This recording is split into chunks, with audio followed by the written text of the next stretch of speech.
GAC, tone check 1.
Pitter patter, let's get at her. Good morning. Welcome to the General Issues Committee meeting of January 15th, 2025. As we have quorum present for today's meeting, I'd like to call this meeting to order. Today in chambers, we have Councillor McMeekin, Councillor Spadafora, Councillor Wilson, Councillor Jackson, Councillor Kassar, Councillor Francis, Councillor Wang, Councillor Beattie, Councillor Kretsch, Councillor Clark, nice to see you, and Councillor Wilson. On screen, Councillor Pauls is here. I'd just like to say that Councillor Nan is absent due to a tragic death in her extended family. Our sympathies and condolences go out to her family at this sad time. Moving forward, a reminder that all electronic devices are to be switched to a non-audible function during committee meetings. We're turning now to item 3, approval of the agenda. Madam Clerk, can you advise of items included in the addendum? Yes, Deputy Mayor, there are 4 added delegations and 4 added pieces of correspondence for item 9.2, 2 added delegations for item 7.4, 2 added notices of motion. Motion 9.2 has been revised. There is 1 added item for consideration, and the items listed as to be distributed have now been added. Thank you. May I please have a mover and a seconder to approve the agenda presented? Councillor Beattie, Councillor McMeekin. Is there any discussion on the agenda? We're going to do a show of hands for this vote. So all in favor? Just following the new protocols. That vote was carried. Declarations of interest. Are there any declarations of interest?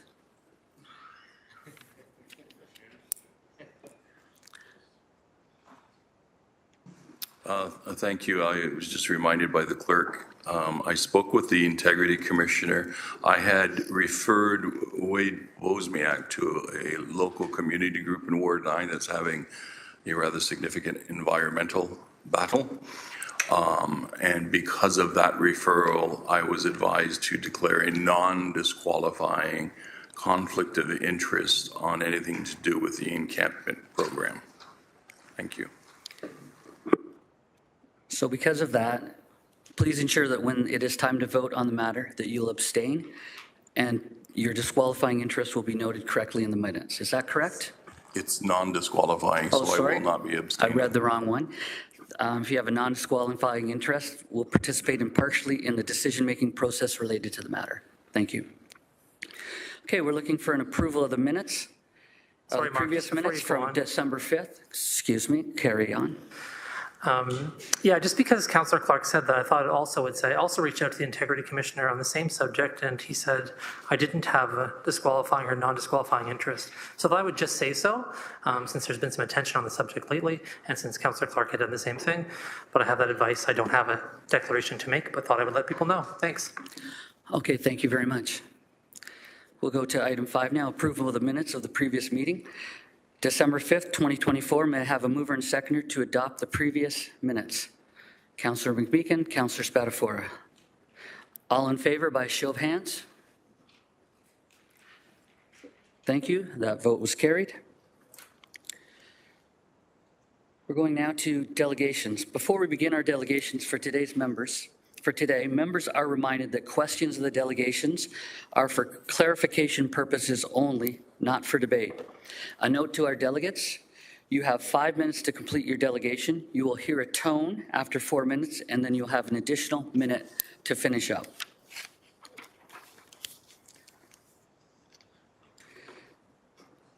So we're going to item 6.1, delegations respecting the report on potential alternative municipal revenue streams from the following individuals.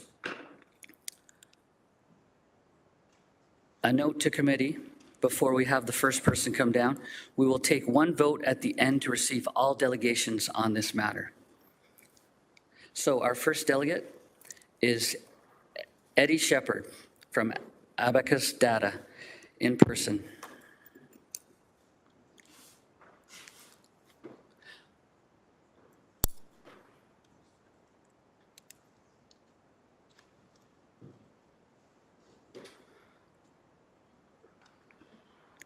Welcome, Eddie. Thank you for having me. You may begin. Thank you. Thank you, everyone, for coming today and for Council for having me. On behalf of Abacus Data, I am here to present the public opinion survey looking at sentiment around housing in the region, as well as perceptions of the municipal land transfer tax. The survey was commissioned by the Cornerstone Association of Realtors. It was conducted with 500 residents of the Hamilton area and falls within the industry standards, right, for margin of error, which essentially means the data is reliable, valid, and it comes from a representative sample across age, gender, and region.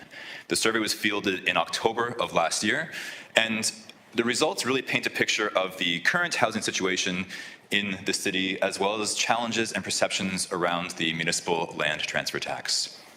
So to begin, as of right now, 2/3 of residents feel that the city of Hamilton is headed off on the wrong track, with only 10% of residents feeling it's going in the right direction.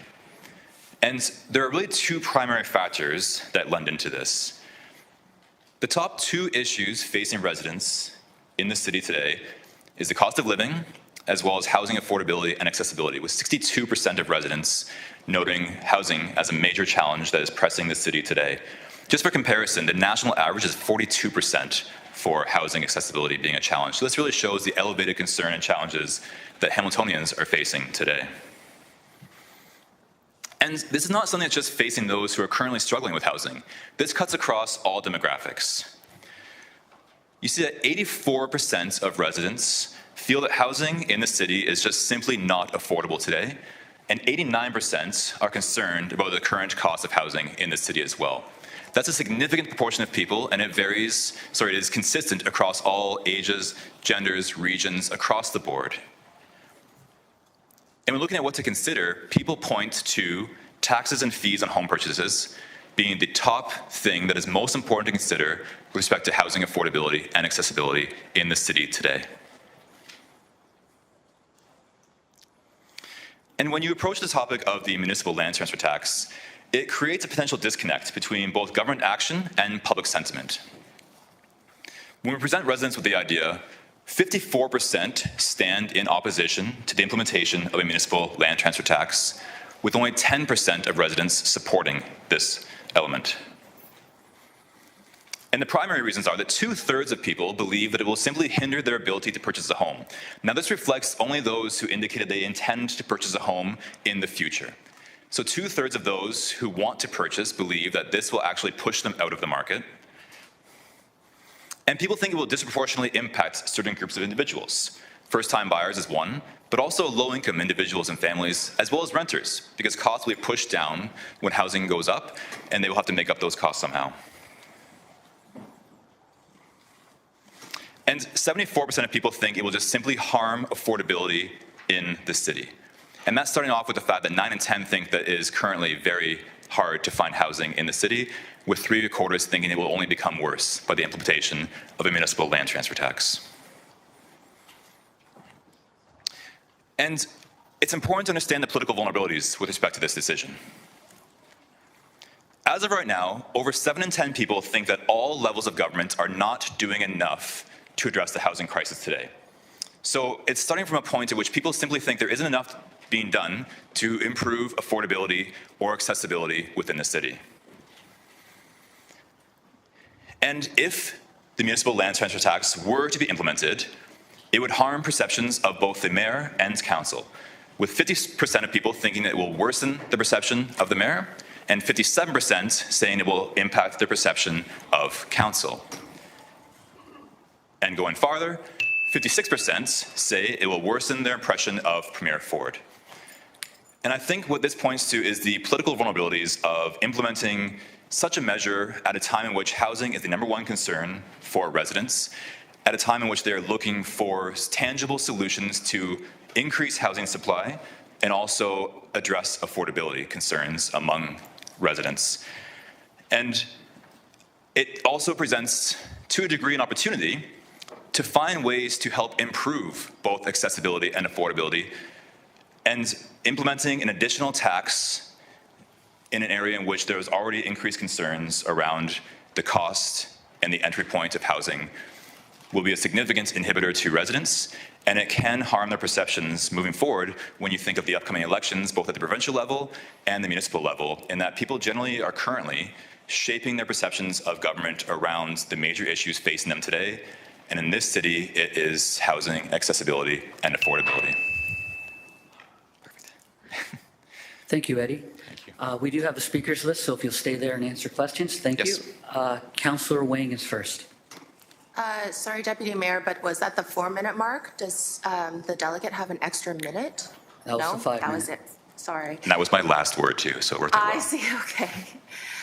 Thank you very much for this data, and thank you for coming in and presenting this. On one hand, is this something you could share with clerks so that we as the rest of council can take a closer look at some of the data that you've just provided? Absolutely, yeah, and I believe the data is publicly released as well on the Cornerstone website and through socials. So absolutely, you can share this. Yeah. Wonderful, thank you. Through you, Deputy Mayor, just a question then is, when was this survey done? 500 is an excellent number of respondents. Just wanted to get a sense of time. When was this done? So it was done October 17th to the 24th, I believe are the exact dates. So it was done, there it is, 28th, sorry. So the end of October of last year. Okay, great. My next set of questions is that we've been hearing from other municipalities. In particular, the mayor of Aurora has been pushing out a private member's sort of motion to all councils asking for their collective staffs to also explore the idea of a land transfer. So I wonder, in this sort of data set, have you also started to see the collective landscape across other associations or other municipalities that may also be exploring this as an option? So as of right now, in terms of the Abacus side, we are not actively exploring this across other municipalities. When we look at the national scope and the provincial scope, because we do work with associations both nationally and provincially, the number one resistance among Canadians, and it reflects the results here, is that it is increased taxes around housing. Development charges, taxation, municipal charges, all those different elements are a concern to residents, and they're starting to better understand the costs that are passed down to them in housing, because it's obviously a much more publicized topic in the last 1.5 to 2 years. So we have not explored this explicitly, but we do see that people are resistant to taxation around housing that will further impact costs. That's fair. Thank you for that. Just to further clarify, there are almost 80 municipalities that have signed on to this private member motion to be endorsed by 80 councils. So this is a widespread sort of idea that is now gaining traction across other councils and other municipalities. And just as a thought process then, perhaps you could share with us what are some of the feedback in terms of, I know you had already talked about cost and affordability at the transaction level, but I hope you can share with us what are the other sort of challenges that families think or families are expressing in terms of affordability. Oh, my slides are gone. I was going to show you that deck. I apologize. So right now, when we look at affordability, it's, as the main slide showed, it was cost of living and housing are the top two, and to a degree, they go hand in hand. I think there's significant concerns in the coming year with, there's a massive renewal of mortgages this year, so people are very cognizant of the fact that the interest rates they locked in at during the COVID era are now not going to be those interest rates. So there's concern around that. There was a report released this week that half of Canadians are $200 away from kind of going over edge. So it just shows that people are financially challenged. We did a report last year that looked at what people are cutting back on, and people are bypassing food and groceries to be able to pay their mortgage and rent. We see right now that 2 in 5 Canadians are worried about losing their home if their financial situation were to change at all, because the majority of people are on edge. So the daily cost of living is impacting people, and it's costing them, it's forcing them to make decisions and trade-offs in terms of, do I pay my mortgage or rent, or can I buy groceries this week, or things like that. So it's the daily toll on individuals is significant right now, and housing being the largest purchase that you will ever make, that is very much top of mind for a lot of individuals. And the fact that 9 in 10 residents think that it's unaffordable.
I just have one or two quick questions.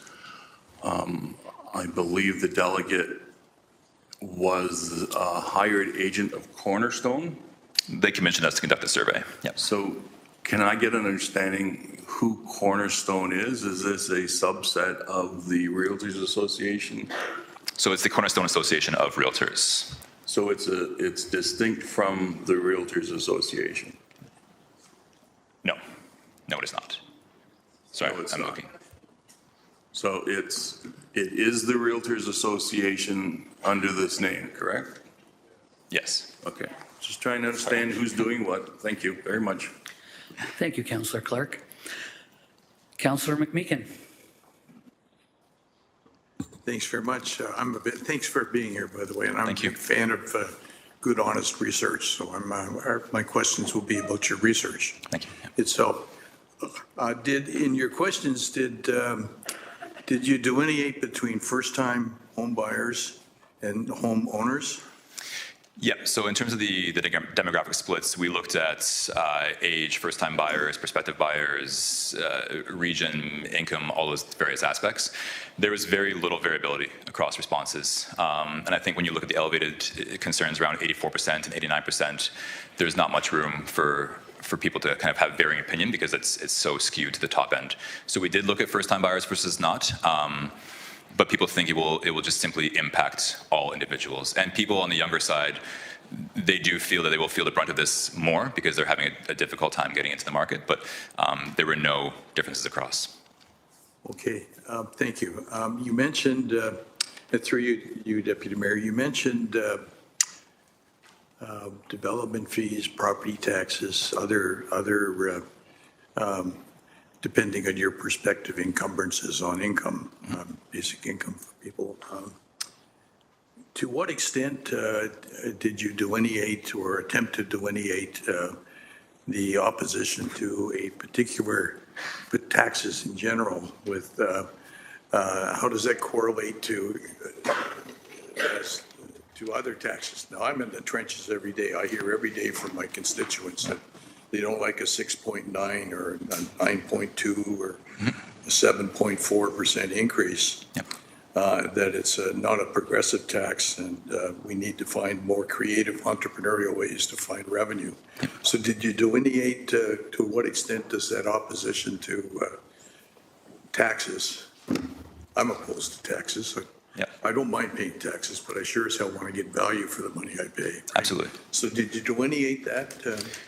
We do not in this current study, no. When you look at the top issues, though, taxation falls, I believe it was 7th in the list in terms of top issues facing residents. So it is not a pressing concern. It is a concern, but it's not one of the top issues facing residents today.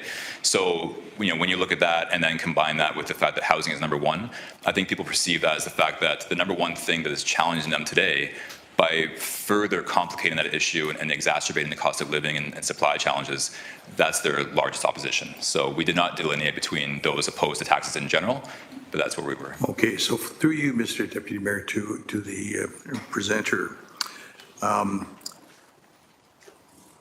wonder if you ask similar questions about development charges or property taxes in general, if the results would be skewed off to your 50% plus in terms of having concern about taxes, development charges, parking fees, tax on tobacco, whatever it is. Can you comment on that from a research perspective? I think the difference between the things you spoke to and housing, and this was research we released in December, is that the majority of Canadians view housing as a basic human right. And when you look at things like parking and alcohol and tobacco taxation, those are different elements in that people don't perceive those as being the basic human right and that everyone deserves a right to own a home. And when you look at the housing side of things, that then very much changes the conversation. And people view this as a way in which it will limit the ability and limit the opportunity to do that and to achieve that basic human right. So I can't speak to perceptions on those other areas you spoke to because we didn't assess those. But the fundamental belief is that everyone should own a home, and it's held by the majority of Canadians and Ontarians. So you're suggesting to us that a basic human right is to own a home? That's the perception that Canadians believe that everyone should have a chance to own a home, and that's the mentality. Because my idea of a basic human right is if you acknowledge something as a basic human right, it's not something you can deny anybody. So we're not doing very well on that front. Okay, thanks. Thanks very much. Those are my questions. Thank you, Councillor McMeekin. And a reminder, everybody, that we're not here to debate the delegates. Thank you. Our next questions will come from Councillor Danko. Thank you, Chair Taddison. My first question in the question that was asked is part of the survey. Why was the question deliberately framed as a negative? Which question? The question that you asked is part of the survey. Do you support a new tax on land transfer tax? That's framed as a negative. Do you support a tax? Of course, no. I don't see the other way to ask that question without. Well, you could ask the question, would you like a 12% tax cut on your municipal property taxes? Because the tax would bring a land transfer tax, bring in $117 million a year to the city of Hamilton, which would translate to a 12% property tax cut. So if you ask residents, would you support a 12% property tax cut, what answer would you get? Order, please. Order, please. Order, please. We have a long day ahead of us, so let's just listen to the questions, and then we will, again, listen to the answers from the delegate. Thank you. Thank you. So your question is in terms of if we framed it in a way that would you prefer a property tax reduction rather than in conjunction with? What would the perception of Mayor Horvath, Premier Ford, and this council be if you sent out a survey that said, would you support a 12% municipal property tax cut in exchange for a land transfer tax? What do you think the answer would be? I think that the residents would realize that there have been other cases in which that hasn't been the case, where there has been, I guess, promises of reducing the property taxes in light of these things, and in which the taxes only increased rather than doing that. So I think in that sense,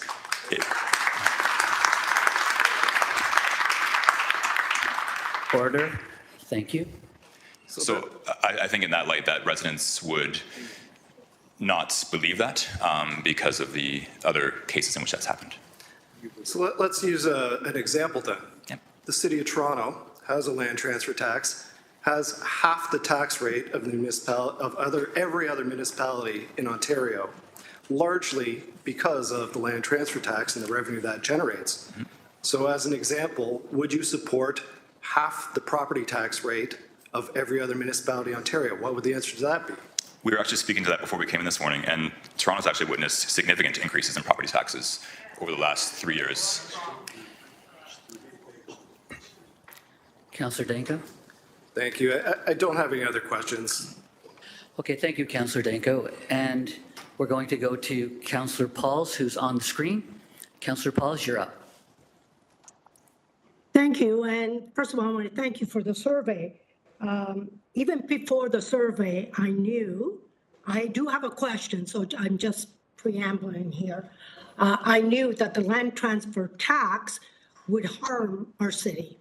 The reason is because of housing. We talk about housing, we talk about homelessness, and yet we want to tax people that are buying their first home or even trying to buy a second home or whatever. Councillor Pauls. Okay, my question is this. Thank you.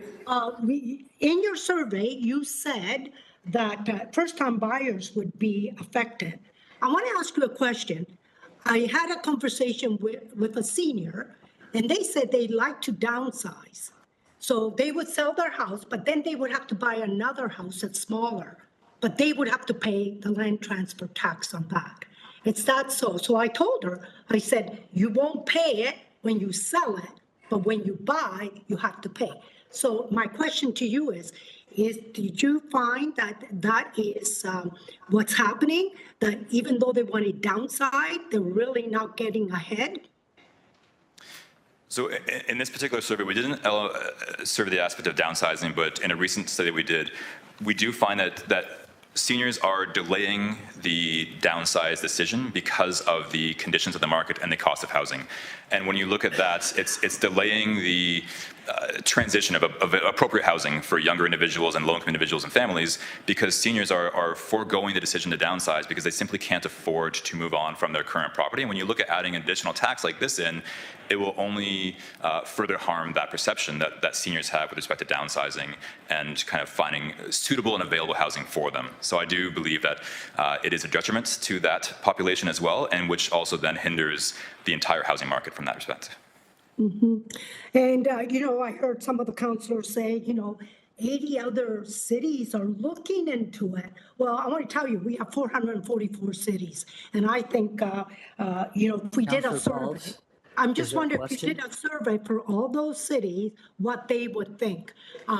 So right from the beginning, I want to say clearly that even without the survey, I know that we cannot tax people to death. And we know we have the vacant. Is there a question? Anyways, that's my opinion, and thank you for the survey. I'm sorry, Councillor Pauls. Listen, is there a question there for the delegate? I just said thank you for the survey, but in my opinion, we didn't even need a survey. It's common sense. Thank you. Thank you, Councillor Pauls. Order. Thank you. We have one more councillor who asked questions, and that's M. Wilson. Thank you, Chair. My comments will actually be in the form of a question. If I may, just so I'm clear, to the delegate, thank you for being here today. You said in the 500 sample that you had a representative sample of those who own and those who do not own? It's representative across the region itself, so based on age, gender, and area within the city. So we didn't filter based on those who own and don't own. We did explore those who intend to purchase a home. Okay. Do you know how many in your survey sample already own a home? I do not know the results offhand, but it would be in the Thank very you for last answering. slide of my presentation, which I don't know if it's actually existing anymore. Thank you. The other question I have through the chair is, could you just clarify for me how you defined for your survey respondents the municipal land transfer tax? Absolutely, yeah, it's on the slide. I can show you. Thank you. Does it pop up? It does not pop up. Sorry. You I could will just let you tell me by do this one here. recite it, that's fine. Sorry.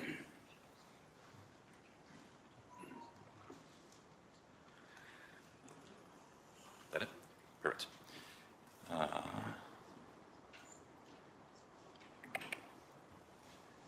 Apologies.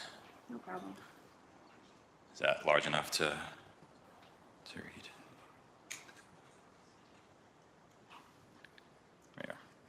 So just for everyone, it was a municipal land transfer tax is a fee that a buyer pays when they purchase a home or property. This tax is calculated based on the price of the property being bought.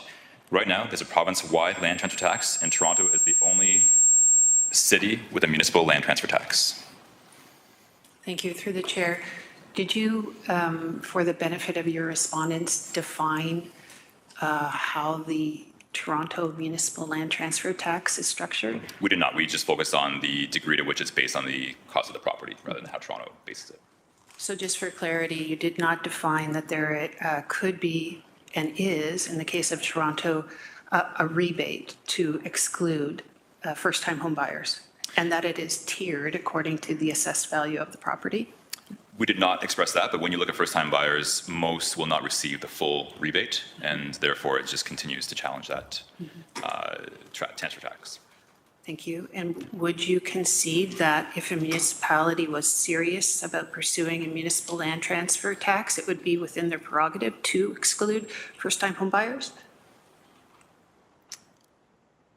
I believe that it would need to look at more than just first-time buyers because there's many individuals that are faced with challenges with housing, whether it be low-income, middle-class, seniors, families, and first-time buyers. So purchasing a home is not exclusive to first-time buyers in the sense of offering rebates and things of that sort. It does impact everyone, and we also saw in the results that it hurts people from entering the market as well. So we saw people believe it will hinder people's ability to enter Hamilton and purchase home here. So, and that will trickle down to the rest of the city as well. Thank you. You've answered my questions. Thank you.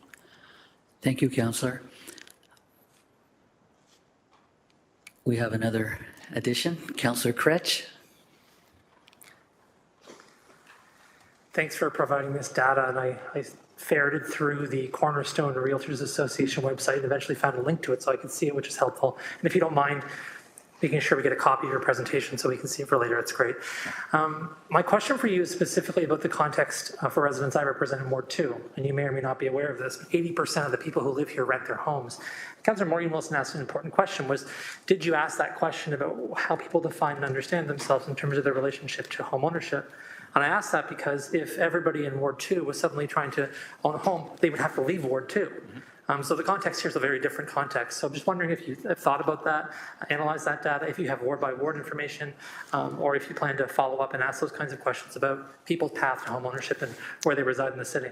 Yeah, so at the ward level, I can speak to that. The challenge with wards is that they're smaller centers compared to the city, which makes it difficult to get a sample within those wards without going kind of the telephone route, which is a very cumbersome approach when you look at using their pulse or their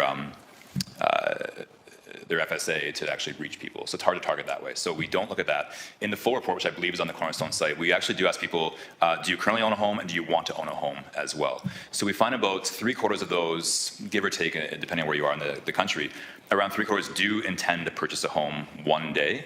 But at the same time, many are giving up and looking for alternative solutions because they simply can't afford to purchase homes. Now, in the past year, we've seen an increase in people looking for alternative, whether it be modular homes or co-op housing or things like that, to find solutions because they want to own a home, but they can't because they cannot afford it.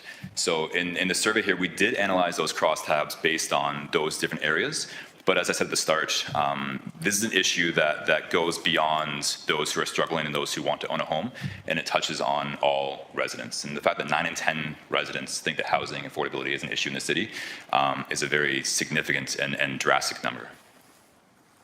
The last question for me is about what I hear from most young people I speak to about there are considerable concerns about the possibility of ever owning a home. And did you have a question designed in the survey? Again, I've done my best to try and find this information, but it's not super clear. Did you have a question designed in there to talk about, you know, where people are coming from demographically? Because I think what you're saying here and suggesting is a sentiment, frankly. It's about what's happening. You're talking about housing affordability. That's a huge topic, right?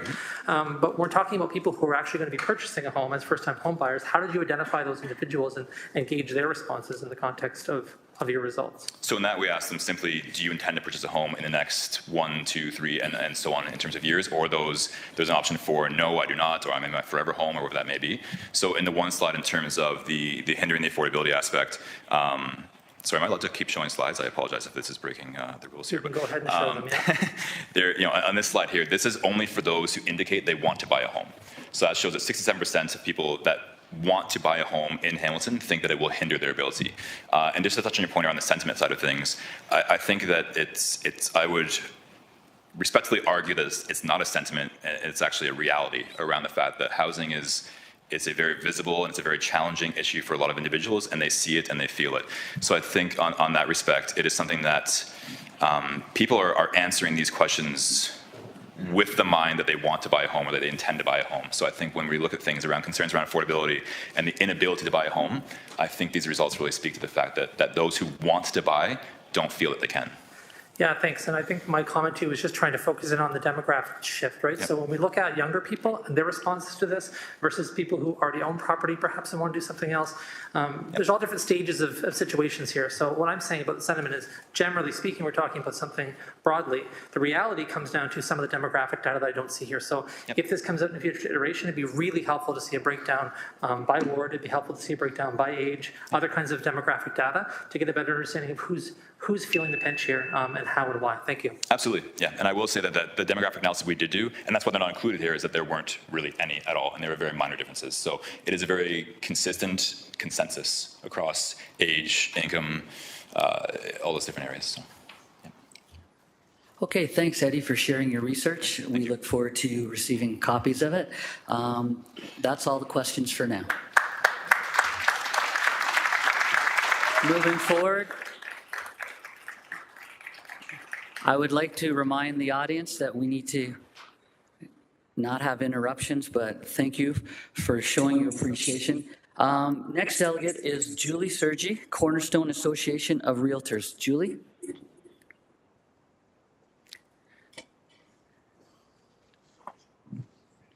And a reminder, Julie, that you'll have 5 minutes. There will be a tone at 4 minutes. Thank you.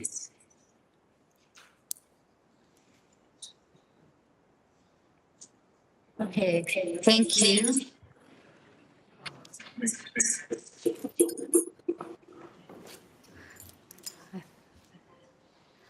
We get to go there? Nope.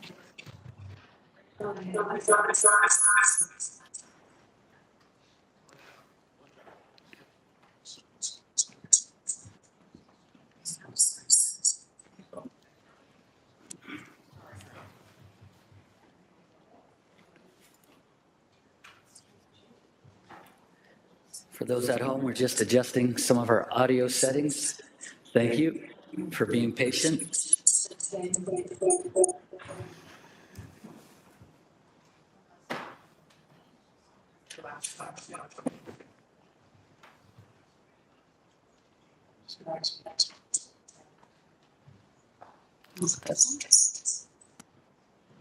Is that better? Did that work? I think it was this laptop, maybe that was, I just muted it.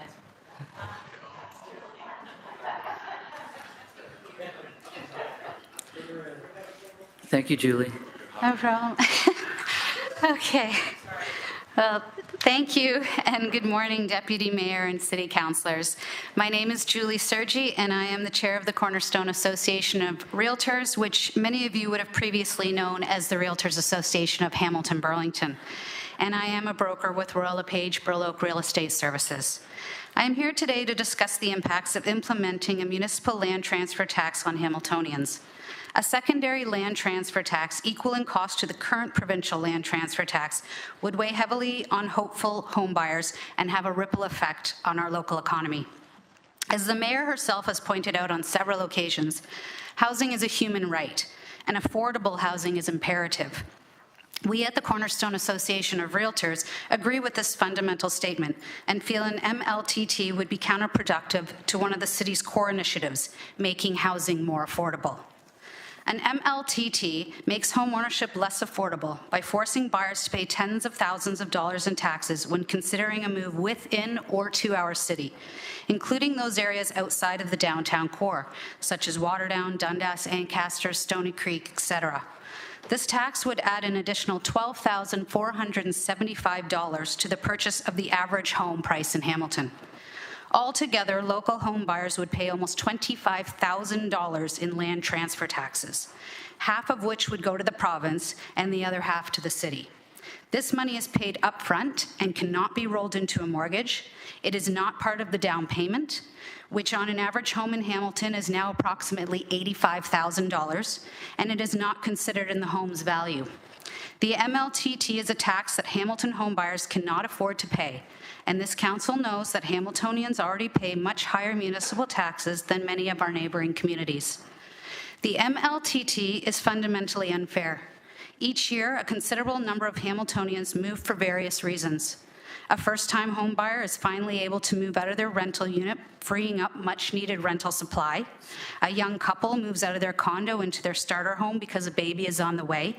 A young family moving from that starter home into something larger to accommodate their growing family.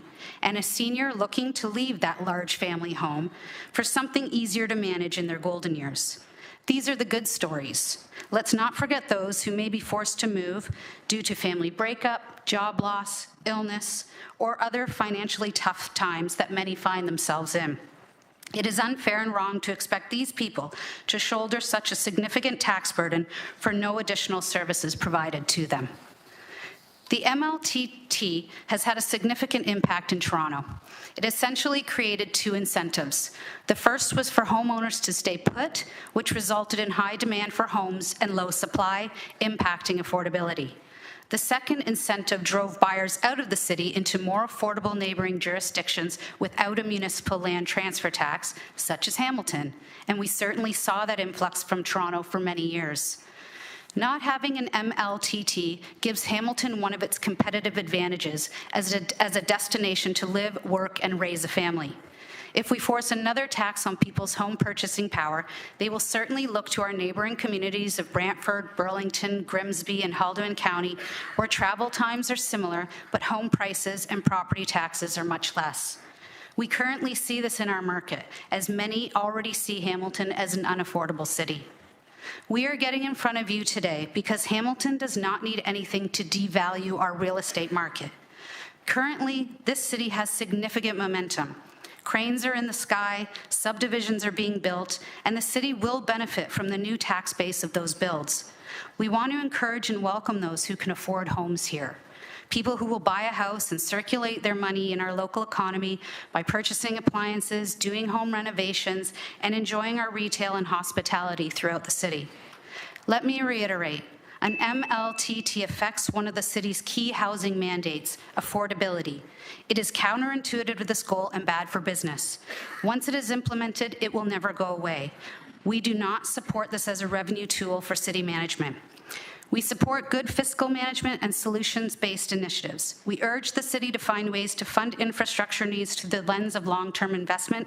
We also encourage the city to continue building more homes so it can access funding from the provincial and federal governments as promised in the Housing Accelerator Fund.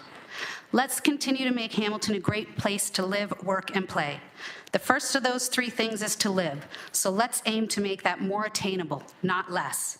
In closing, we need real solutions to this housing crisis, not additional taxation. And in short, homes, not hurdles. Thank you.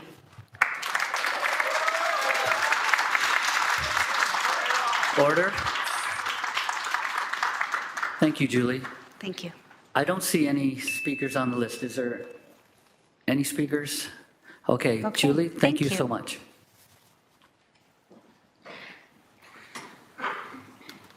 Our next delegate is Mike Collins-Williams from West End Home Builders Association. And it will be personal, or he's here, Come on up, Mike. I think you know the routine. 4 minutes, you'll hear the tone. 5 minutes, limited. Thank you.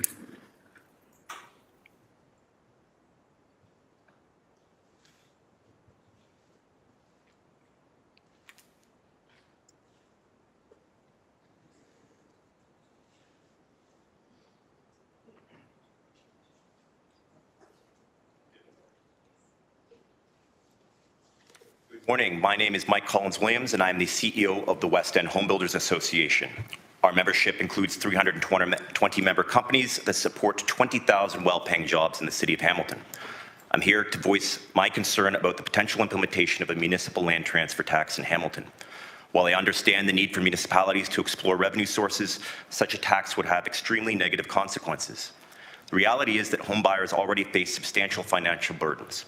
Approximately 30% of the cost of a new home is already taxes paid to all three levels of government. Adding another layer of taxation risks pricing out many first-time homebuyers and deterring others from entering the market altogether. The economic ripple effects of such a tax would be detrimental to Hamilton's economy. When new home starts decline, it's not just developers who feel the pinch. It's also construction workers, tradespeople, and other businesses that supply materials and services to the construction sector. There are also equity considerations to bear in mind. A municipal land transfer tax disproportionately impacts those who are already struggling to enter the market, particularly young families and individuals with moderate incomes. The mere fact that the General Issues Committee is even discussing this and directing municipal staff to waste valuable time analyzing adding over $117 million in new taxes on housing in the middle of a housing crisis, in the middle of the worst housing market since the 1990s, demonstrates a complete and utter disconnect from reality. I'm shocked that I'm even having to delegate to even share a concern. Order, please. That perhaps a $117 million new tax on housing might be a bad idea. The city seems to be losing the plot on housing, economic development, and supporting the aspirations of middle class, or understanding the very real struggles of young people and hardworking immigrants trying to get into the housing market. In 2024, while other municipalities like Burlington and Vaughan worked hard to reduce development charges, Hamilton made policy changes to maximize their financial extraction from new home purchasers by increasing development charges. So I guess it's on brand that as the housing crisis worsens, that the 2025 strategy to address the housing crisis continues to be increasing taxes and making it even harder for Hamiltonians to afford a roof over their heads and further torpedo the economic viability of building anything in Hamilton. Speaking of building anything in Hamilton, housing starts. The year 2025 housing starts are not available yet from CMHC, but I can report that the City of Hamilton had 1,405 housing starts from January through to November. That's the second lowest total in the last 10 years. In 2023, the number at the end of November was nearly double, 2,800. The main reason for this decline, high-rise intensification numbers have absolutely fallen off a cliff. Sales. Again, year-end numbers have not been released, but I can report for the GTA in Hamilton, new condo market reported a total of 567 sales in the third quarter of last year. That's the lowest quarterly total since 1995. New condo sales fell 81% year over year and are 87% below the 10-year average.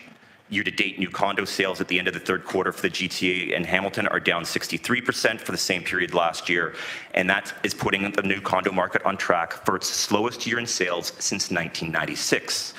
Enrollments. I do have the 2024 numbers. A builder must be registered with Tarion and enroll any unit as a house or condo prior to launching sales. In my view, this is the best indicator of future market activity as it demonstrates whether builders are confident in the market. For the year end 2024, there were only 737 units across the entire city enrolled. Those are atrocious numbers. A single building downtown could easily be 300 or 400 units, and we're talking 737 across the entire city for the entire year. Across Canada, CMHC reports housing starts for single detached homes are the lowest they've been in 69 years. You'd literally have to go back to 1955 when Canada had a population of under 16 million when that segment of the housing sector were at production levels this low.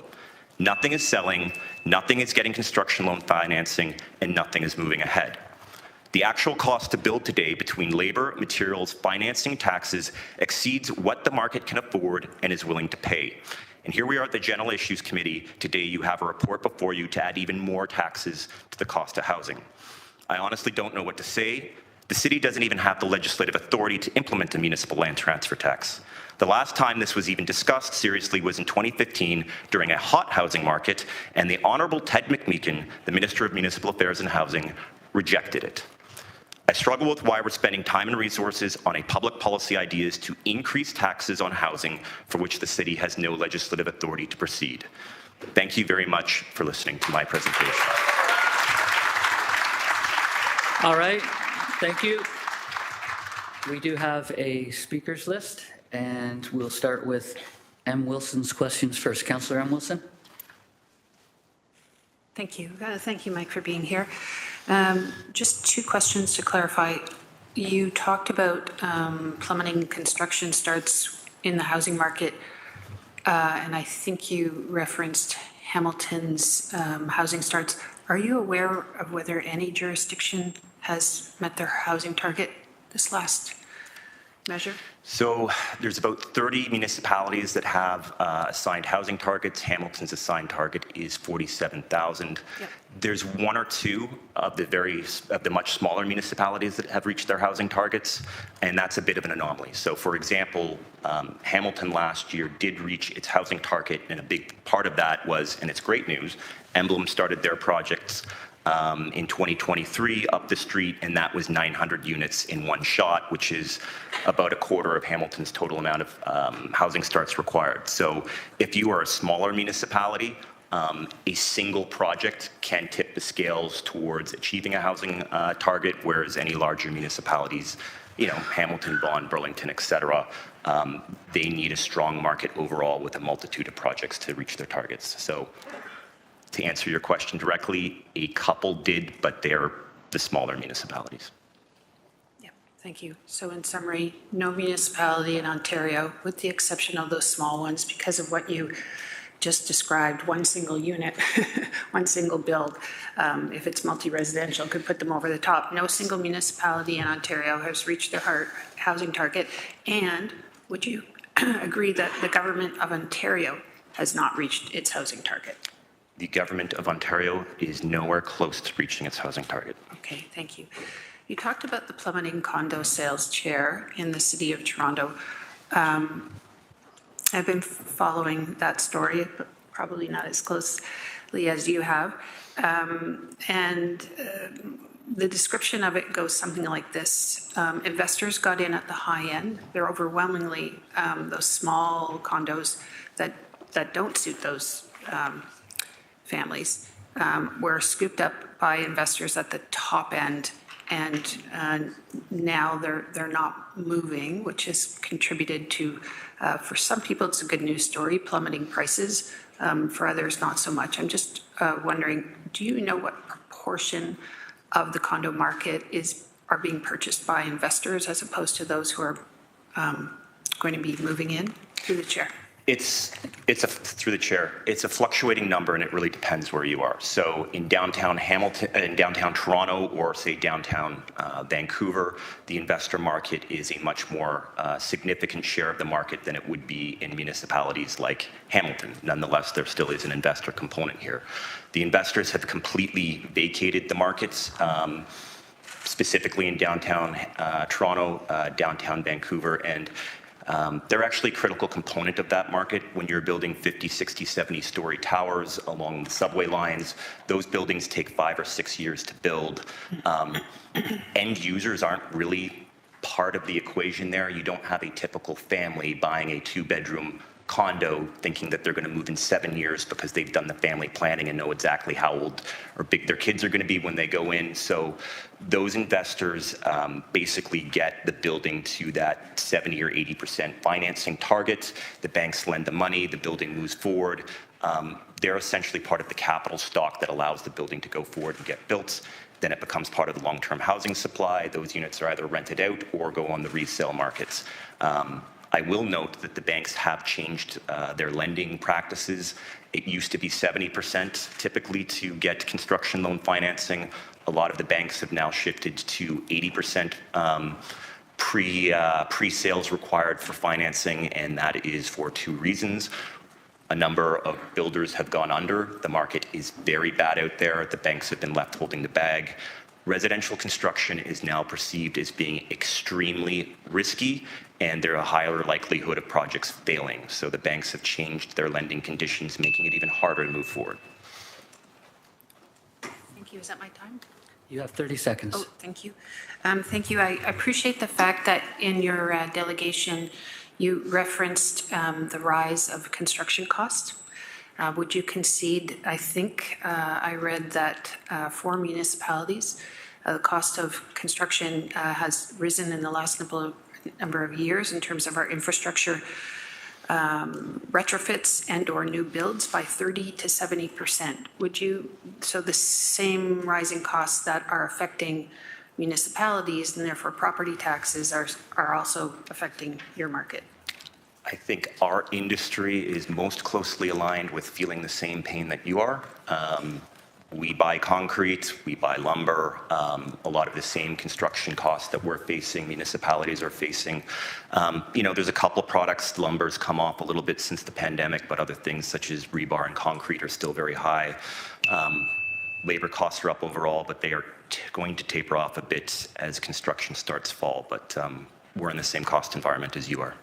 Thank you, and I do appreciate the fact that you opened your delegation by saying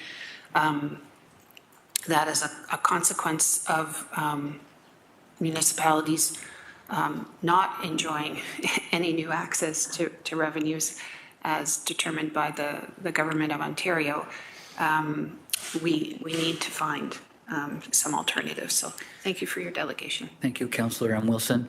In the queue, we have Councillors Clark, Beattie, and Pauls in line. And Councillor Clark, it's your turn now.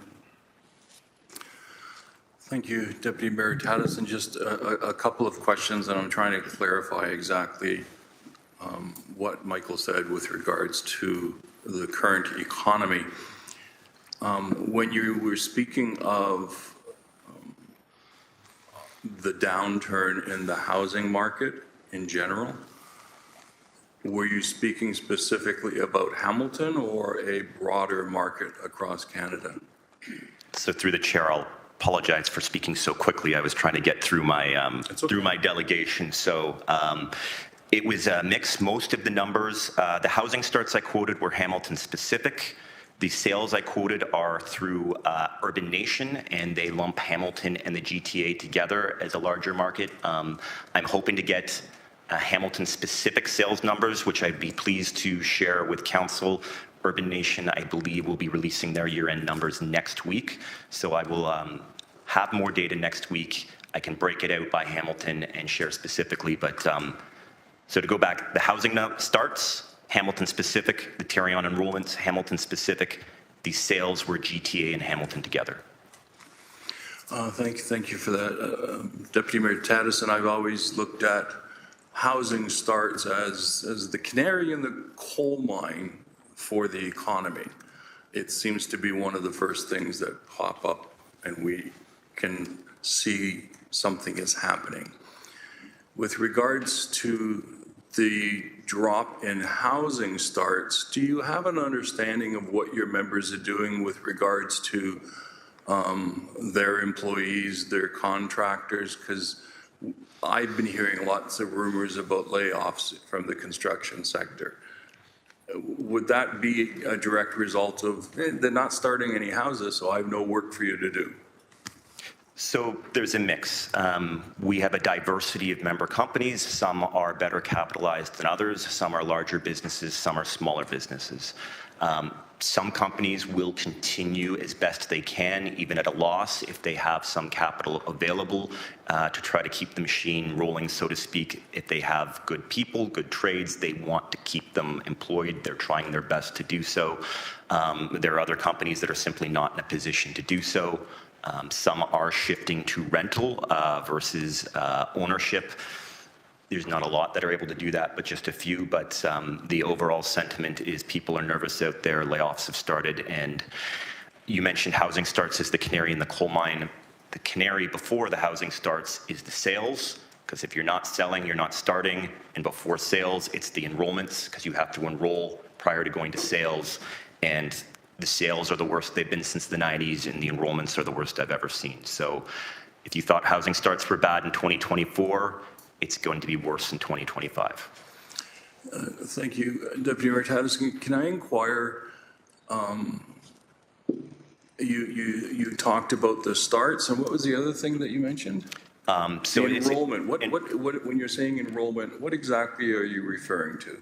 Is that the registrations? So to legally build in Ontario, we have the Tarion Warranty Corporation that is governed under the Ontario New Home Warranties Plan Act. A builder must be registered with the Tarion Warranty Corporation to legally build in Ontario. There's a whole set of financial obligations, surety bonds, et cetera. It's a pretty complicated process. And then for any builder that is registered with Tarion, whether it's a condo tower or a single custom home, that builder has to apply to Tarion. They have to go through a detailed financials, basically to show that they can meet their obligations to their customers. Each individual unit has to be enrolled. Once a unit is enrolled, you're legally permitted to go to sale. So the enrollment happens first, then you can go to sales, and when you sell, eventually you get to that housing start. Last question, because I heard the ding-a-ling. When it comes to the economy itself, and as we're moving forward, do you have an overall concern about where the economy is? And is the bank's interest rates that they are charging not necessarily for mortgages, but for developers and contractors, lines of credits, those interest rates seem to have gone through the roof. So what's your assessment as to where we are headed? The interest rates are moving in the right direction.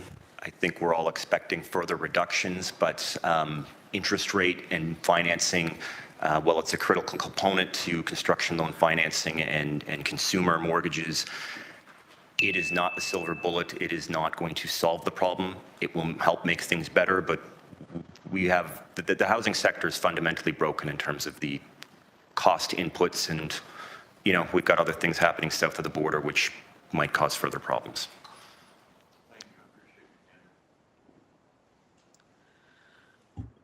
Welcome to Mayor Horvath, who's in the chambers now, and we're going to move to Councillor Beattie. This is your moment to shine.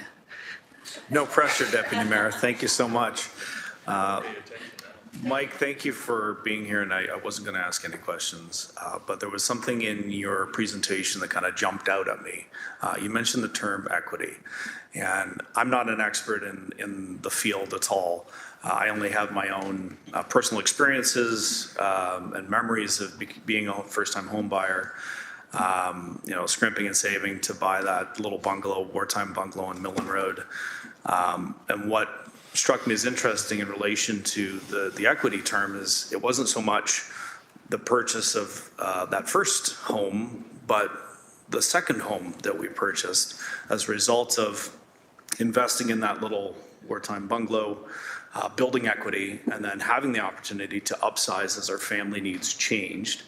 And then further reflection that because we upsized, it allowed another family to downsize, which then freed up another home somewhere else. And the cycle continues on and on and on. So I guess my question to you, you mentioned equity. If you could elaborate, number one, if you could elaborate on what you perceive to be the impact on that situation that people find themselves in. And number two, just within the ecosystem of the housing market, those lateral moves that are not necessarily encapsulated as first-time home buyers, but the importance of people upsizing, people downsizing, and all of the subsequent cascade effect that one transaction leads to multiple other transactions and opportunities elsewhere.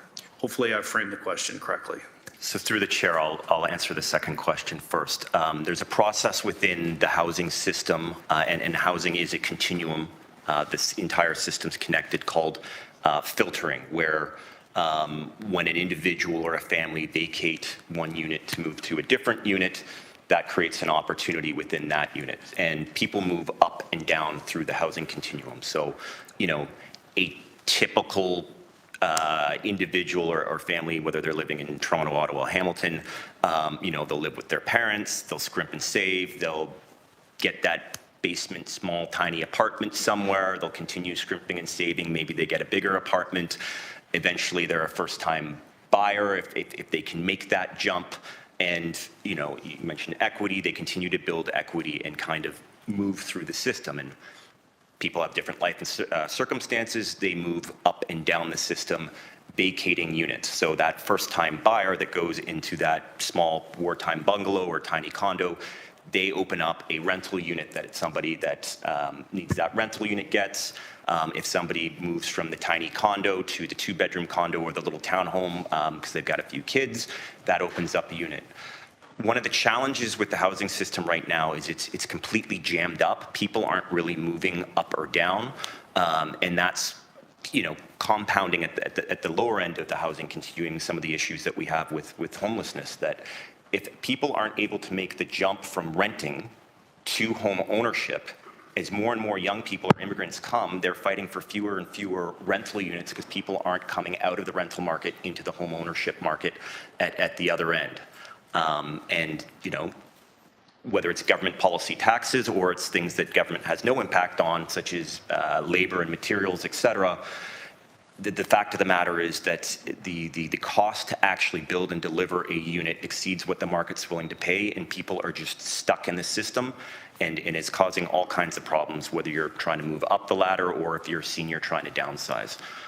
To your first question on equity, I think it's become a staple of sort of the so-called middle class in Canada, that one of the best ways for young people to build equity over the course of decades towards retirement is to be able to get into the housing markets.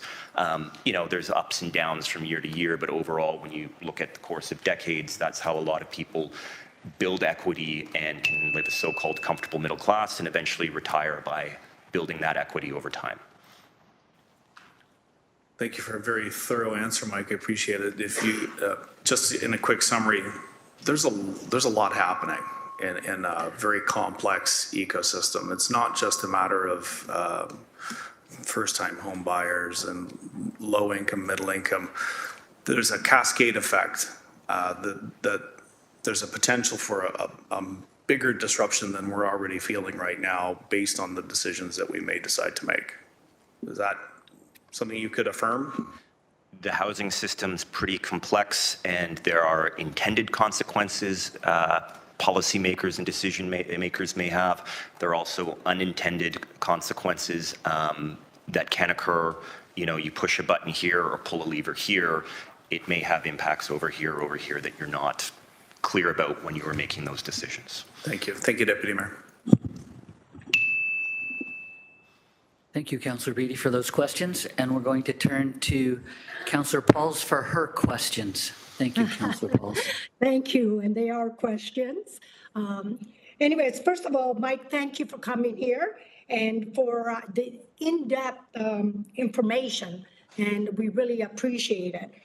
You said something that really stuck with me, and it should everyone else here, that we have no authority, we have no legislative authority to do this. And really, we are wasting time. Do you know if our Premier is for this or against this?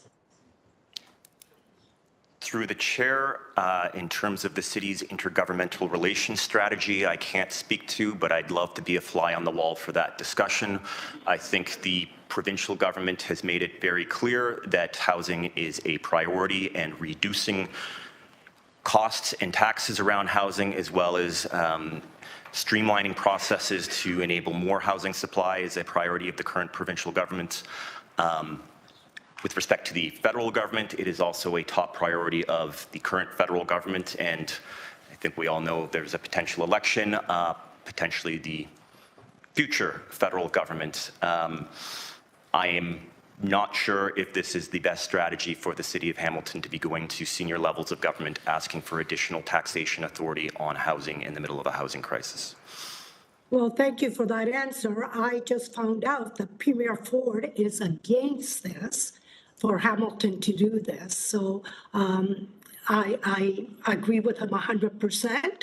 But my next question is to you, is we talk about the cascade and the consequential, do you think people would move out of Hamilton if this is implemented and go to different district where there's no taxation of land transfer tax? Would people be moving? Through the chair, if you are an existing resident, you would not have to pay the tax, although it might be more difficult to sell your home if you so choose to move because the additional tax is levied. It would make it more difficult for newcomers to enter into the Hamilton market or existing young people living in Hamilton, be it renting or living at their parents' house, to choose to remain a resident of Hamilton. It would put you at a competitive disadvantage with your immediate neighbors. And I agree with that 100%. I also wanted to ask a question to Julie from the real estate, but I'll ask you. If we implement more taxes on our housing, like land transfer tax, the vacant tax, all these taxes, when somebody wants to buy a house, would the down payment be so unattainable because of the added taxes? Through the chair, look, I'll be honest, this might not be the specific incident or issue that tips the scales, but there's a cumulative effect. There are decisions that were made in 2024 that increased taxation on new housing, and this is another decision point, and it's a cumulative effect that keeps piling on. And, you know, we do have one other example. It was brought up earlier about the City of Toronto and their land transfer tax and whether that would help with property taxes. You know, I've got the data here. In 2023, Toronto increased their property tax to 7%, 2024, 9.5%, 2025, 6.9%. That's a 24% tax increase since 2023, at the same time as the province also uploaded $1.9 billion in Gardner maintenance costs. So despite that situation in the City of Toronto having a land transfer tax, they continue to increase the taxes. I'm a former resident of the City of Toronto. I was there when the land transfer tax was brought in, and to, you know, answer a question earlier about the Toronto land transfer tax.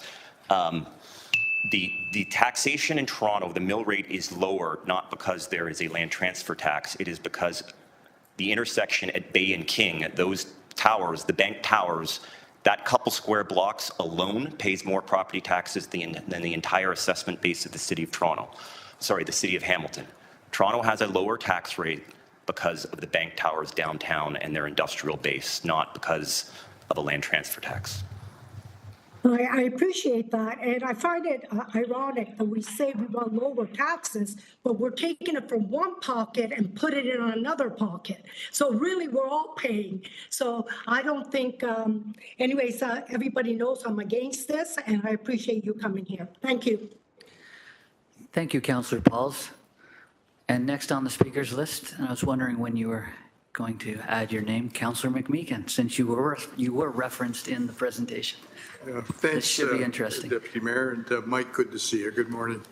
We've had many conversations over the years, and I've always learned from you in those conversations, including today. So thank you for that. You touched on a couple of things.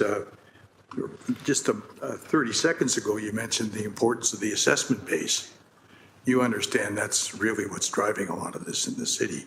We get a 14% industrial commercial to 86% residential base.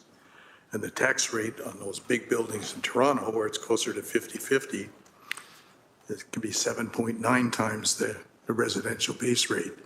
So, or whatever it is, it's much higher. So I just flagged that in terms of, we've always had concerns about expenses, but revenue is also a tag. And the only two sources of major sources we have are development charges and property taxes. We're locked into that. You mentioned the province's desire to effectively lower housing prices. Also mentioned that they're the only level of government currently that has a land transfer tax. I'm asking you to speculate here, but you're probably one of the few people in this country who could speculate accurately, I hope. What would the potential impact be if the provincial government were to drop its land transfer tax on the market? Would the impact be significant? Through the chair, I appreciate the question from the honourable former minister, and appreciate you mentioning the assessment base. Toronto is a completely different world than Hamilton in terms of what makes up the base of their assessment. And as I mentioned before, the towers around King and Bay downtown are a massive portion of that assessment base. With respect to provincial policy and openly speculating, yeah, a good place to start. The province controls a lot of the levers that affect the housing market and future housing supply. I think we could all have a healthy debate of the decisions made since the current government was elected in 2018, but I certainly think that there's more that they could do to get their own house in order versus simply impacting municipal policy. The province has their own land transfer tax. The province also levies HST on new housing. The HST was not previously levied on housing. It was brought in 2009, 2010. The previous PST did not apply to housing. That was a massive tax increase. At the time, the province brought in a $24,000 maximum rebate up to $400,000. That threshold has not been adjusted since 2010, despite the cost or the average price of housing more than doubling since then. So there are lots of levers that the province can pull that impact their own treasury in terms of potential impacts and taxation on new housing. Thank you very much. And you'd acknowledge there are fewer levers at the municipal level. The province of Ontario has more levers than any other level of government. Yeah, one of the few levers we have is to jack up property taxes. Or development charges. Or development charges, and you know where I stand on that. We need to be competitive. Yeah. Okay, thanks very much. I appreciate it. Those are my questions. Okay, there's no more speakers on the list for questions. So, Mike, thank you for your delegation. Thank you.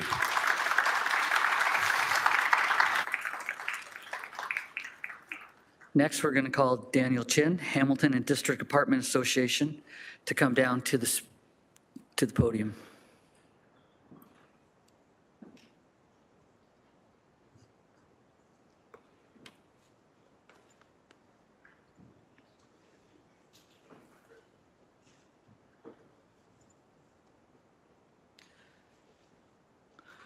Welcome, Daniel. And as you know, you have 5 minutes. At the 4-minute mark, you will hear a tone. Testing. Good morning, Mr. Chair, Mayor, and members of the General Issues Committee. My name is Daniel Chin, President of Hamilton and District Apartment Association. I stand before you today and on behalf of HDAA to share with you a few significant concerns regarding Council's consideration for implementing a municipal land transfer tax. And similar to other respective associations here today, we too have strong opposition on this additional tax.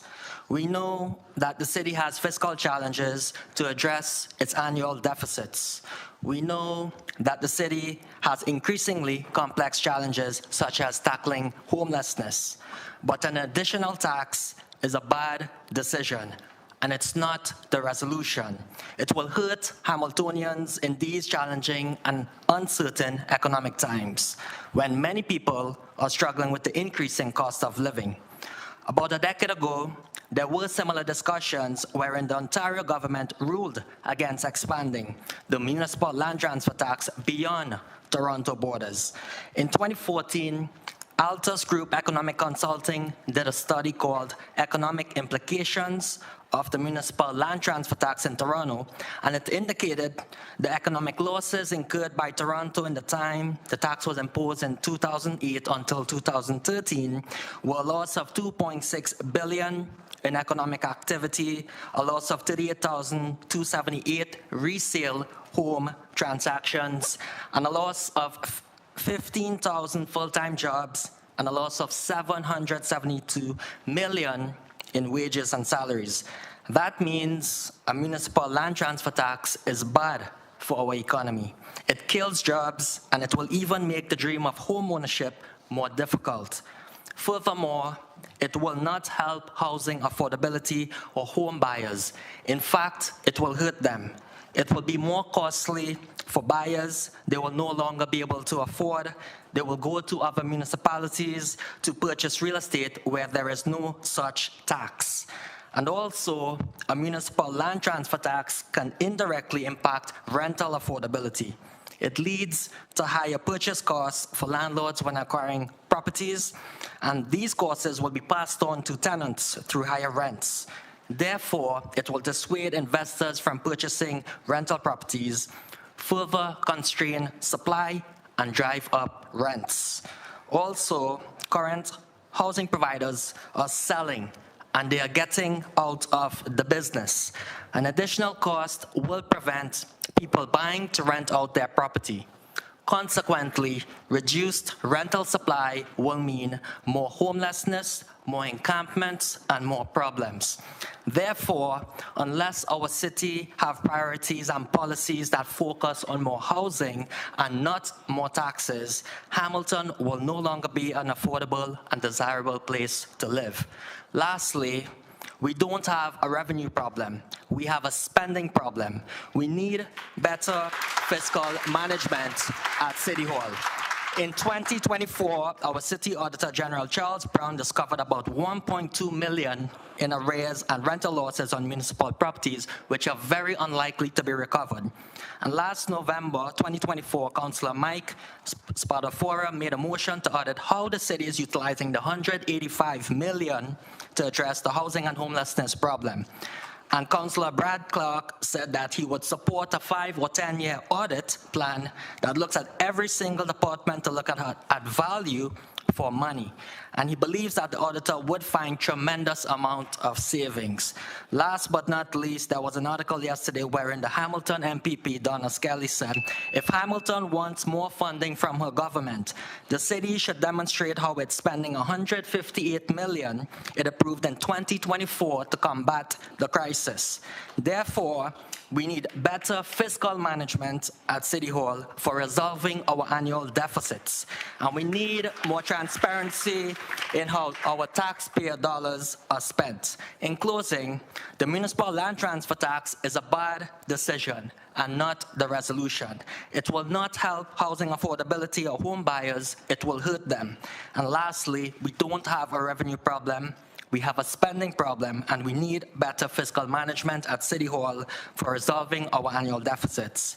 On behalf of the HDAA, I strongly urge the Mayor and members of General Issues Committee to vote against all consideration for implementing a municipal land transfer tax. Thank you very much for the opportunity and for your time to listening to my delegation today. Thank you, Daniel. I don't see anyone having questions for you, so I appreciate what you've brought to us today. Thank you, and you may take a seat. Oh, sorry, Councillor Pauls. Thank you. Sorry, I tried to get on the speakers list. I just wanted to ask Daniel, he's the president of the district president of Hamilton Apartments Association. How long has he had that position? This would be, through the chair to Councillor Pauls, it will be my second year. Okay, that's great. And have you seen a change in the last 2 years? Or where were you at before? Did you always live in Hamilton? Through the chair to Councillor Paul, I have lived in Hamilton since 2014. Mm-hmm. That's great. And you said you've been the president for the last 2 years. And so have you seen a change from 2 years ago even to now, the pressures of what's happening? Through the chair to Councillor Paul, when you say pressures with regards to the subject matter today. Housing and regarding the rent, and you said something about we're killing jobs, we're killing entrepreneurship, we're killing investment. Have you seen it in the last 2 years going down? Through the chair to Councillor Paul, the city of Hamilton needs to take serious action to improve all situations that are very concerning. And unless we do so, I think the city, we would no longer have a city. So it actually is going down. And I'm just wondering, for investment and all that, do you see people trying not to invest in Hamilton if we put this land transfer tax, especially developers, builders? Will they invest somewhere else? Through the chair to Councillor Paul, Hamilton is starting to become very, very unsafe. And I believe there's a delegate later today, Andrew Selman, who would speak about the encampment situation. But it is starting to become very unsafe where our public parks are becoming very dangerous. But investors are selling their properties. The small mom and pop landlords are being affected greatly, and they're selling their properties. Thank you for that, and thank you for, we're happy that you are the president and that you can enlighten us a little bit what's going on in our city. Thank you. Thank you, Councillor Pauls. And Daniel, we have one more speaker, and it's the mayor. Thanks very much, Mr. Chair. Through you to Daniel, who I have a question for. Daniel, are you aware of the growth in the non-residential tax base that we are having as a city for the first time in many years? Speaking to kind of the point that Councillor McMeekin was raising, that we need to get those ratios figured out. In fact, in a couple weeks' time, we're actually turning sod at the fulfillment center for IKEA. We've had a number of major employers and businesses set up shop in Hamilton. Do you see that as part of the solution to our fiscal challenges? Through the chair to our mayor, I believe I did actually read the news when IKEA was thinking about having a location in Hamilton, and I see that as a good thing. Thank you. I would say that I would ask, though, that if you are aware that for the first time we've had a higher increase in the commercial industrial taxes that we're pulling in than the residential. Are you aware of that? Through the chair to our mayor, I am aware that there are, I believe, higher taxes when it comes to multi-residential.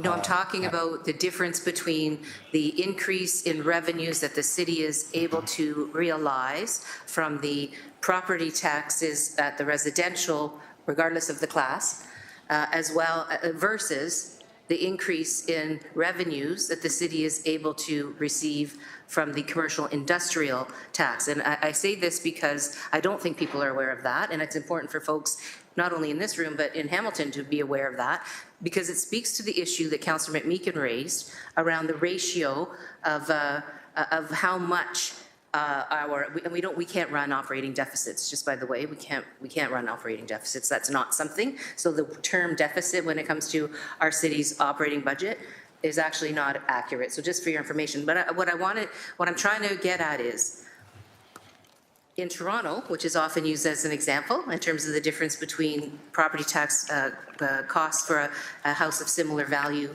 in Toronto, for example, in Hamilton. In Toronto, it's about 50-50. 50% of their revenue to pay for their operating budget comes from commercial industrial and 50% from residential. That's a healthy ratio. Overall, I think and I can be corrected by any of the folks, including yourself, if I'm misspeaking in this regard. My understanding is overall, a healthy ratio is 60-40. 60 residential, 40 commercial industrial. Our revenue mix for property taxes is 86% residential and only 14% commercial industrial. So it's an unhealthy ratio. So one of the things that this council is trying to do is attract more commercial and industrial investment to be able to try to deal with one of the structural problems that we have in terms of our revenue streams.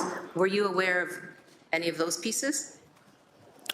Through the chair to our mayor, what I am aware and what I can say is there is a lot of commercial investments in the city of Hamilton. We did have Norm Schlehan from the Economic Development was a guest speaker at one of our dinner meetings last year and spoke about the many projects. And I do see that as a very good thing for Hamilton, but presently it is very, very concerning on the residential side where people are starting to feel very, very unsafe in the city. And that has to be addressed immediately. And can that be addressed without any financing? Like, how do you address these kinds of challenges without investing in the solutions? Can you give us any ideas? Right, through order, please. Thank you. Through the chair to our mayor, as mentioned, there was an article yesterday where MPP Donna Skelly mentioned to really show how the money is being spent, and then they will consider. Well, I thank you for that, and I did see that article, and I'll be speaking actually to the Standing Committee on Finance in their budget consultations tomorrow, and I'm looking forward to that. One of the things I think that needs to be reiterated again, it comes from the conversation that Councillor McMeekin was having with Mike, Mike, West End Home Builders representative, and that is that the tools, the financial tools that exist at the provincial order of government are massive. When it comes to income redistribution, housing, supports for people who are living on the streets, which nobody wants to see, including myself and nobody around this table, those kinds of fiscal resources factually belong at the provincial order of government. They don't belong on the property tax base. I think everybody in this room agrees with that. They don't belong on property taxes. And so the question for you is, did you realize that that is in fact the case? That the property tax base should not have any of these dollars on it, and in fact it's the provincial government's responsibility legislatively, structurally as the way our country operates overall, the provincial order of government has that responsibility and they have the money. And so my question to you is, have you ever asked the provincial government why they think that the property taxpayers of Ontario should be paying, or the property taxpayers of any given province for that matter? Through the chair to Councillor Mayor, I am a resident of Hamilton. I think that question you would have to ask provincial. I'll be doing that. I just thank you. I appreciate your candor there, because that's exactly one of the questions I will be asking on behalf of the council, but on behalf of the City of Hamilton residents and all of the people in this chamber today and folks who are watching, because that's the crux of the matter, respectfully. Thanks very much. And thank you, Mayor. Daniel, for the second time, thanks for your delegation, and you may take a seat. Oh, sorry. Stay here. We've just had a late addition. Councillor M. Wilson, please have your questions. Thank you. Thank you for your delegation and for participating today. I just wanted to maybe reframe, if I could, just so I understand your answer. And I'll pose the question this way. Were you aware that long-term care, social housing, land ambulance, and over 30%, I believe, of public health is paid for from property taxes in Ontario, and that we are the only province in the Federation to demand that? Through the chair to Councillor Wilson, What I am aware of is last year for 2024, budget was passed at 5.79%, where the city collected about 2.4 or probably 2.6 That wasn't my billion. question, respectly. Are you aware this that land, year, are you this aware, year, delegate? It Are is, you it is aware- projected to increase 6.9%, which is much more than last year. And I believe this council has the powers to allocate those funds accordingly. Councillor Wilson? Thank you. So I'm going to take the answer to be no, you are not aware that the province of Ontario is unique in the Federation of requiring municipalities to pay for social housing, long-term care, land ambulance, and a significant portion of public health. Thank you. Daniel, do you have an answer or last comment? Through the chair, no comment. Okay, Daniel, listen, so for the third time, thank you for coming to here today and sharing your information. Thank you very much.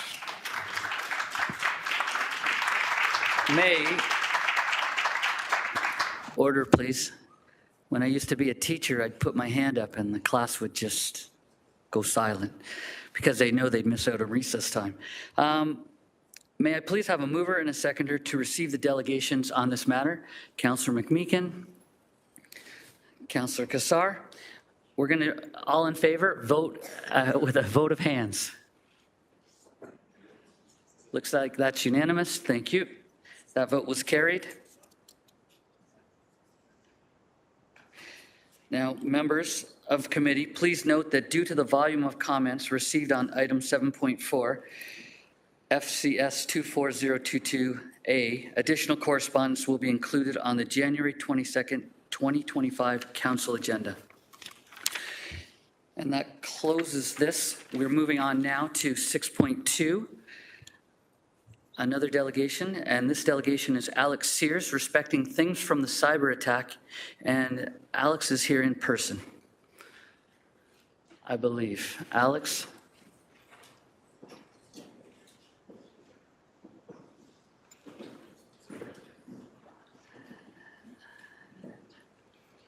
And as I look around and seeing many people stand up, Alex, raise your hand if you're here, and come on down.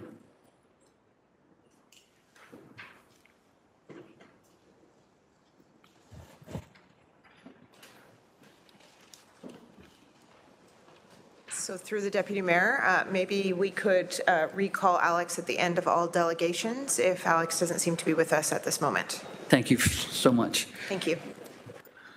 So we'll go to 6.3. Andrew Selman, respecting Gage Park electricity theft, the continued criminal presence, and the lack of city auditing processes that allow tunnels to be dug and operate. And I believe Andrew's here in person. Andrew, if you're here. Thank you. Thank you, Andrew. Andrew, you have 5 minutes.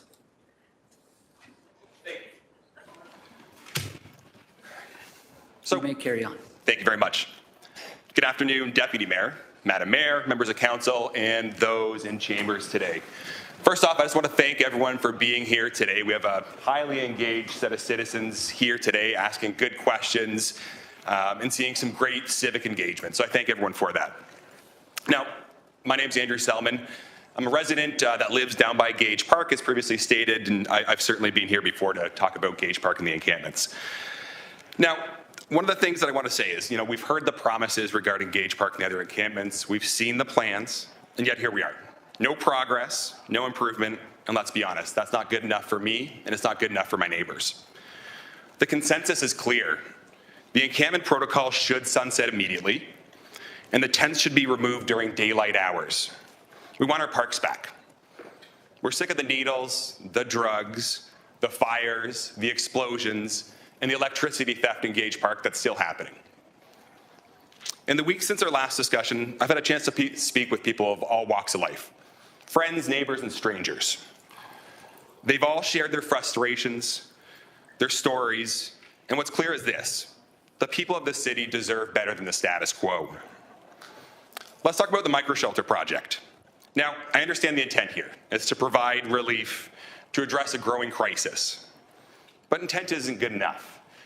And good intentions don't excuse poor execution. And right now, this project is raising more questions than answers. Now, we know the site is not suitable. It's beyond policy. The proposed location is fundamentally wrong. Placing a low-barrier site in close proximity to a residential neighborhood, a grade school, in areas where children walk daily, is an invitation for conflict and risk.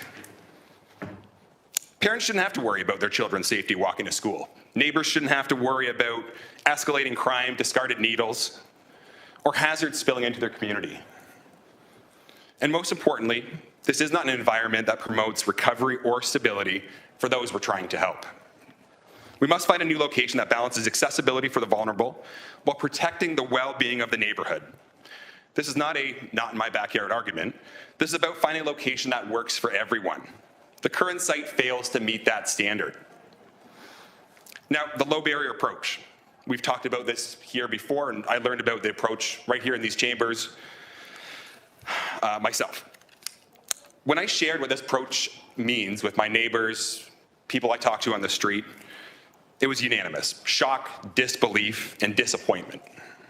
Because let's call it what it is. It's a continuation of the issues that we see in Gage Park or Bayfront Park. We're going to see the stolen property, we're going to see the drugs, we're going to see the scrap metal, all at the sanctioned encampment site. This approach doesn't fix those issues. It enables them. And that's not a policy, it's a dereliction of duty. I ask, what is the exit strategy from the micro-shelter project? This is not being addressed. What's the timeline? The people living next to the planned micro-shelter site, the ones that are going to be dealing with the noise, the safety concerns, the disruption, they have a right to know how long this project is planned for. We've asked a lot of these residents. Too much, in fact.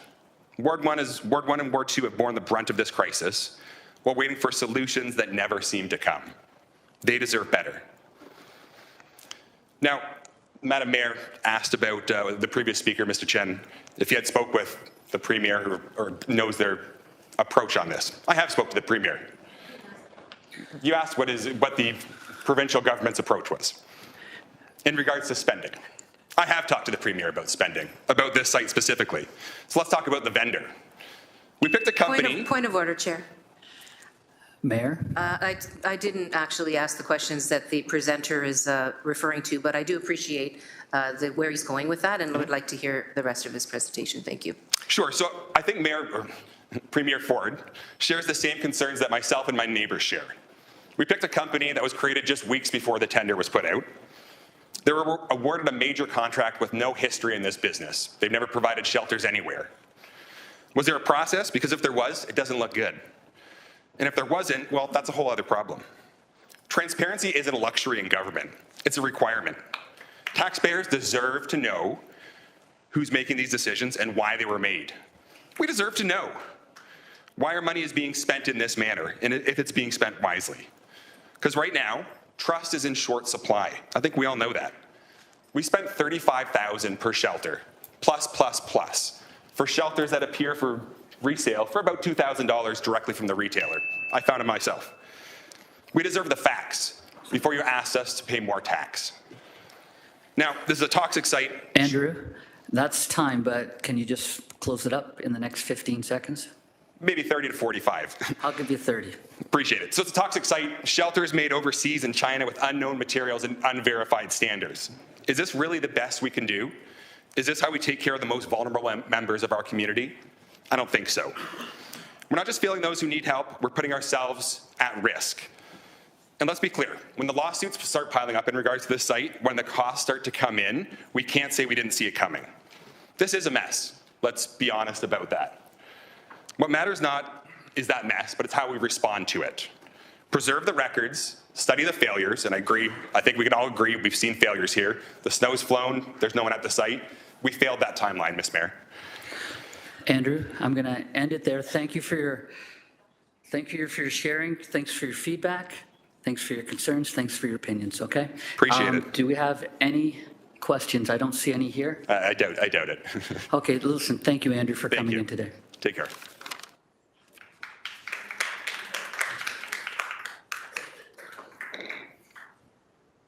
Okay, we're moving to 6.4. No? Just a motion to receive, please, first. Oh, sorry. We're going to, yeah, I need a mover and a seconder to receive Andrew's delegation. Councillor Beattie, Councillor Spadafora, and we'll do this with a show of hands. All in favor? Thank you. That vote was carried. We're going to go to delegations respecting item 9.2, rescinding of the City of Hamilton Encampment Protocol from the following individuals. This is a note to committee. We will take one vote at the end to receive all delegations on this matter. And our first speaker here is Don Grant, who is in person. And thank you, Don, and you can come down and you will have a tone sound at 4 minutes, which will give you 1 minute left for a total of 5 minutes. Thank you.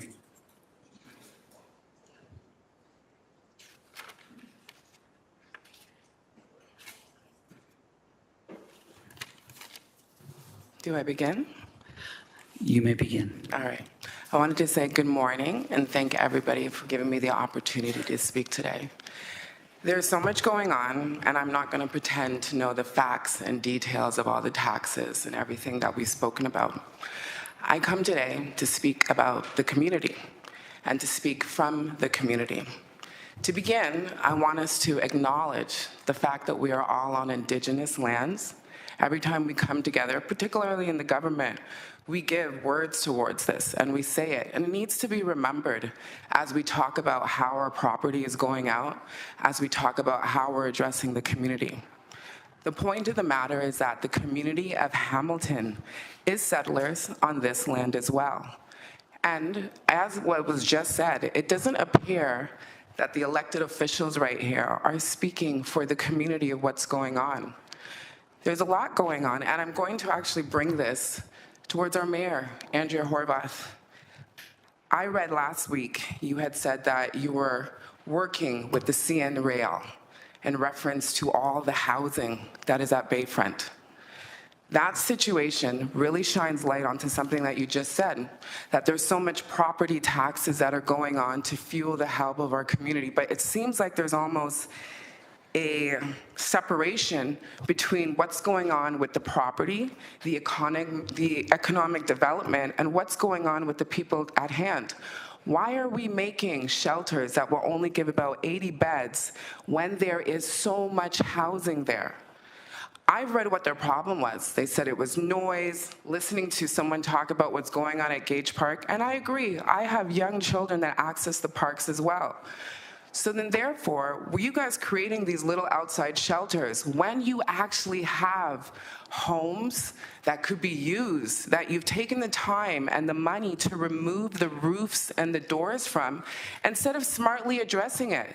The interesting thing about housing is it rounds itself in a circle. That's why it actually creates a lot of the problems that leave those those impoverished situations from loitering or so on. There's a lot of stuff just to say that it stays within it because the way it's shaped.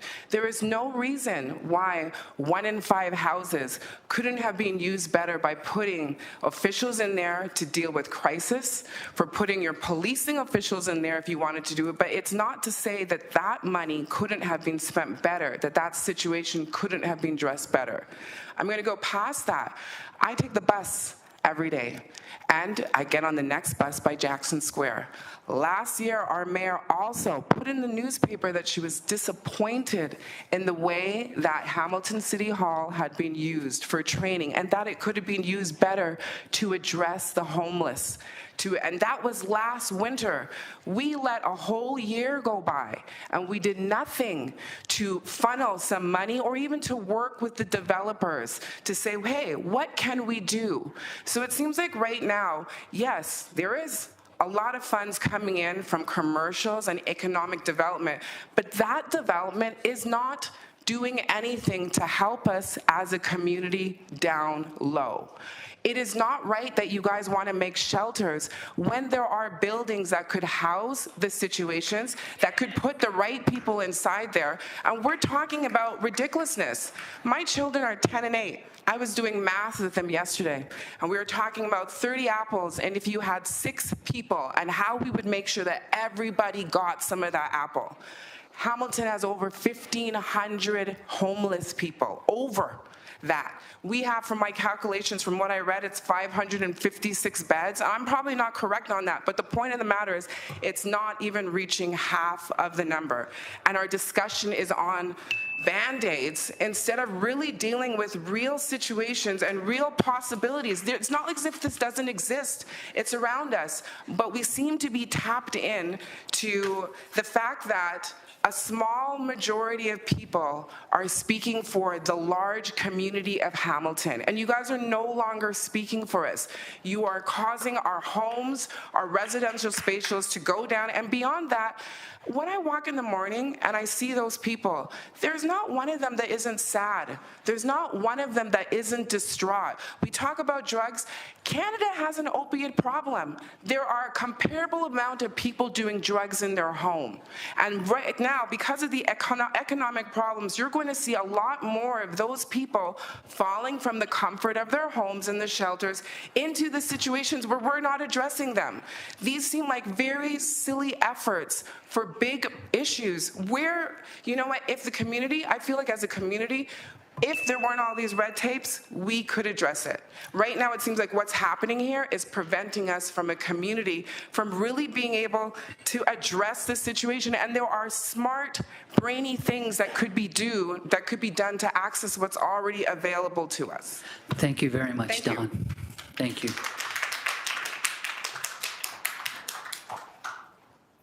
Mayor, are you? No. Okay, so thank you. There's no more. There's no questions for you, but I appreciate that you've come down and spent the time. No problem. Can I just finish one word? I think that when our mayor. Actually, I can't let you do that because you have to speak through me, and we have a. Okay. All right. We have a certain order we have to. But Councillor Pauls is waving frantically to speak to you, so we're going to let her have some questions. Councillor, your questions. Thank you for noticing. I'm trying to type in my question in here. I want to thank you for coming. First of all, for your passion and for really showing your compassion towards the homelessness. So I really want to thank you for that. But I like what you said. You said we should get maybe more builders. I think it's such a great idea, and I think we want to. We as a city need to do that, to get builders and developer to help us. I know a few of them that are willing to do that and help. So I just want to say thank you to you for coming and for showing compassion and giving us more ideas, which I think we want to, that's what we want to have. And I agree with you 100%. So thank you for coming. Can I respond to her quickly? Councillor Pauls, was there a question there? Yeah, the question is, thank you for saying that we need to get more developers and builders. Question, Councillor Pauls. Councillor Pauls. Okay. All right, we're done then, I guess. Okay, thank you so much. Thank you so much. Thank you. All right.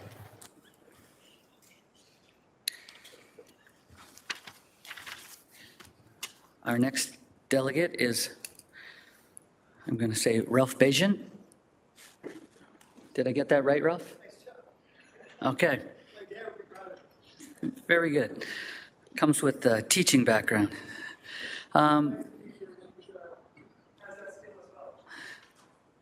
Okay, Ralph, again, you have 5 minutes. And when you begin, that's when we'll start the timer. Okay, no problem. We can just scroll through them. I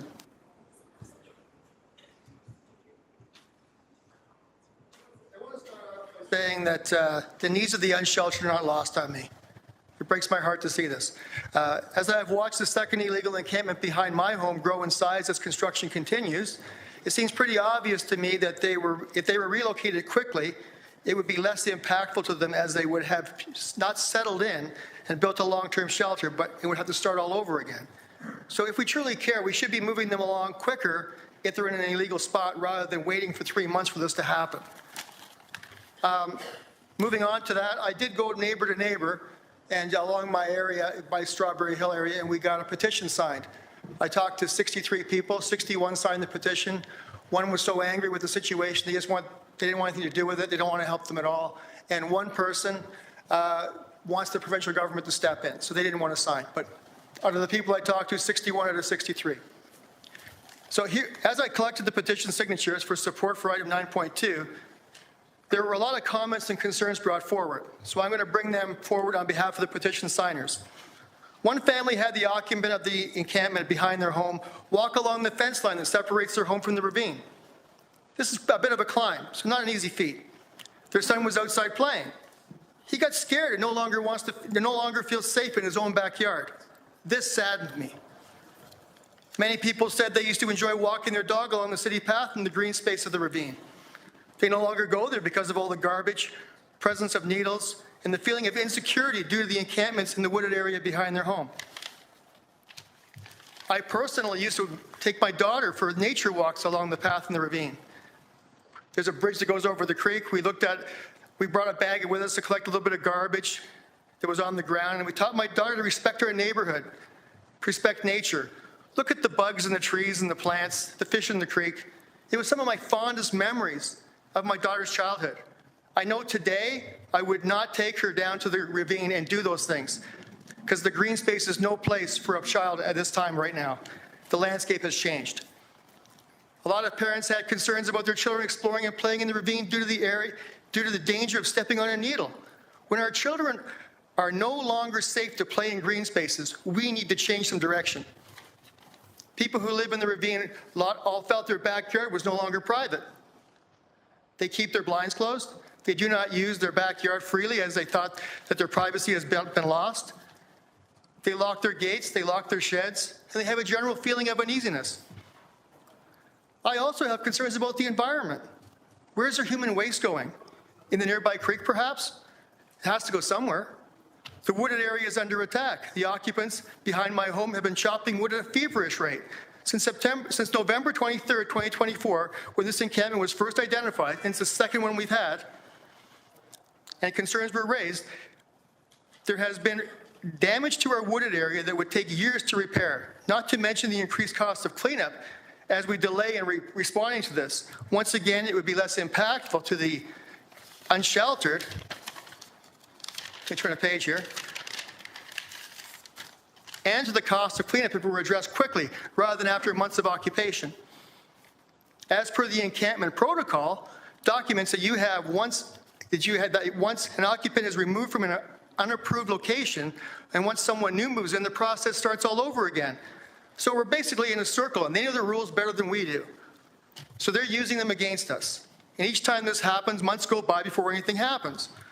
And once again, the homeowners who have invested in Hamilton, who work in Hamilton, who support Hamilton, and who are here to stay are impacted by the situation. We are vulnerable too. We are mentally and emotionally strained by the situation. We are concerned for our city, our neighborhood, our security, our homes, and our family. This is our home. And we have grown roots here. We matter. For example, if a campfire burns down the ravine behind my home, the encampment moves on, and we're stuck with the mess, the cost, and all the worries. This bothers us daily. In closing, the demographic of the people I spoke to ranged from a few years in the neighborhood all the way up to the original owners from 1986. They all feel the same. They bought their homes in our neighborhood because of the green space. It is for everyone. Please give it back to us, all of us. Thanks, Ralph. And stay there. We have some questions for you. I'm happy to answer them. Okay, so first up is Councillor Francis. Well, thank you, Ralph, for coming here. Sadly, these images here are a constant reality in Ward 5 that we've got to deal with. If you look at them, that's not the ravine that I bought into. That's the ravine we have. I didn't take these pictures. Other people did it, and they sent them to me. Yeah, this is a constant reality since this encampment protocol has been implemented that we've had to deal with. Just in terms of your comments there, can you clarify for me when this encampment, specifically in this location, first popped up? Is it September that you said? November was the second one. I think it was late August was the first one. And when I looked at the protocol, it's the total number of days should be 17 days from original official identification through the process to removal. We're way past that on this one, which was started November 23rd. We basically had a month off. We had an encampment. We brought it forward. I actually brought notices around to all my neighbors to call you. We wanted to make more noise, and they did. And then we got it removed. A month later, guess what? Oh, hey, you know, there's a good one down there. It takes 3 months. Go down there and enjoy yourself and wreck the lives of the people who live there. That's what's happened. So we're round 2 right now. It's a circle. The only ones that are losing are us.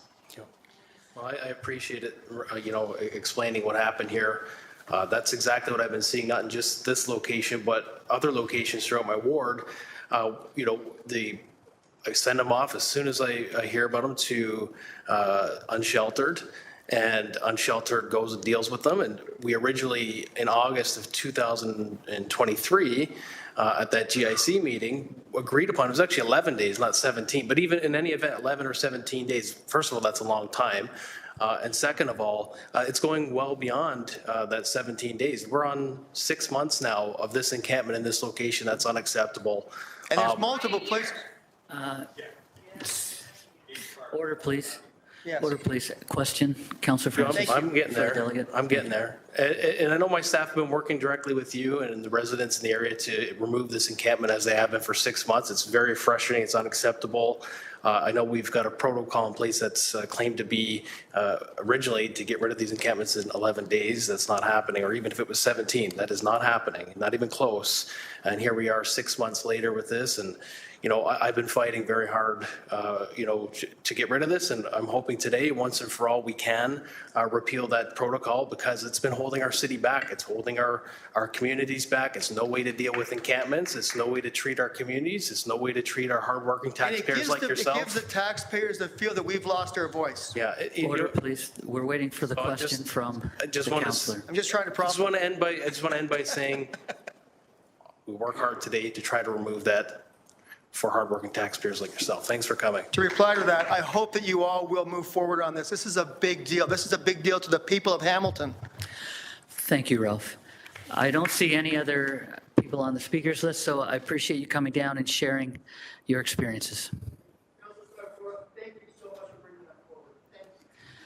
Thank you. Okay, the next delegate is a virtual presentation, and it's James Kemp. James, are you with us online? Hello. Okay, can you Anybody turn see your me? camera on? I thought I did. Just give it a minute. It might take a minute to turn on. Sorry. Okay.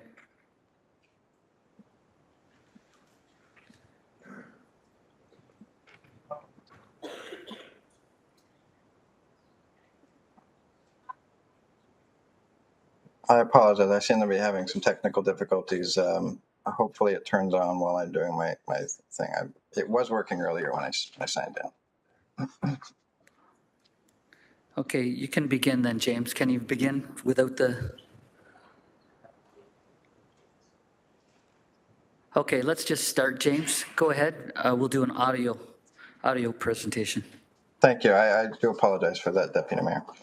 Good morning, Deputy Mayor and members of the General Issues Committee. Thank you for taking the time to hear from me today. I am delegating to you today regarding item 9.2, specifically the motion to rescind the encampment protocol. While I understand residents and councillors' concerns regarding encampments, I implore you not to take such drastic steps as it can only produce immeasurable harm. We need housing, not just housing, but deeply affordable housing across all types. We need the federal and provincial governments to do their jobs and get back into the social housing business. Expecting the free market to course correct itself and look after the needs of the less fortunate is absolute fantasy. Removing regulation and rent controls as a solution is the same.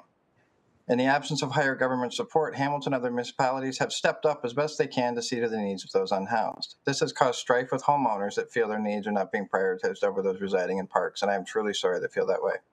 They have a right to use the parks, and they can.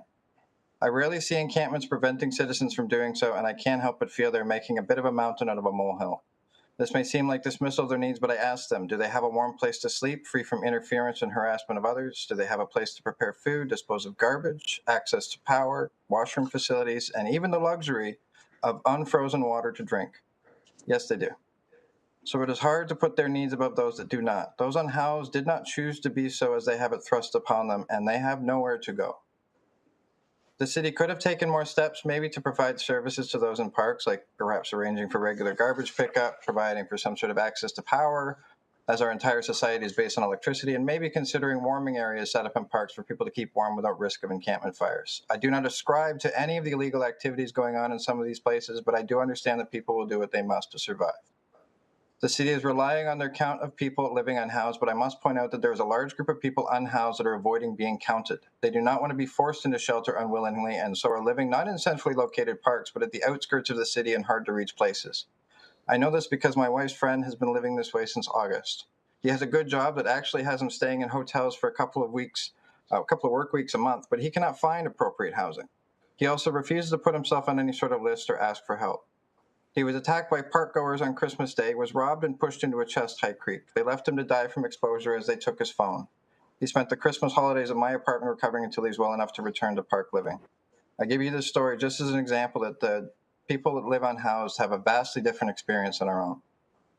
People with various difficulties need special supports due to their conditions. Having someone with schizophrenia or Tourette's or an acquired brain injury, to give a few examples, living in close quarters of shelters is not safe or humane. Transitional housing like micro-shelters, tiny shelters is the ideal solution to their individual needs. Furthermore, the needs of those with physical disabilities can be better accommodated in these settings. People with disabilities make up the lion's share of those unhoused, and we must approach this problem with this in mind. It is not simply enough to provide a bed, it must be a safe and accommodating bed. On the agenda today is a letter from the ACPD regarding the same subject. If we want people to use shelters instead of living in parks, we need to provide a shelter adapted to their individual needs. I do not envy all of you at Council. You are being scapegoated by more senior levels of government with little ability to effect lasting change without supportive, accessible, affordable housing in place. The province's most recent encampment response plan is woefully inadequate and actually places the blame on those unhoused and not on the province where the blame squarely belongs. How is someone on social assistance supposed to afford housing with the rates as low as they are? Landlords are not even considering renting to us, as so many of us have poor credit scores and are considered bad investments. We all want this crisis to end as soon as possible. Rescinding the encampment response prematurely is only going to hurt those already living life on the very edge. This winter is the coldest we've seen in a few years and is still a long way from ending. Homeowners should really be directing their ire at the province if they want to see any actual change. Until you can make them hurt, they have no reason to get involved. I thank you all for your efforts on this issue to date and ask that you continue to stay the course with the current encampment protocol. It is far from perfect, but it is better than not having it at all. Thank you. Thank you, James. There's no questions from the councillors at this point, so I thank you for your delegation. Sorry. Councillor Pauls. Thank you. I just want to ask one question. We want to protect our homelessness and make sure they're not in harm's way. Living in parks, in my opinion, is putting them in harm's way because you just said we have cold winters. And living them in parks is not the right thing to do. So what is your thought on that? We want to take them, you just made a statement that living in parks is a safer place. My statement was living with the encampment protocol as it is safer than having them shuffle around and moving every few days. But to speak to that specifically, I want to remind people that during the pandemic, the province put in a temporary hospital behind a general hospital, and they did it in the space of a month. And then they demolished it pretty much as quickly without it ever actually being used. That was an all-out effort that the province put forth to deal with that particular problem. The province could be putting forth these sorts of efforts to have better shelter spaces for the different municipalities, but they're choosing not to. Well, why are you saying the province? The city has the ability, we could do it as well if that's what we wanted to do. My question is, leaving people in parks in cold weather where there's no washroom, nothing around them, all alone, because I've been to a couple of encampment and my heart breaks. We are not keeping them in safe place. The best thing to do is eliminate tent in parks and put them where there's warm, there's a bed. There's no bed in tents. They're sleeping on the ground. So my question to you is, where do you see the safety in parks? To that question through the chair or through the deputy mayor, sorry. It's not is it safe at parks to shelters? Shelters are not safe for a lot of people, especially shelters in the confined conditions that we have today. And a lot of people with mental health issues find it difficult to live in such conditions. As we know that there's lots of fights, violence, stabbing. There's people that are actually can't access shelters at the moment because they've already been kicked out of particular shelters because of behavioral issues that are not their fault. I don't agree that parks are the safest, but I do believe that people need to be able to survive in whatever way that they possibly can. Some people can do shelters, but the shelters involve a daily shuffle. Every day, everybody is displaced. It's a constant daily move and a daily shuffle. How is that going to be any different than the removing the encampment protocols and doing the daily shuffle as well? People need to be able to find. People need to be able to found. For medical services, for support services. And they need to be able to have a place to go, whether it's a safe place to go. They need to have a place to go so that they can put their stuff, they can sit down, they can rest. And shelters aren't always the best answer for them. And with unless we provide actual housing, having people find some way that they can to survive is probably the better option. Thank you, James, for that. And I just want to make it clear that I believe parks are a detriment to anybody that lives outside, especially in the winter. So we do care, and we have to find more solutions. Housing with support, mental play, I don't want to call them institution, a hospital, whatever, to get them help. So thank you for that. Thank you, Councillor Pauls. James, we have more questions, and they're going to come from Councillor Clark. They will be questions, Deputy Mayor. Can I ask your opinion as to how the city should deal with the chronically unhoused or the hard to house? I've asked questions of staff in the past. There's about 250 people that are living in tents. Several of them are refusing to go to structured housing. So how do we deal with that? Thank you, Councillor Clark, through Deputy Mayor. It's not that they're refusing to go to structured housing. They're refusing to go into shelter, which is not the same thing at all. Structured housing, I agree, is important. Sorry, if I may. James, just 1 second. I think the councillor wants to clarify. Sorry, go ahead. The shelter component is not to which we are speaking. There are several unhoused individuals who are refusing to go into shelter that is transitional housing, shelter that is geared to income housing, supportive housing, because they cannot function in that environment. That has been our experience, and so I'm asking the question quite sincerely, how do we help folks who do not want to be helped? There's always going to be, pardon me, through you, Deputy Mayor, there's always going to be a component of people that are going to refuse help. But there's a lot of other people that feel that they don't have a choice or that their options are so poor that they are refusing what they've given. There's also people that don't understand exactly what transitional housing means and what wraparound supports means. I mean, when we think of things like residential care facilities, living in a residential care facility is no picnic. It's close quarters again, like shelters. You're living in very tight spaces with people with various disabilities. You have there's no program activities like, say, in long-term care facilities. You basically sit and watch paint peel. It's not an experience that people enjoy. So some people are choosing not to go back into that. They've gone out into homelessness because they couldn't handle that sort of environment anymore. And it's true that we do need to revisit transitional housing and what we consider wraparound housing. It's what we have now is not necessarily meeting everybody's needs. But the first step, especially for the people that are chronically unhoused, is some form of transitional housing that gives them a space without giving them an apartment. We find that just handing people the keys to an apartment after they've been homeless is a recipe for disaster and failure.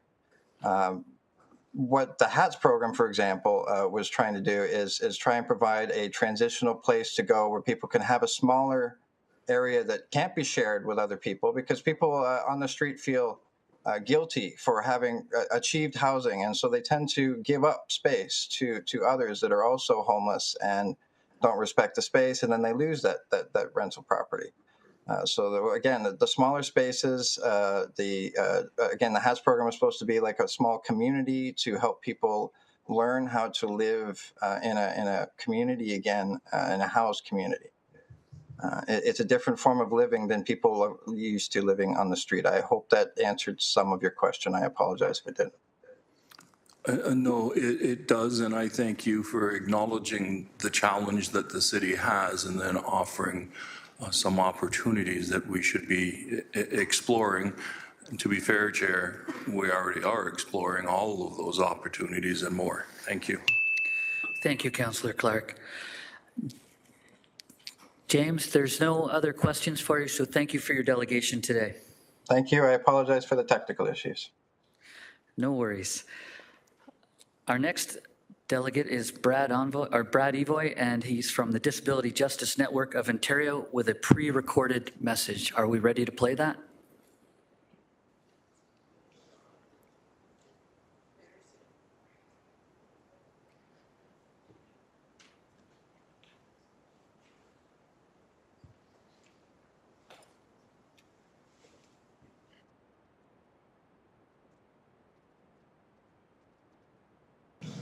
Is Brad Evoy. I'm the Executive Director at Disability Justice Network of Ontario. As you know, DJNO is an organization devoted to building a world where disabled people are free to be and can hold power to account. I'm really sorry I Brad Evoy. I'm the Executive Director at Disability Justice Network of Ontario. As you know, DJNO is an organization devoted to building a world where disabled people are free to be and can hold power to account. I'm really sorry I Brad Evoy.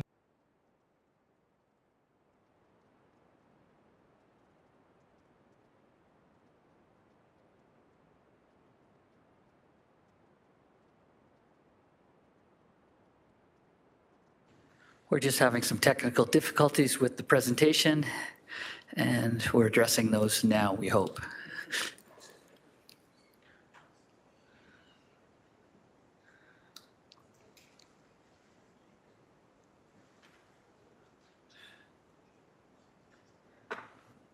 Difficulties with the presentation, and we're addressing those now, we hope.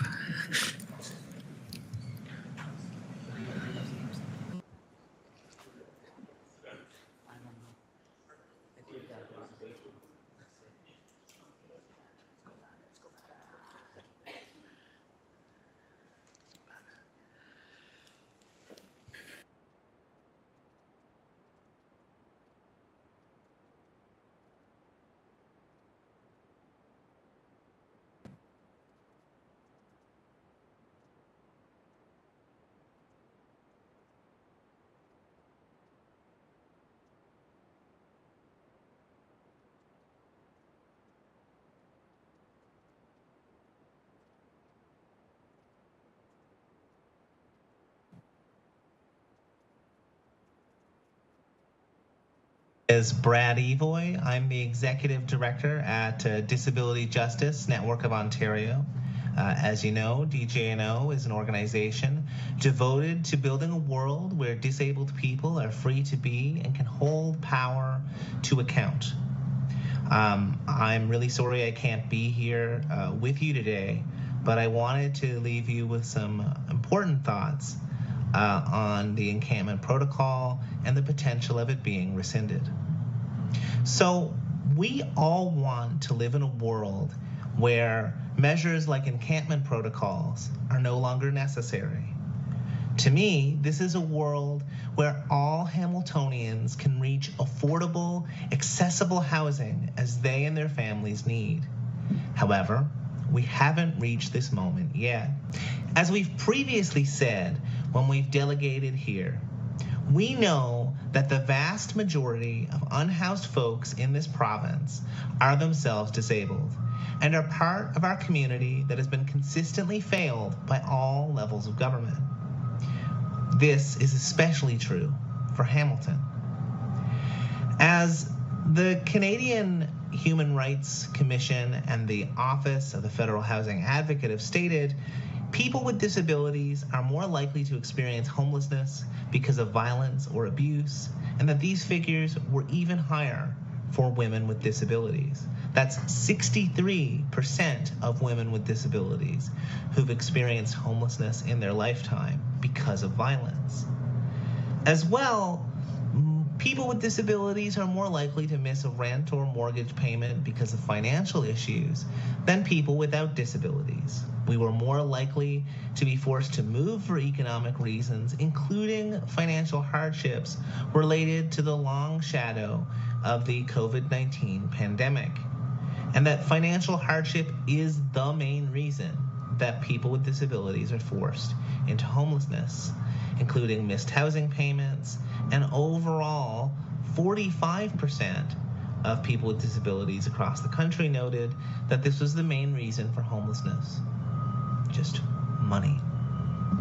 And we know that a number of unhoused ODSP and OW recipients that are unhoused has doubled since the pandemic began, and that more of our unhoused neighbors are kept from these systems due to barriers arising from being unhoused.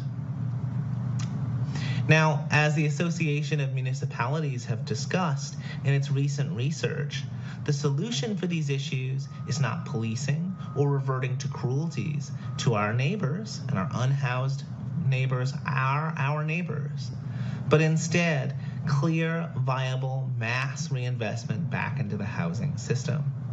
Ultimately, moving from the protocol, while it may be flawed, to a system where policing and bylaw enforcement are the tools, the main tools for working with unhoused Hamiltonians is a dangerous precedent and ultimately doesn't get us where we need to be.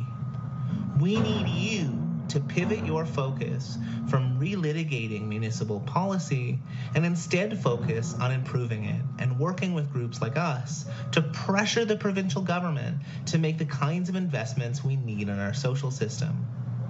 AMO itself acknowledges the need for $13 billion in investment. Undermining protocols and worsening situations won't make this any easier for any of us. Instead, I urge you to refocus on getting these investments from the province to Hamiltonians and Ontarians that need them, along with urgently needed increases to social assistance rates and reinstating full rent control, the things that folks who are unhoused have told us they need. Rather than forcing everyone to relitigate these issues every couple of months, we don't need to keep debating this again and again.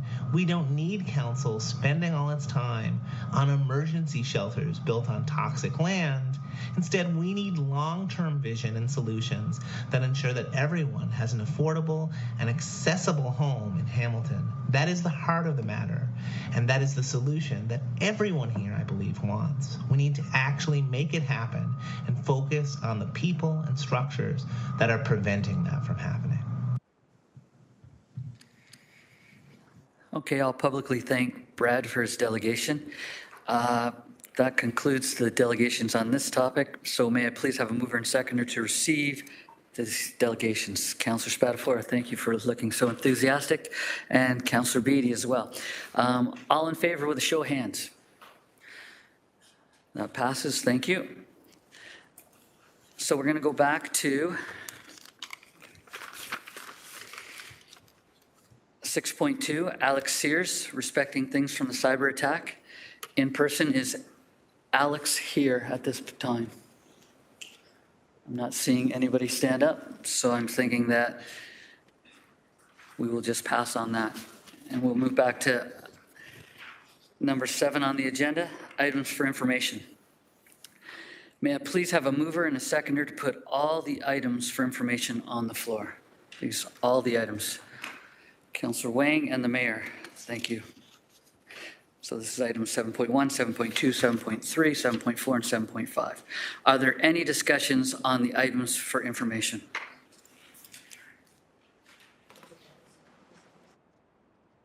Not seeing any? Whoa, whoa, whoa, whoa. I'm just going electronically, sir. Okay, are you, I hope that you have not been offended, Councillor?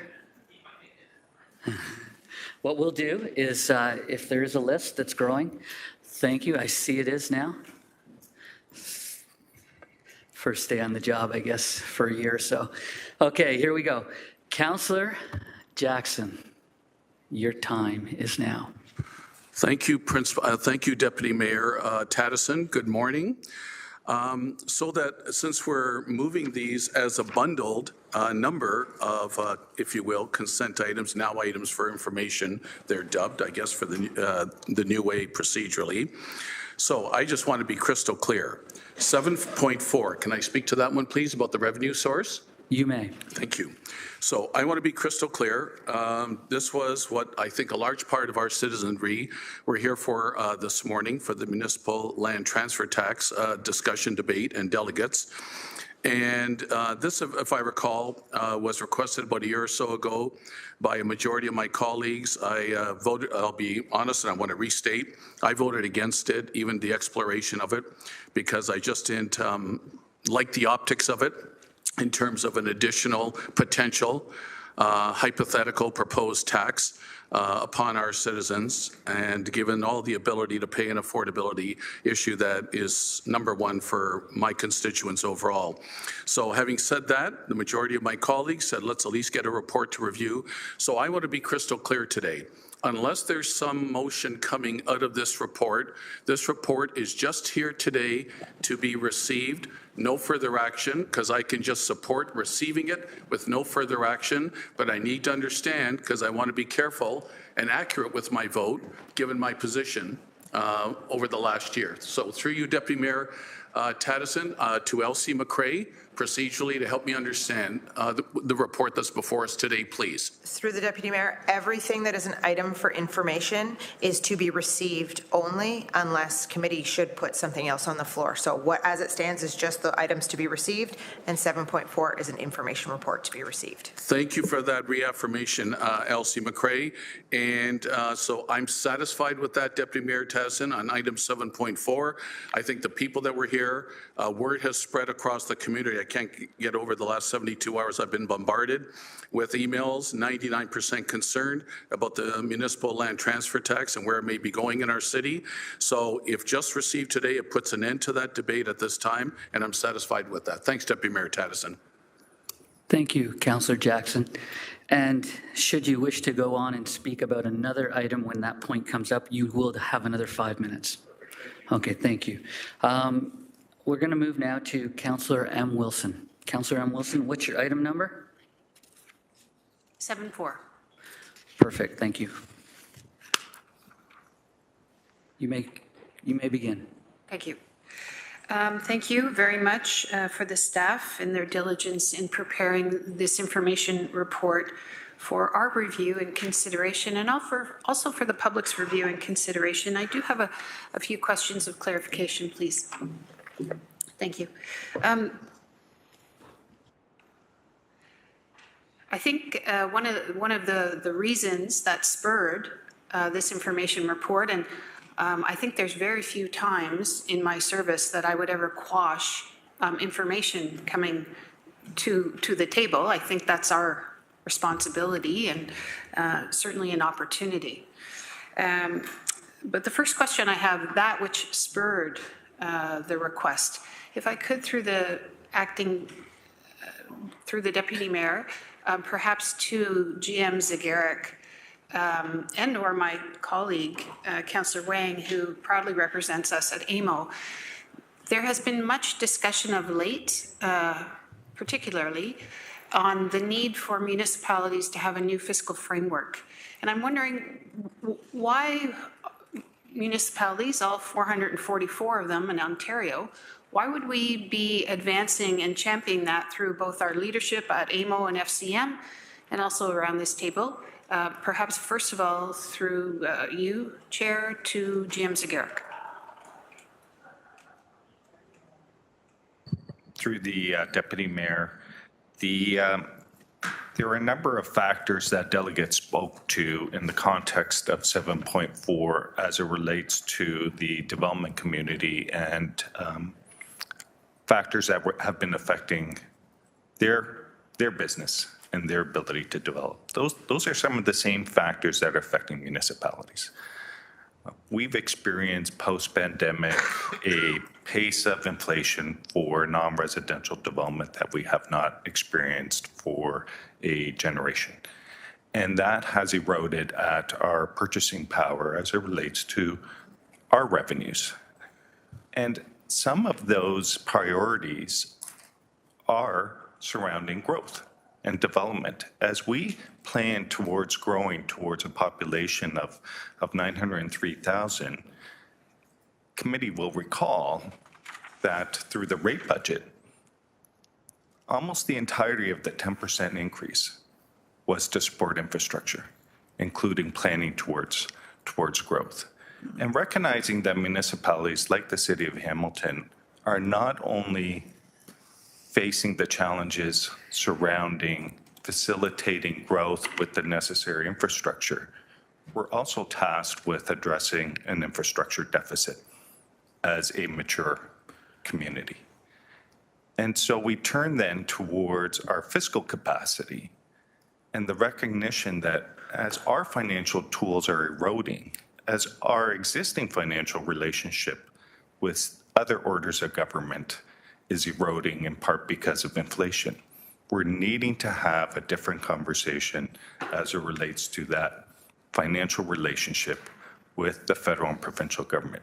One example, when I speak to erosion, is, and we're appreciative of the funding that we receive for infrastructure from the federal provincial governments, whether it's the gas tax revenue sharing from the province of approximately 11 to 12 million annually, whether it's the federal Canada Community Benefit Fund, previously the federal gas tax revenue sharing, which is approximately $34 million.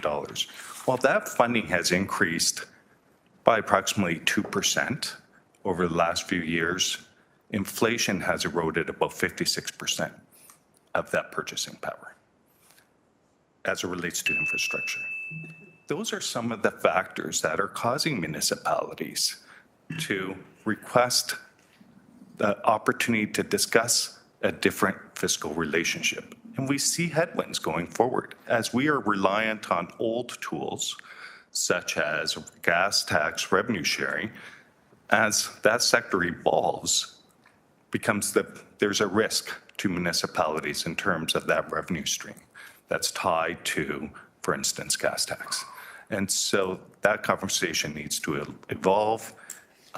And I would say timing is critical now as municipalities are dealing with crises, whether it's a housing crisis, a mental health crisis, an opioid crisis, as well as we're trying to address infrastructure, both as it relates to state of good repair, but as well as being good partners towards facilitating growth going forward. Thank you. Through the chair to GM Zagarek, I really appreciate that, which has been supplied to us not by an elected official, but the one who we look to for expertise in the management of our public expenditures. I think it's interesting. We like to use catchy phrases, which I heard again today, no disrespect. The problem is that we have a revenue, we don't have a revenue problem, Councillor. We have an expenditure problem. But what I thought I just heard, Chair, is the Baldwin Act, which incorporated municipalities, I believe in 1846, hasn't changed in terms of that which municipalities have access to in their finances, which is taxes on property. So we have a revenue problem. We also, though, what I heard from GM Zagaric, we have an expenditure problem in that we are the only province in the nation where cities and towns are responsible for social housing, land ambulance, and a number of other hefty expenditures. So what I thought I heard the GM say is we do have a revenue problem. We have an expenditure problem more so today. So thank you. On the issue of, I'd like to ask some questions which are specific to the report, if I may. Can you come back on the speakers list? You're at 6 minutes and 30 seconds. Absolutely. Thank you. We're going to go to Councillor Francis now. Councillor Francis? Is this on 7.4? This is on 7.4, yeah. Thanks, Deputy Mayor Taddison. And this year will mark the third consecutive year that this council passes along a 6% tax increase to our residents, plus hundreds of millions of dollars in reserve spending. Residents continually ask where their tax dollars are going. They're not seeing any benefit for these large tax increases. This council does, in fact, have a spending problem and not a revenue problem. They know that the municipal land transfer tax will be used to fund more reckless spending and not cut property taxes. I'll be voting no to the municipal land transfer tax. I have no interest in these tax and spend tricks in this report. My residents cannot afford them. I voted no to receiving this information in the first place. And should a motion come forward at some point from one of my colleagues to implement these tax and spend policies, I will be opposing them. Thank you. So thanks, and you do realize, Councillor Francis, we're not voting on that exactly today, correct? I just said that. Thank you. Sorry, I was distracted. Let's go back to the list, and it looks like it's Councillor Clark. You're up. Thank you, Deputy Mayor Taddison. Just a quick couple of questions on item 7.4. So it is an information report, but I'd like to understand whether there has been any direction from any elected official to our staff to begin the process on any of these new taxes or fees, for that matter. Will that be GM? Yeah, through the Deputy Mayor, no. Thank you. And so by receiving this, just for clarification from the clerk, we are not indicating in any way, shape, or form support of these items or even exploring them further. We're simply receiving the report as it is written. Is that correct? Can I just get that audibly? GM or clerk? So through the Deputy Mayor? Sorry. Yes, that's correct. Thank you very much. Those are all my questions. Thank you, Councillor Clark. Councillor Beattie. Thank you, Deputy Mayor, and through you, I don't debate the need for a better fiscal deal for municipalities across Ontario. I would debate how we implement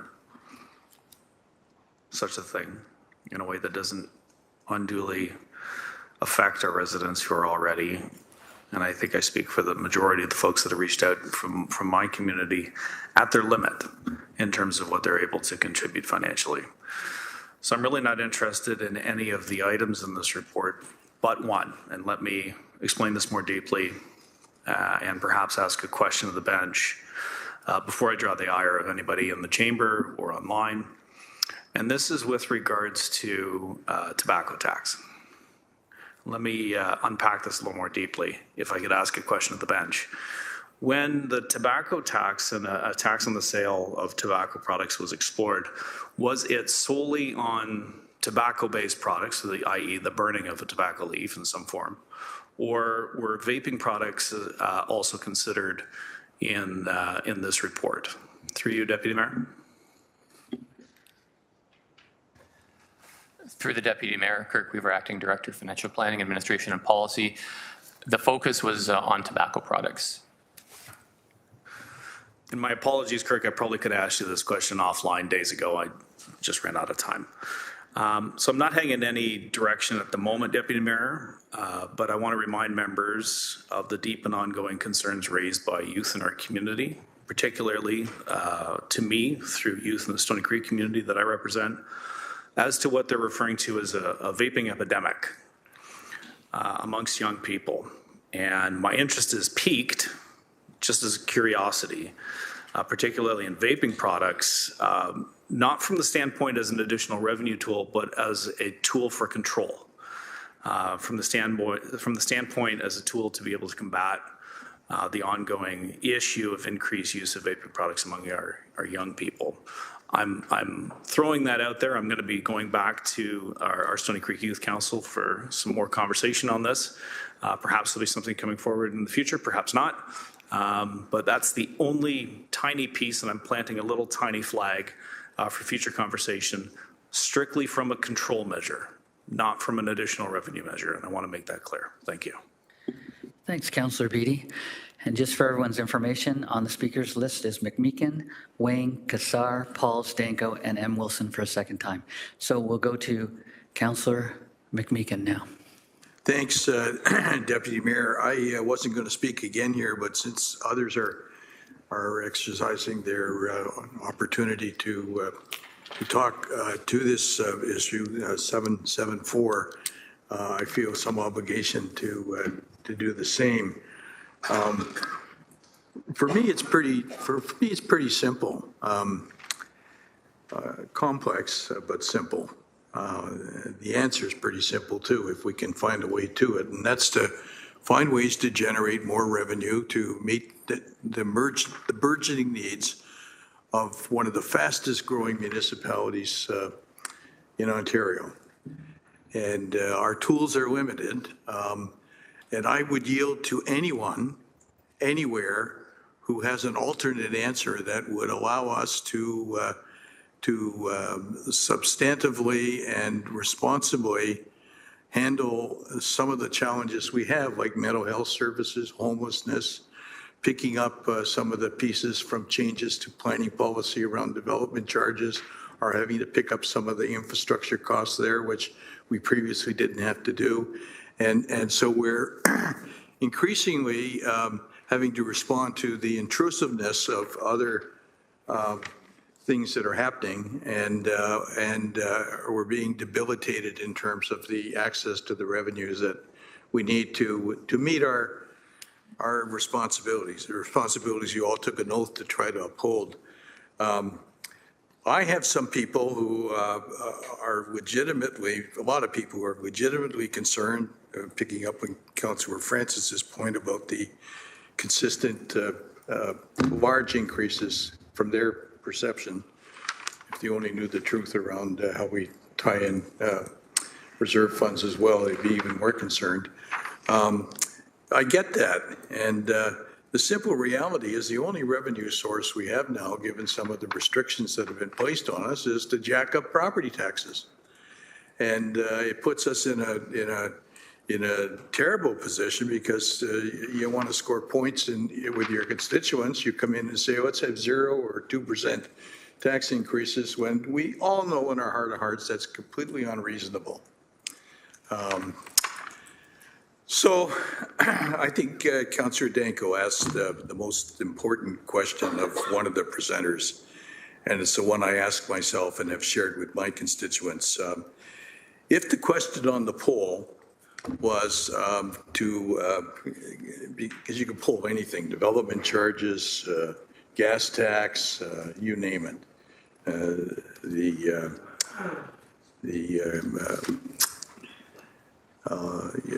the green tax, and you would get that kind of a response. People don't like taxes.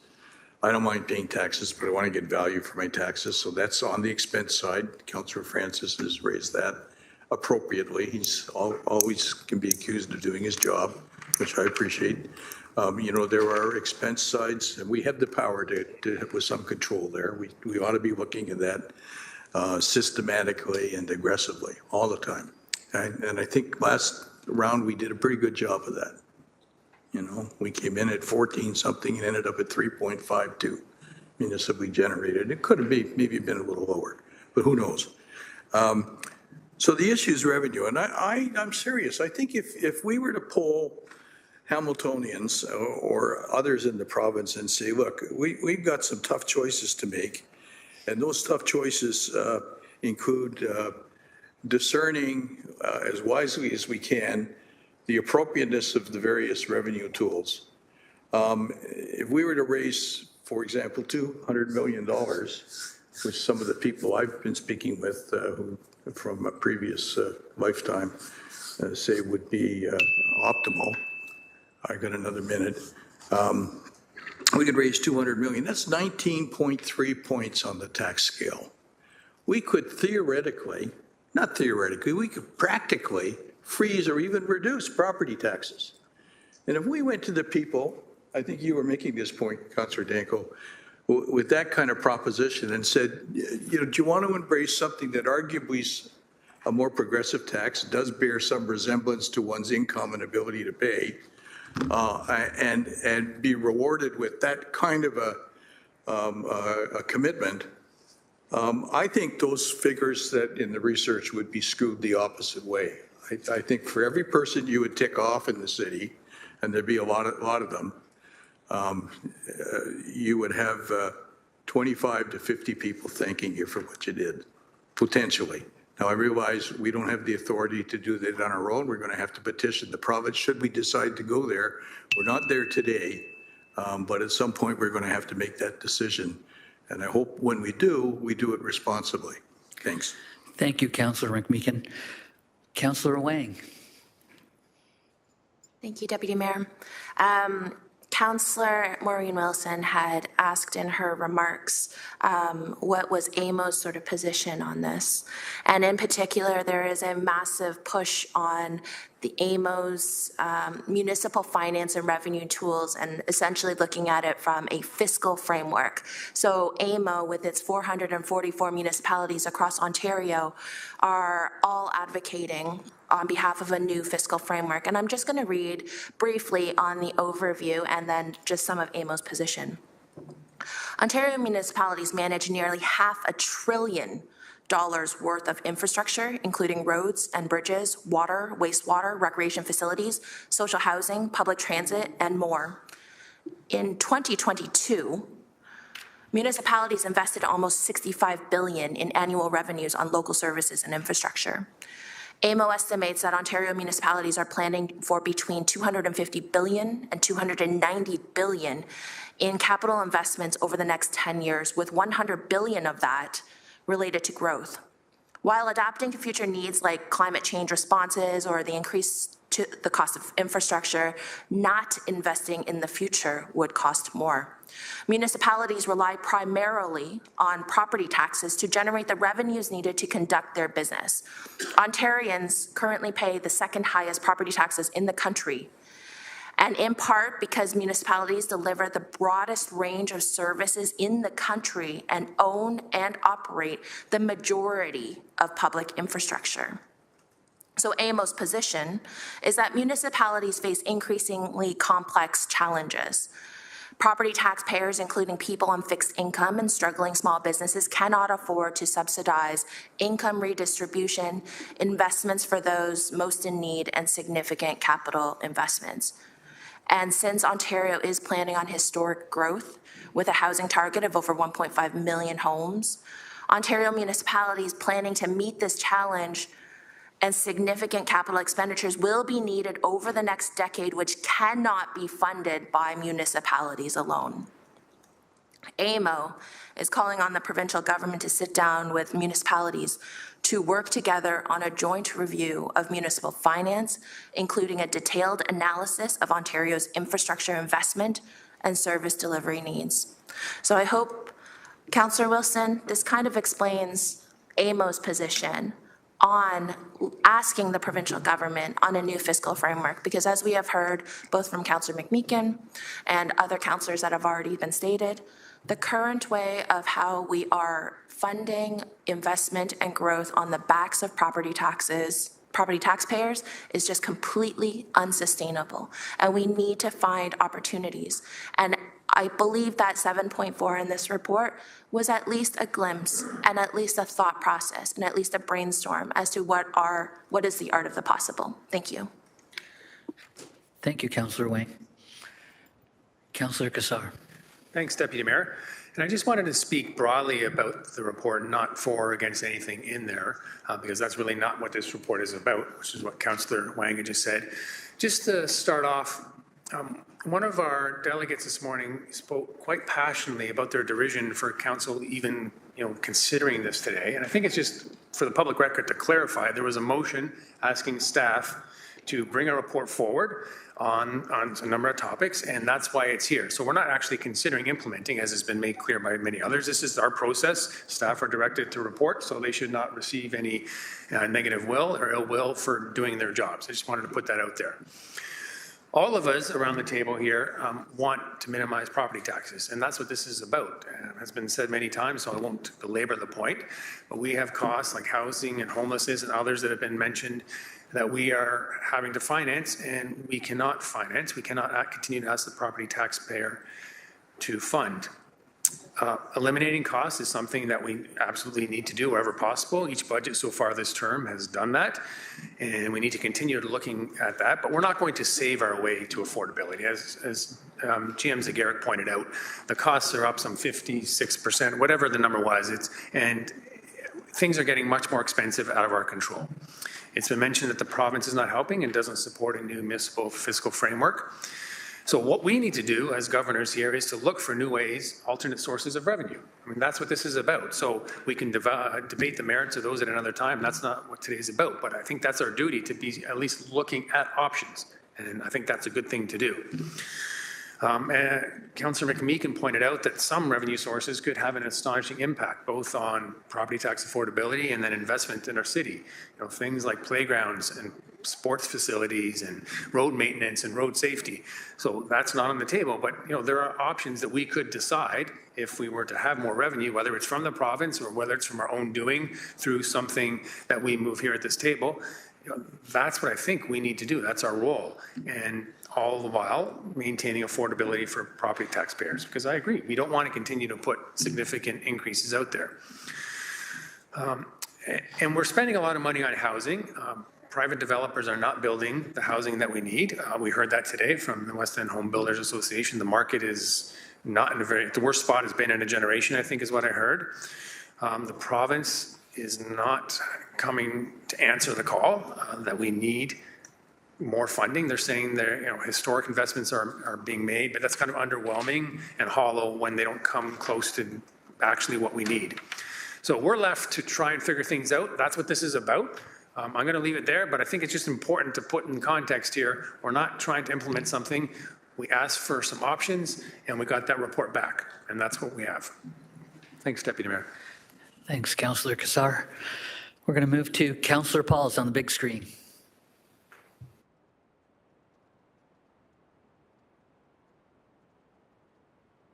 Thank you. You probably all know where I stand on this, but yeah, I remember even last term there was a rumor that we might look at the land transfer tax, and I remember thinking, wow, that would really destroy our market, housing market, and cause a lot of problem. But I hear a lot of our property tax. I think Councillor Danko asked, well, if we want lower taxes, then we must find revenue. But my point is this: I am glad this is not where we're voting whether we're going to implement it or not. We have two pockets. The two pockets are in the same pair of pants. We're taxing people more by doing this to pay to lower our taxes. So to me, it's all the same taxes. It is important that we look at other options, not taxing more people to figure out how to pay for our expenses in Hamilton. We are taxing people to death. My one concern that I have, that people call me, even with just plain the vacant tax, people don't even understand that any longer. People don't even know what that is about. And I just want to say that we talk about taxes, taxes, taxes, how we're going to pay, and we want to tax the people to pay for it. So I am glad this is not a vote to implement this, because first of all, we heard that we have no rights. It's not legislative for us to decide. It's the province. So I'm glad, and I have to admit, I did vote for the report, and but I would make sure it's not implemented. I will do my best, because people of Hamilton have spoken. I've had hundreds of emails. People have talked to me, and clearly we do not want to pay our taxes by taxing the people that we're taxing already. So thank you for that. Thank you, Councillor Pauls. Councillor Danko, you're up next. Thank you. This has been a fascinating discussion on an issue that we have no authority to implement. However, I do want to thank Councillor Wilson and council that voted in support of this to have this report back, because this is important information for us as a municipality to consider, and also for us as a municipality to continue to advocate for a new funding structure for municipalities, not just Hamilton, but every municipality in Ontario. So let's just do the math on what is actually in this report. $177 million new revenue for a land transfer tax, $4.2 to $31 million for alcohol, $5 to $6 million for tobacco. All in total, that would result today, if we implemented right now, a municipal property tax cut to every single property taxpayer in the city of Hamilton of 16.5%. So I think if I put in my newsletter tomorrow, would you be supportive of a 16.5% property tax cut? I can guarantee I'll get a far more positive response than the realtors did to their survey, because every single property owner in the city of Hamilton pays property taxes, and not every single person is involved in investment property selling and buying, or buying new houses. That is a very small percentage of the population. So let's just talk about, this this idea of the city doesn't have a revenue issue, it has a spending issue. I mean, that's a very easy criticism to make against any government. It's as old as organized government. And frankly, it's easy, it's also lazy. The fact is that we as a municipality, and every municipality across Ontario, has a lack of financial support from the provincial government, constant ongoing downloading, not only of costs, but of provincial responsibilities. We have a provincial government that is currently sitting on a $2 billion a year annual surplus, a provincial government that is currently looking at launching a $200 million provincial election that nobody wants.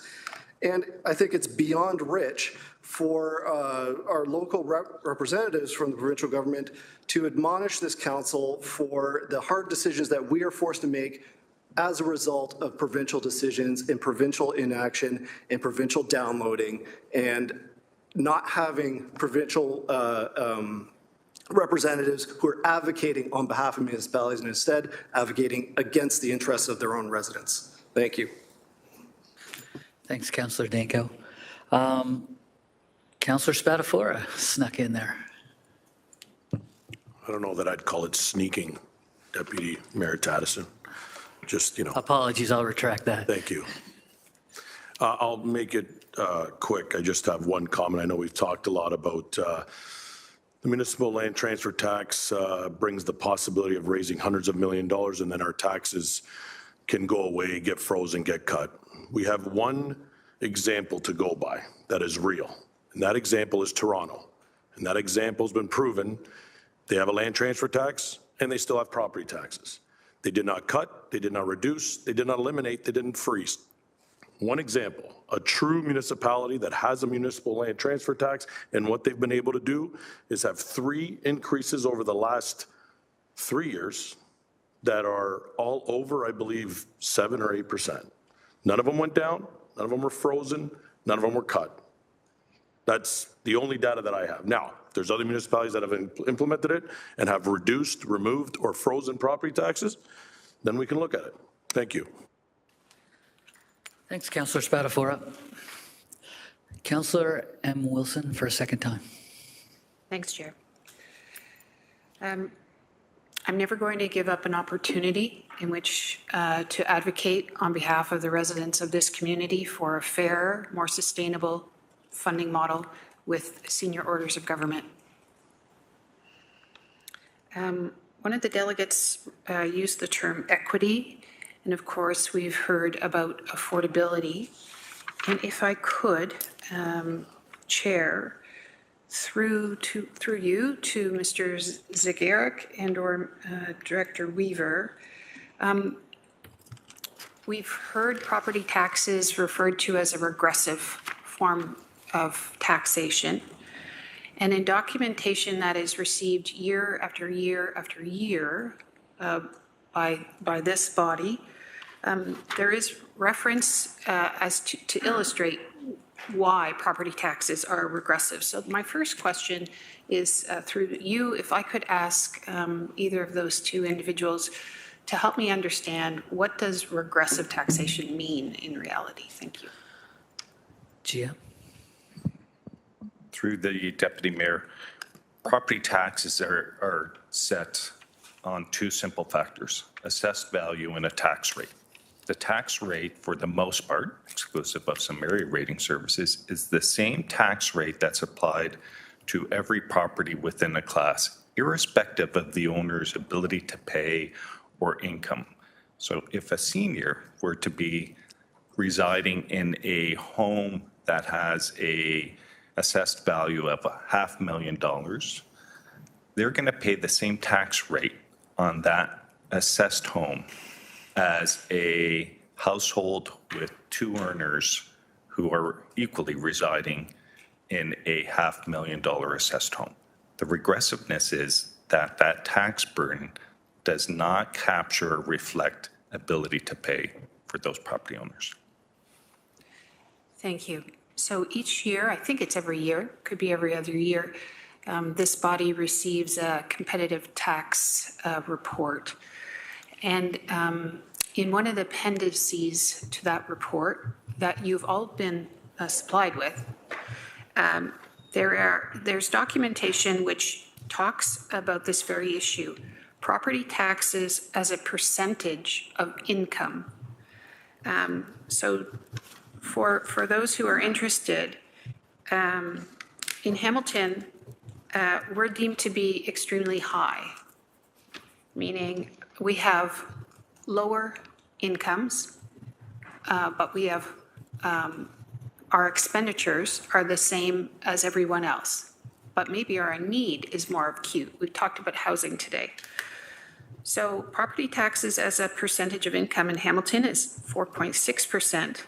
To our neighbors in Burlington, Chair, it's 3.2%. So for me, that is a clear illustration of the regressive nature of property taxes and why we need a new fiscal framework. Our tax ratios. In Hamilton, multi-residential tax ratio is 2.2174%. In Barrie, it's 1.0%. So when we're talking about the issue of equity in the City of Hamilton, Chair, we know that those with the very least, and this is proven by a report that's available publicly by Statistics Canada, those with the very least are paying disproportionately the most in property taxes. And most of them don't even own a home, they're renters. So for this reason, I think it's absolutely incumbent upon us to pound the table on the new fiscal framework, to talk about options. And frankly, in closing, Chair, I've heard words like reckless spending. We have to crack down, and I've heard words like we need to pursue and look at options. That's exactly what we've been advocating, and we're 3 years in. This ain't your first rodeo, and I have not seen anything come forward that would seem to gut the very services that people buy houses and enjoy, which are libraries, parks, trails, green space, cleanliness in our downtown. So I look forward, when it comes to the amendments, of those options coming forward by my colleagues in which they want to get after reckless spending and gut programming. Thank you. Thank you, Councillor. Councillor Clark for a second time. Just two quick comments on the municipal land transfer tax. I would suggest it would be prudent to remember that a municipality cannot guarantee any revenue in any specific year. The revenue is 100% dependent on the housing market. If the housing market tanks, the revenue for the municipality tanks. So it is not a tax that one municipality can depend upon. As for the potential discounts, this council promised an 11% discount on water rates when they implemented the storm water fee. In fact, we indicated that storm water fee was going to be $185 for a single family home, and now it's $285 for a family home. So be careful what we promise. Can I ask a question specifically regarding 7.5, which is the encampment issue? You are the last speaker, so we can go to a different item. Segue? Yeah, and you have 5 minutes. Thank you.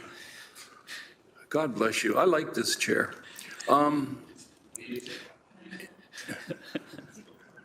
You can say what you want, Councillor Jackson. I like this chair. Seriously, can I ask when we will have an opportunity to ask questions about the Barton Tiffany transitional housing project? It's not, I didn't see it mentioned in this encampment response, and a lot has gone on, and this council has not, to my knowledge, had an opportunity to inquire about it. So I'm trying to understand when it's appropriate to make those inquiries. I think that's a valid question. GM Mader. Through the Deputy Mayor, Grace Mader, General Manager, Healthy and Safe Communities. Took me a moment, sorry. So, Councillor, you can ask any question at any point that you'd like. Okay. So I've mostly been depending on some of the things that I've seen in the news.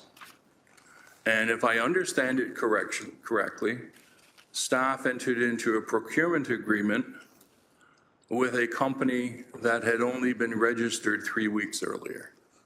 So what type of review was done on the ability of the company to perform the task that we were wanting them to perform? So through the chair, I'll start, and then I'll ask Michelle to help me out with this as well. So at the time when we pursued this back in the fall, this whole process of tiny shelters, cabins, modular homes was a relatively new endeavor. We had reached out to a number of areas that of groups that were providing these types of facilities about trying to match it up with what we determined we needed. At that point in time, we had some priorities. That was about being able to accommodate couples, being able to accommodate pets. We also wanted to ensure that whatever we were investing in that we could utilize again. So that was some of the parameters that we looked at. We also looked at timeliness as well. And I know that we have been beset by a couple of delays, and we acknowledge that. But at the time when we were looking, the company felt that they could deliver it by the timeline we were needing them. So those were some of the things that we took into consideration when we made that determination. The company was a company that was located in Burlington or Brantford, and they were an Indigenous company, and they had met the requirements of the things that we were looking for. So did we inquire into their history with the building of such structures? Did they demonstrate to us, oh, look over here, we built this project or that project? Through the chair, they had provided us with some examples of the type of buildings that they were and locations that they were already. They are the Canadian distributor for this type of shelter, Micro Shelters Inc. is. And that, you know, and I know that through the media, many of you, everyone is aware that there have been issues with the U.S.-based side of the company and that. But at that point in time that we were unaware of that. And so, again, we have numerous companies in Ontario that build these modular units. What was the process to drill down to the company that you chose? Through the chair, as I indicated, that one is about size. Many of them were of a smaller size. We were looking for the ability to accommodate couples, and this size-wise that micro shelters provided were able to meet that. Did they have examples on their property? Did you go and visit and see the example? Through the chair, I did not. Staff had followed up with it. So Danielle Blake is here somewhere. Oh, there you are. Sorry, Danielle. I'm going to defer to Manager Blake. Through the chair, they did not have a model of that specific unit that we were able to see at that time. Everything that we were sent was through video or photos of similar units that they used, more specifically at a site in Salt Lake City, Utah. So this company that existed for only 3 weeks did the project in Salt Lake City? Through the chair, I believe it was the American branch of the company that they were associated with that did the site in Salt Lake City. Okay, and so the last question I have is with respect to the allegations in the public that the company used an on-site sales program called Alibaba to secure these units. Can you verify if that was the case?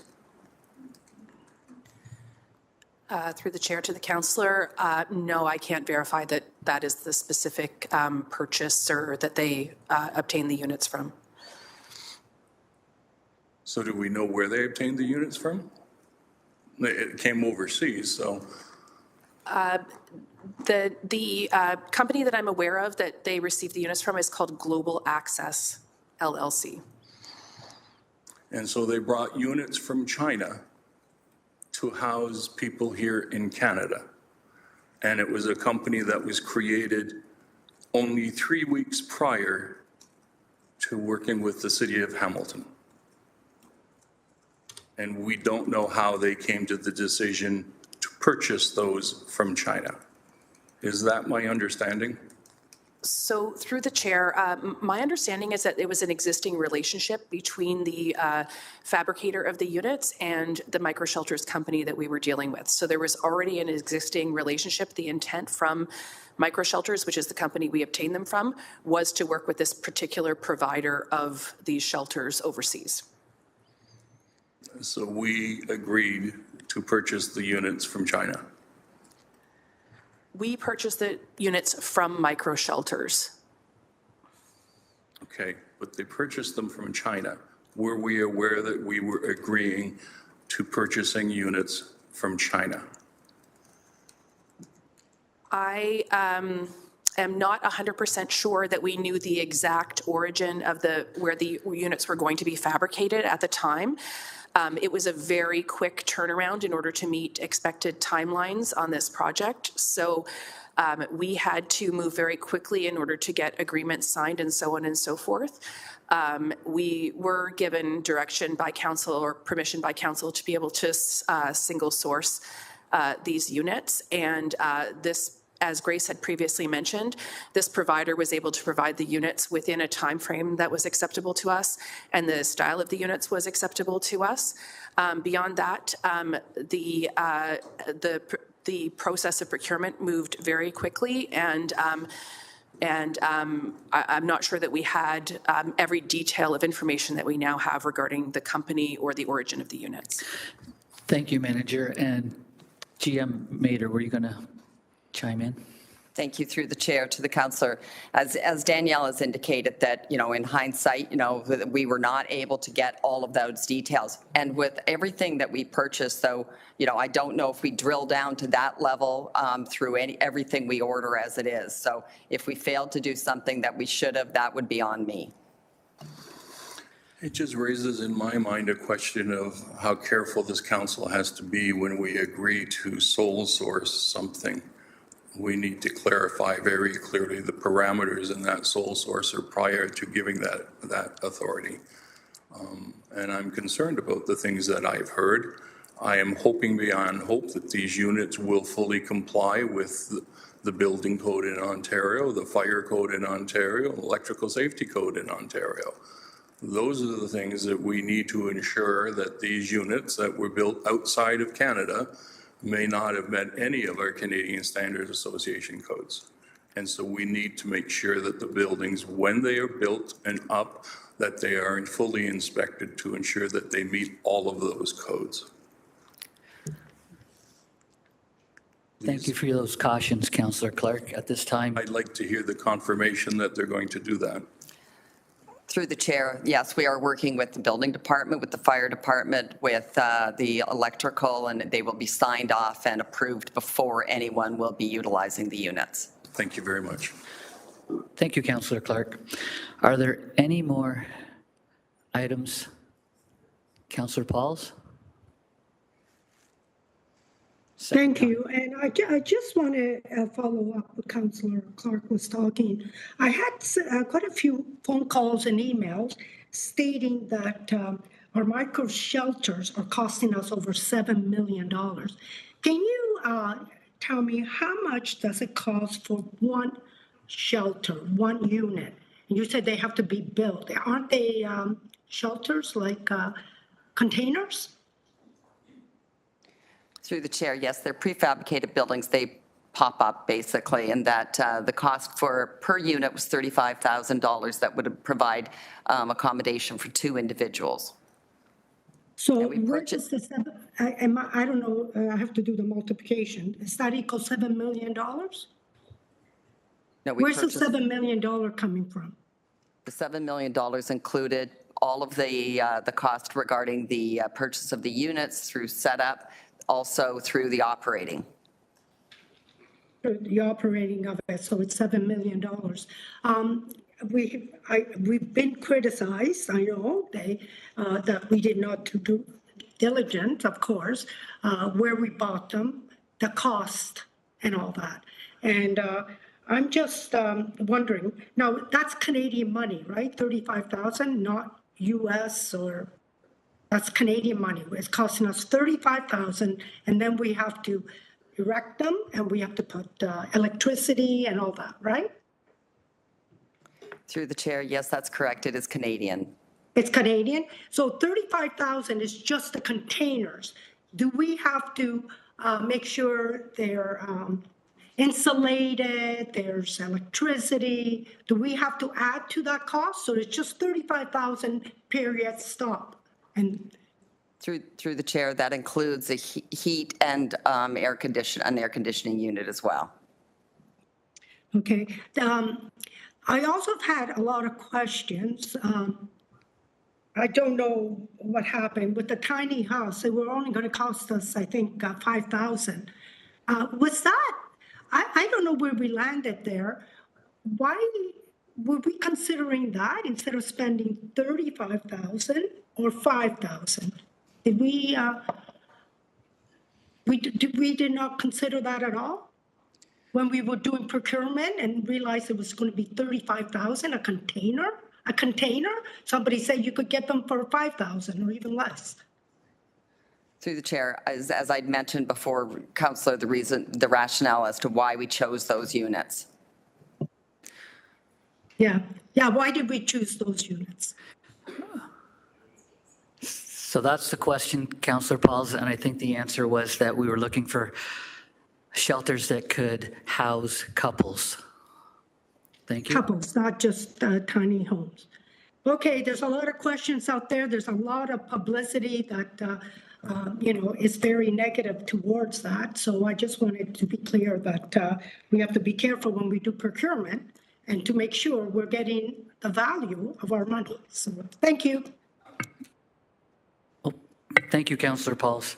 I just see that Councillor Matt Francis would like to speak, and go ahead, Matt. Yeah, just to further add to this is a question that popped up as a part of this conversation here. I just want to know with the sole source contract here, were any other companies considered in this procurement process? Through the chair, yes, we looked at a number of different opportunities, and as we indicated, that the reason why we ended up choosing with micro shelters was based on the criteria that I outlined. Thank you. And of the other companies that you looked at, were any of those other companies qualified with a track record of building local materials in this country? Through the chair, we didn't ask those questions. Okay, I would think that would be a pretty obvious question, and when we get to my motion later in the agenda here, I'll speak to it further then. Thank you. Thank you, Councillor Francis. Are there any more discussions on any of the items for information? Not seeing any. We will now take a vote by a show of hands to receive all the items for information. All in favor? That looks like it carries unanimously. Can I have a motion for lunch? Councillor Cassar, seconded by Councillor M. Wilson. By a show of hands. Deputy Mayor, what time would you like to reconvene? It's 12. 1:30. Reconvene at 1:30, please. Thank you.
Hello.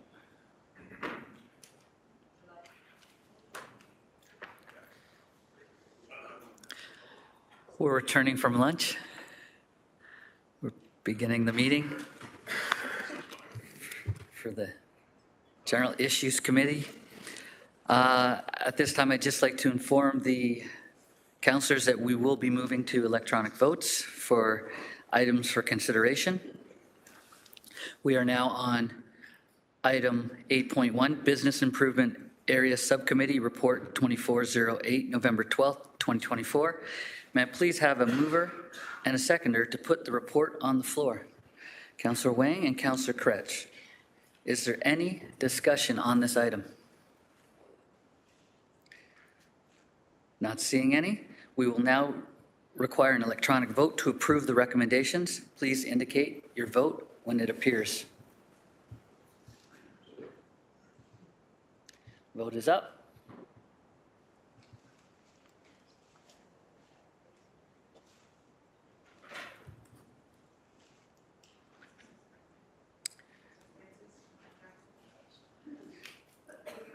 Councillor Jackson, do you want a thumbs up on this 8.1 items for consideration?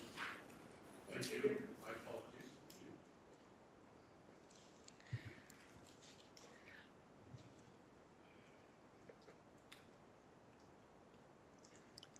That vote carries 12 to nothing. We go to 8.2, Business Improvement Area Subcommittee Report 24-009, December 10th, 2024. May I please have a mover and seconder to put the report on the floor? Councillor A. Wilson and Councillor Wang. Is there any discussion on this item? At this point, not seeing any, we will require an electronic vote to approve the recommendations. Please indicate your vote now. The vote is up.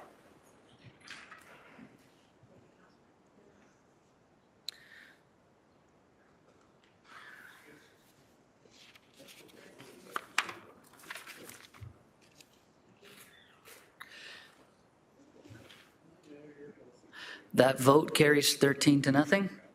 We're going to 8.3, West Harbor Development Subcommittee Report 24-002, November 26, 2024. May I please have a mover and a seconder to put the report on the floor? Councillor McMeekin, Councillor Spatafora. Thank you. Is there any discussion on this item? West Harbor Development Subcommittee, Councillor Danko. Any discussion?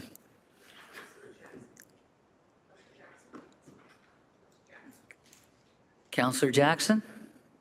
I was just informing Councillor Danko what item we were on as he was entering. That's all, Councillor Jackson. Okay. So I heard when you heard. Oh, no. Thank you, Deputy Mayor Tedison. Thank you.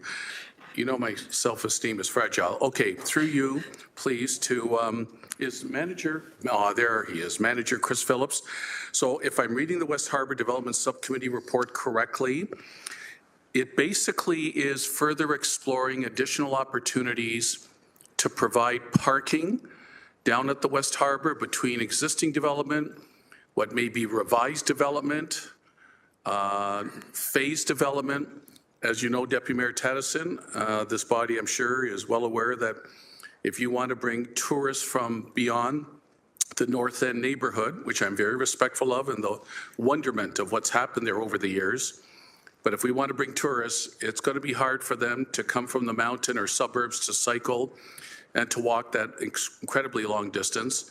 But they will drive there to enjoy all the future and current amenities. So through you, Deputy Mayor Tedison, maybe Manager Phillips can give me just a little cursory understanding what's at play. Through you, Deputy Mayor. Totally correct, Councillor. This report and seeking this approval allows us to work with the development partner, Waterfront Shores, to try to find an accommodation of consolidating public parking within their private sector development on Pier 8. Will there, thank you, Manager Phillips, subsequent question. So I'm respectful of my colleagues that serve on the subcommittee. I don't. How do you see this unfolding and time frame? Do you figure like every hopefully 2-3 months through you in the subcommittee we'll have some understanding of development happening? Or I just want to get an idea of time frame so I'm not asking questions unnecessarily within a short period of time. That's my last question, Deputy Mayor Taddison. Through you, Deputy Mayor, we see the negotiation period being about a year and us being able to come back. That being said, it would be well before any development actually takes place. Thank you, Manager Phillips. I'm satisfied for now, Deputy Mayor Taddison. Thank you. Thank you, Councillor Jackson. Seeing no other, is there anyone else on the speakers list? Councillor Kretsch? Councillor Clark, sorry, it's not coming up. Thank you very much, Mayor Taddison and Councillor Kretsch. I would like confirmation that what we are discussing in this agreement is parking where the revenue will be coming to the city for the public parking lot. Through you, Deputy Mayor. The direction here is to enter into the negotiation to try to figure out both the capital, if there is any, and the operating model. So when we bring it back to council, whatever the outcome of that negotiation is, it would include those elements in it. Going into the negotiation, we have not landed on whether or not the city will operate the parking per se, whether the third party would operate it, whether it be some sort of combination. This direction here is to enter those negotiations. So we're talking about 300 public parking spaces. Do we have an understanding prior to this negotiation how many parking spaces the proponent is expecting to have under their control? Through you, Deputy Mayor. First thing, I'm not sure if Brian Hollingworth is on available electronically or not. I will maybe begin on the first stage, and then I'll hand it over to Mr. Hollingworth as well. As it relates to the public parking, the supply, the 300 number, is actually being established from city staff as to what the demand is or what we perceive as the demand that could be accommodated into this development. It is not being led or driven by the developer. In fact, the conversation is actually the reverse. Developer is basically stating, City of Hamilton, you tell us what your need for public parking on Pier 8 is, and then we will enter into those discussions and that negotiation to accommodate that, and therefore try to figure out what the business case is in order to deliver that. Perhaps what I can do is pass to Director Hollingworth, who can kind of talk about exactly how the number of 300 came to be. Director Hollingsworth, you're on mute.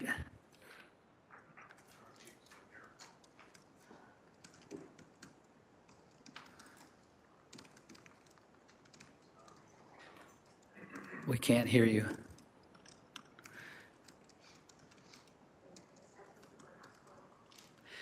Try and plug in your headset or unplug. So can I continue with the question while he's trying to fix his technology? Go ahead, Councillor Clark. I'm trying to remember the discussions that we have had with the proponents when the developments were approved for the waterfront. And there was discussion about the amount of parking spaces that would be required by the proponent for those developments. And I'm trying to verify here publicly that the 300 public spaces that we are discussing here, it is your intention to negotiate with the proponent that this is the city's requirement of 300 parking spaces, and we would take the revenue from those 300 parking spaces. Is that correct? Through the chair, I'll take another attempt at this, if that makes, if I'm on? Go ahead, Director Hollingsworth. Did you hear the question from Councillor Clark? I heard the question, and my apologies. Again, Brian Hollingworth, Director of Transportation Planning and Parking. Through you to Councillor Clark, the assumption is that the development, Waterfront Shores, will provide for its own parking. There was a parking study done back a few years ago to look at the parking rate. And it would be in line with market trends and their own supply for residents in any commercial development associated with Waterfront Shores. In terms of the broader public parking question, we've done some demand estimates which are included for reference in Appendix C, but just in summary, the main changes are that as a result of the development, some of the existing surface parking will be displaced. So that's a loss in parking. Plus there's proposed development on Piers 6 and 7 and some other kind of public uses. So we've done our estimates. We have identified a need for somewhere in the order of potentially 500 public parking spaces. So the 300 would be less from that. And it's just one alternative for securing public parking.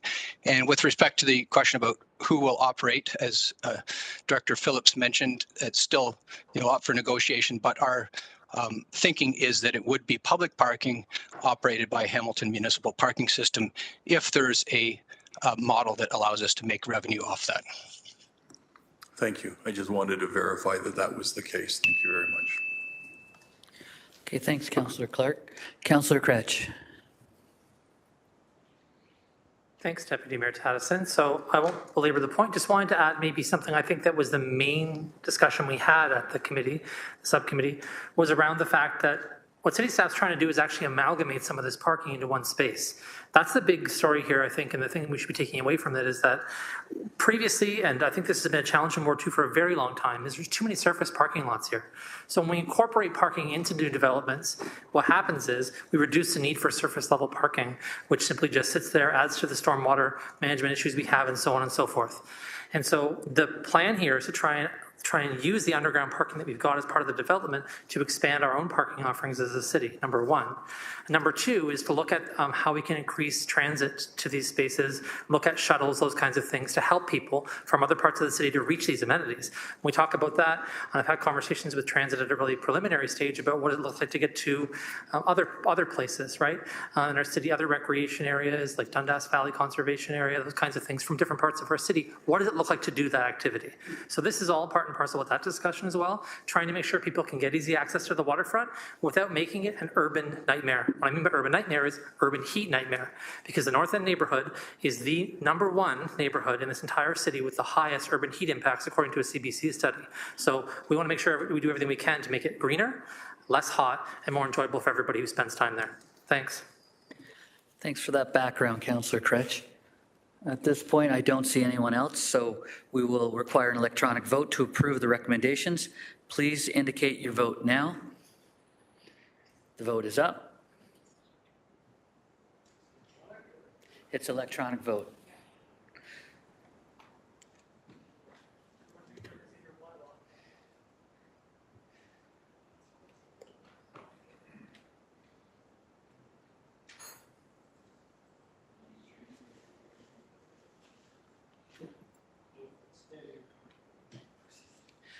That vote carries 15-0.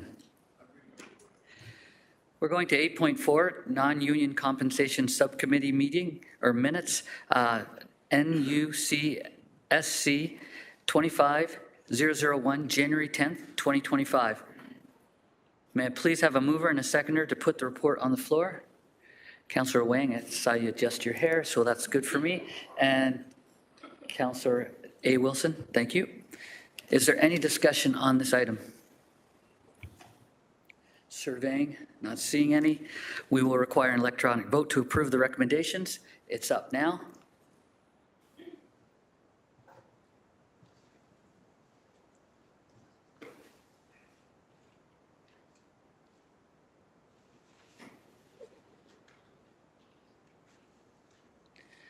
That vote carries 15-0. We're going to go to 8.5, 2025 tax-supported user fees. We're going to go to GM Zagaric. He's going to share some info on this item. So sorry, through the Deputy Mayor, if we could just get a mover and seconder to put it on the floor first, if that would be okay. May I have a mover and a seconder to put the report on the floor first? Thank you, Councillor Wang, Councillor Kassar. I appreciate that. Is there any discussion on this item? No, we're going to go to GM Zagaric first. Thanks. Through you, Mr. Deputy Mayor. The report that's before you is our 2025 user fee report. And this user fee report captures the majority of programs and services that the city offers where we leverage user fees as a funding source to deliver some of the programs and the associated costs. You'll see in the report that staff are proposing a series of user fees that would represent an increase in revenues of approximately just short of $5 million, $4.95 million in 2025. And that represents an increase of about 3.8%. The report speaks to some user fees that are increasing at a rate greater than the guideline of 3.8%, and 3.8% was leveraged as that was the inflation rate as of June 2024 when staff undertook the development of the user fees. Some user fees are being proposed to either stay frozen at the 2024 rate or adjusted for market, and those are described in the report and in Appendix A. Just wanting to highlight, and we've been working with the clerk's office, really appreciating the support from the clerk's office today. Appendix C, as was submitted, included a clerical error. Appendix C is a new appendix to this report. It highlights the new fees and charges, and there was a series of new fees and charges that were omitted, and so we've submitted a revised Appendix C to the clerk. In addition, there was one user fee that staff are recommending be stricken from Appendix A. That is a user fee, a new user fee relating to road cleanup pertaining to the SEEP program. And given that there's an outstanding report related to the SEEP program and road closures, staff are proposing that we strike that user fee until such time as committees had a broader conversation surrounding the SEEP program and the associated costs and cost recovery model for the SEEP program. So again, apologize for the error with respect to Appendix C, and we have a revised Appendix C capturing the comprehensive list of new fees and charges and a revised Appendix A, which strikes that one user fee. And through you, Deputy Mayor, if committee members have any questions regarding the fees and charges, staff are happy to try to answer those questions today. Thank you. Okay, so the item's on the floor, and I see that Councillor A. Wilson is first on the speaker's list. Thank you. We've had lots of conversations today through you, Deputy Mayor, about how we fund programs and services in our city, user fees being the other mechanism, property taxes being the primary one. One of the user fees that's set at cost recovery for the city is the Meals on Wheels program through Wentworth Lodge. The community service provider, Dundas Community Services, that provides those meals offers them at a further subsidized rate below what they're paying from the city to seniors in the community.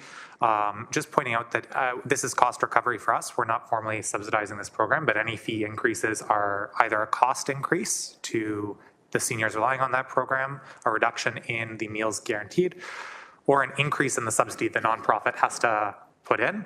They get lots of funding from the city through CEF and other types of things. And so there's a cyclical relationship. Lots of conversations going on with some SLT members and staff about how we, in the longer term, explore this relationship. But just documenting that there, as we've put out some money for food share, we've put out some money for food security, we're staking our ground that these are some priorities that matter. Yet as we do cost recovery on user fees and increase that, it's having an impact on service providers there. So just drawing attention to some of that impact. Going to be trying to work with staff offline to find some solutions that might work with this specific organization. This is relatively minor in the big user fee file, but just wanted to draw some attention to that. No questions from me at the time. I think I've been able to follow up with staff with respect to that. Thank you. Thank you, Councillor Wilson. We'll now go to Councillor Spadafora. Thank you, Deputy Mayor. Just a question for clarification to GM Zagarek. This user fee includes ice rates through you, Deputy Mayor? Through the chair, it does include our recreation programs. So, Councillor or Deputy Mayor Taddison, either I can abstain on the entire report, or I would abstain if we are able to separate the ice rate user fee increase up to clerks, how they want to do that. Thank you. What's your choice, clerks? Can we pull that out? Through the Deputy Mayor, we might be able to, but it looks like Clerk Trenum would like to address the issue. I'll put it to you, Chair, to make the determination. It is possible, just not the easiest resolution to separate out. So my recommendation might be to declare based on the whole thing, but we'll leave it to you and the councillor.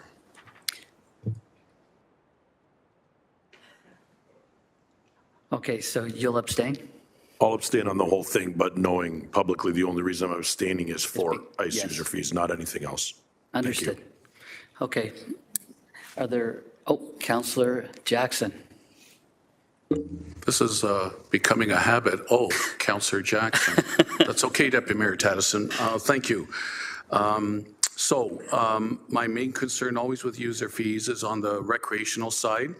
So if either Acting Director Weaver, who authored this report, or if Acting Director Steve Savor of Recreation is available, I would like to ask and just get some clarity. First of all, I would like to, if Acting Director Savor or I guess I'll leave it with that, if he or a designate is available.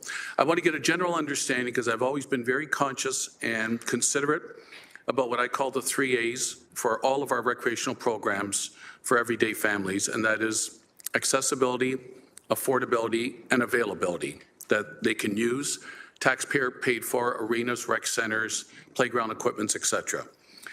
Can the acting director give me some indication, in light of the past 2 years of basically rate of inflation increases, what is the participation?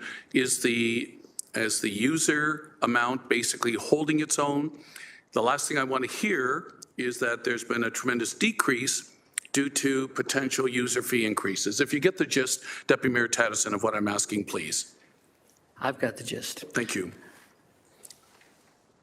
Oh, I'm sorry, General Manager Burden. Humblest apologies. Thank you, General Manager Burden. Thank you. Angie Burden, General Manager of Community Services, through you, Deputy Mayor, to the Councillor.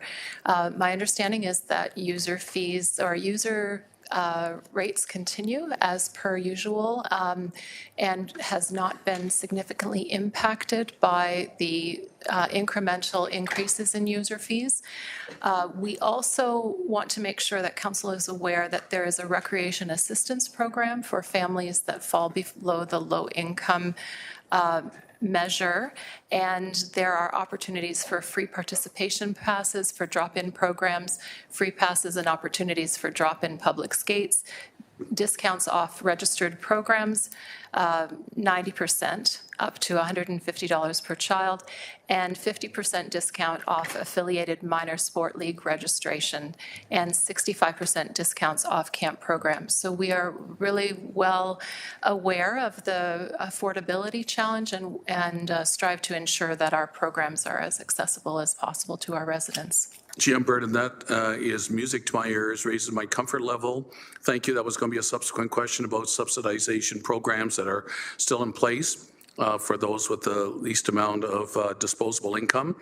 Can you just clarify for me, GM Burden, just a couple of statements so that I'm clear? Page 6 of the report, halfway down, most of the fees for recreational programs, Deputy Mayor, are subject to market conditions, and user fee revenues have risen by 11.2% compared to last year.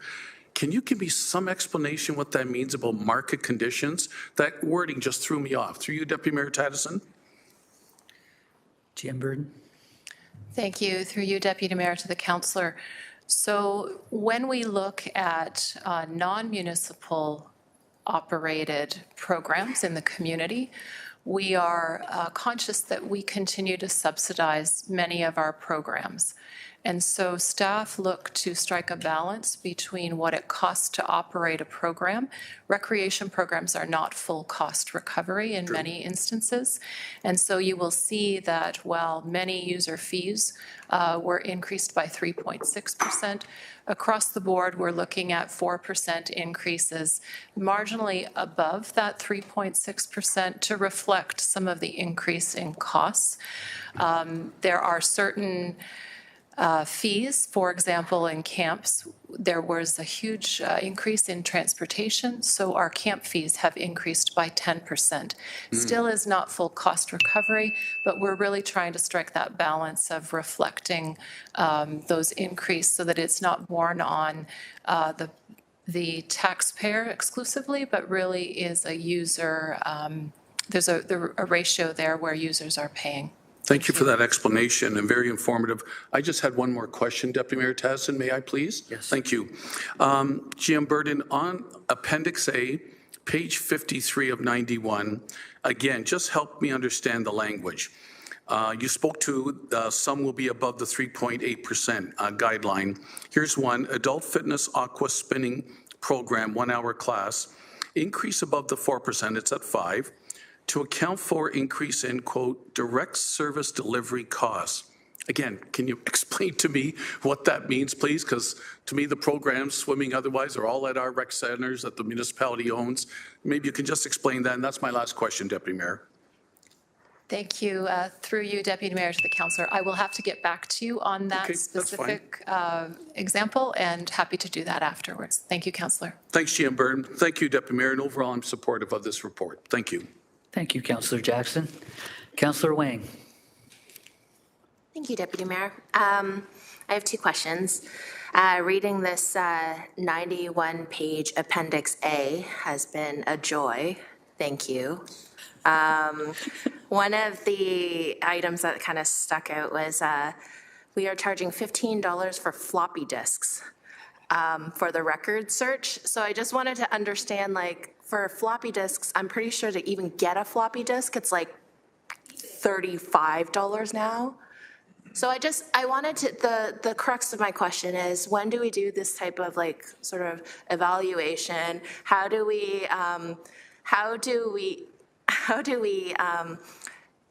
Do we do this often in order for us to go through all of our user fees and just see how relevant they are for today? Clerk Trenum. Through you, Chair, I agree the language is antiquated at best. It comes directly from the Municipal Freedom of Information and Protection of Privacy Act, which is from the 90s and has not been updated. So our language aligns with that, and information requests align with the recoverable costs associated with information requests for a Freedom of Information request. So I think that's still, I appreciate that answer and I understand. I'm just asking, like, what is the frequency or what is the cadence in which we actually do a full review as to all of the different line items that are in this when we talk about user fees? And I know we do this every year because we always look at the prices. Definitely. I'm just thinking about a value for money sort of opportunity. GM Zagarek. Yeah, through the Deputy Mayor, the councillor is correct. It is on an annual basis. And as in the case of 2025, you'll see some new user fees where staff have identified a demand for a service that has an associated cost where there may not be a user fee and there's a rationale for a user fee. In the past, we've eliminated some user fees in that the service is no longer required or council has approved some service delivery change in terms of how that service is delivered. So short answer is annually. Departments do go through and review whether or not there's still a rationale for offering the service and the associated user fee. And in some cases, we propose some new user fees, which are included in Appendix C. Okay, thank you. My last question through you, Deputy Mayor. I can't find the page as to which I saw it on, but I think it was under Building Department, and we charge for essentially not showing up to any type of proceedings or anything like that. So I wanted to understand, how do we determine, like, say, non-appearance, they're not, that the client might not be adhering to the timelines, like what are, like, it's very similar to the idea of late fees, but like the idea that we have to have a person that is attending, say, court, and if the client doesn't show up, how do we charge for something like that? And what is the rationale for determining that line item? Because I thought it was, again, I can't find the page that it's on, but it felt like it was really quite low for something that we're already paying our people to be at court, and yet the client doesn't show up. So how does that calculation get done? GM Zager? Yeah. Through the chair, we'll have to circle back, and if the councillor can find that specific user fee and send that. I will say that within the user fee schedule, Appendix A, you will see some user fees whereby there is a fee or charge as it relates to a level of service or a response. And in some cases, it reflects the costs associated with that response. And so you'll see for 2025, some changes as it relates to fire service, whereby they go through that exercise. And in some cases, the fee or charge escalates. And as the response is a reoccurring unnecessary response, the fee is somewhat punitive to encourage a change by the user to remedy or rectify what's triggering the need for the response. So sorry for that broader response, but just as an example of how the user fees reflect an example where there is a cost associated by a response and how we try to capture that cost within the user fee. Thank you. Thank you, Councillor Wang. Councillor Clark. Thank you, Deputy Mayor. My first question is the definition for full cost recovery. So I've seen it a number of times in these reports, full cost recovery, full cost recovery. My understanding in the past, Deputy Mayor, is that we really couldn't hit full cost recovery without risking a challenge through the judicial system. So we were close to full cost recovery, but we didn't quite hit full cost recovery. Are we still doing that, or have we now adopted a mindset that it doesn't matter what the cost is, whatever the full cost is, that's what the residents or the businesses are going to pay? Through you, Mr. Deputy Mayor, I'll start, and then I'll ask Steve maybe to expand. I think Councillor Clark is making in part reference to there are some user fees that are not captured in this user fee report in that they follow a separate process, and those are listed on page 2 of 8, and that's building permit fees, planning and growth management fees, and Hamilton Farmers Market fees. I'll start it, and then Steve's the expert in terms of the process that they follow with an external consultant who does some work in terms of identifying all the costs associated in delivering the service by staff. And that's may be beyond employee-related costs, but include accommodation costs, facility costs, or what we call as chargebacks. And now I'm not going to go any further because I think this is Steve's expertise. So I'll invite Steve in terms of where there may be restrictions of applying the full cost relative to a market rate. I appreciate that. Through you, Mr. Chairman, to the councillor. Mr. Zagerag is correct. When we do the annual fee reviews, or we do in building department or within the planning and economic development department, they do a review every 3 to 5 years. It is based on activity-based costing, where we take a look at staff in terms of what staff are involved in the processing of a development application or a building permit, and how much time does it take for them to deal with an application on average. There are costs. It can only be those costs related to the actual processing of a building permit application or development application. So the salary and then that is used to offset salary and other operating costs. But it cannot be 100% cost recovery for the operation of a department because there are services that we provide that are not related to a development application. So that may be somebody coming in and just inquiring about the zoning on a property. They may be looking at making some pre-consultation or some early inquiries, thinking about doing something, but they have not yet formally submitted an application. Both the Planning Act and the Building Code are very clear as to what we can and cannot charge for. So it is the staff time. It is the overhead associated with that staff. So we do make certain assumptions about in terms of computer equipment, licenses, as well as some of the training that is required for those staff. But it does not mean that those departments are 100% fee recoverable because there are a component of their day-to-day activities that relate both to protection of the public good and the public interest and or in terms of just assisting the public with general inquiries that are above and beyond the costs associated with the processing of a development application. We do have to make sure, or building permit, and we do have to make sure that those costs that are incorporated into the fee bylaw are directly related to the processing of those applications, because proponents of it can always challenge the fee either to the Ontario Land Tribunal or to the courts if they feel that we've built into cost considerations that are not related to the processing of development applications. And then finally, there have been considerations where council has made a determination to do a reduction in the fee because they feel that there is a public benefit or public good to that.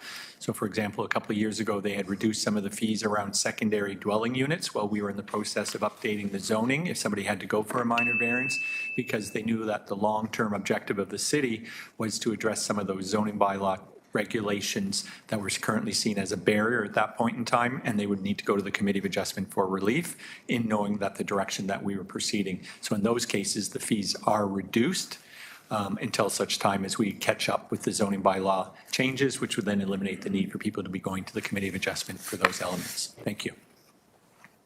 Thank you. So we are not doing full cost recovery. We are doing activity-based costing, and the results of that will be very close to full cost recovery, but may not hit the total.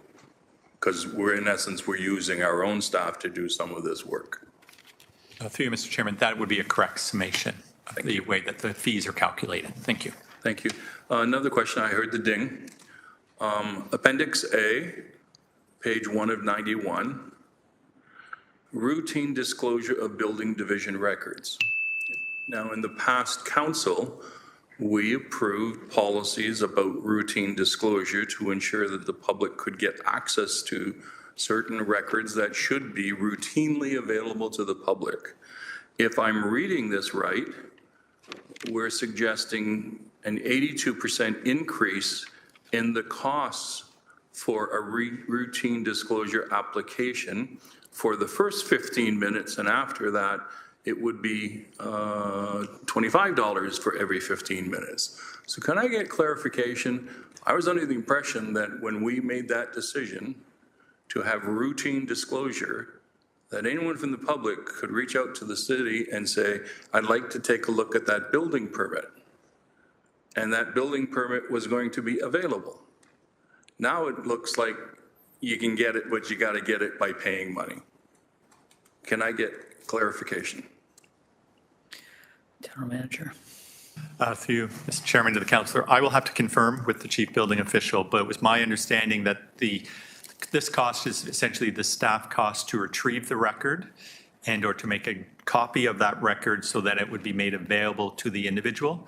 Most of the older building permit files are either in microfiche or they are paper-based files. So it is simply reflecting the staff time to retrieve the record and then make the necessary copies so that the individual can then have the information they are seeking. It is my understanding that has been a practice within the building department for a long time, and that nothing is really changing here other than to adjust the cost to do that record retention. I can say, though, as part of the redesign of our permit tracking system, we are looking at making it more transparent and open to the public so it reduces the amount of time and energy required to get that information or retrieve that information. Thank you. Thank you. I would suggest, and the mayor is present, that perhaps the task force look at how we deal with routine disclosure of records and whether or not residents should be paying for those disclosures. I think that would be important. Beyond that, I did not see anything that really jumped out that was a concern for me, so I will support this proposal, and I want to thank staff because you need to understand the depth to which they go to create just this document itself. I know it's only 91 pages, but it's every fee that we charge within the city, and every fee has been reviewed, and here's the recommendation. So thank you very much to our staff. Thank you, Councillor Clark. I see no more discussion on the item, so we will require an electronic vote. I'll remind Councillor Spatafora that he's abstaining. Let's go to the electronic vote.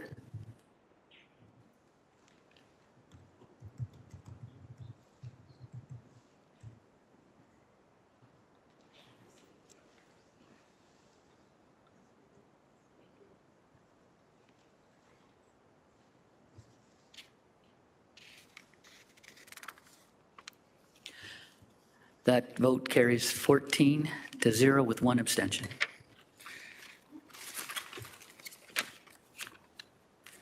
Going to 8.6, Business Improvement Areas, Board of Management Changes. May I please have a mover and seconder to put reports 8.6A and 8.6B on the floor?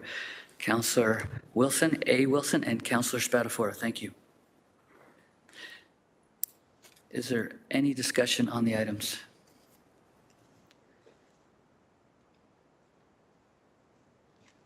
Seeing none, we'll go to the electronic vote.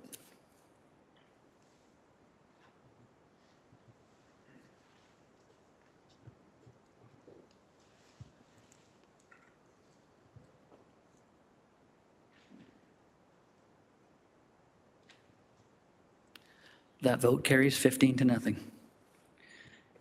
8.7, Business Improvement Areas 2025 Budgets and Schedule of Payments. May I please have a mover and seconder to put reports 8.7A through 8.7G on the floor? Councillor Wilson, Councillor McMeekin.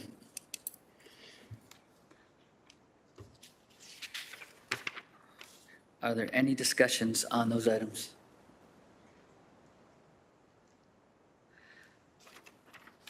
Councillor Wilson, you adjusted your glasses. That was not a hand up, correct?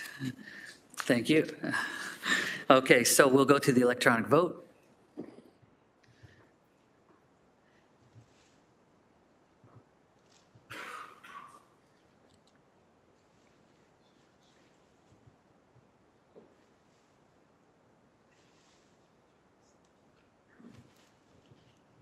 That vote carries 15-0.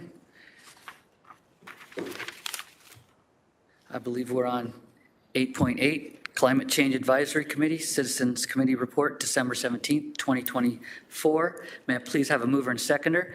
Councillor A. Wilson, Councillor Kretsch. Is there any discussion on this item? Councillor Clark. Thank you, Deputy Mayor. In the report, there's a recommendation that any surplus funds for the Climate Change Advisory Committee budget be transferred back to the Climate Change Reserve Fund. Is that something that this council needs to approve, or is that something that this committee can approve on their own? GM Zagarek. Through the chair, that is a recommendation and would require committee approval. And so, Deputy Chair, is it if we approve this report, are we approving this recommendation, or do we need to delineate and have a vote on that recommendation individually? Through the chair, the recommendation is that the 2024 surplus funding be transferred to the Climate Change Reserve, and that would be the action subject to the decision of committee and council. Okay. So are we actually voting to approve this report then? Thank you. That's what I was trying to get at. Thank you. Okay, not seeing any more discussion, we'll have an electronic vote to approve the recommendations. Please indicate your vote. The vote is up.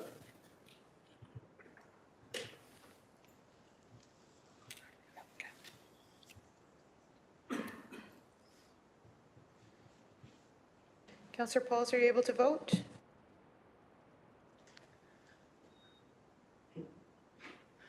That vote carries 15-0. Looks like we're on 8.9, CM 24004A, Cyber Incident Impact Update Citywide. May I please have a mover and seconder to put the report on the floor? Mayor and Councillor Wang.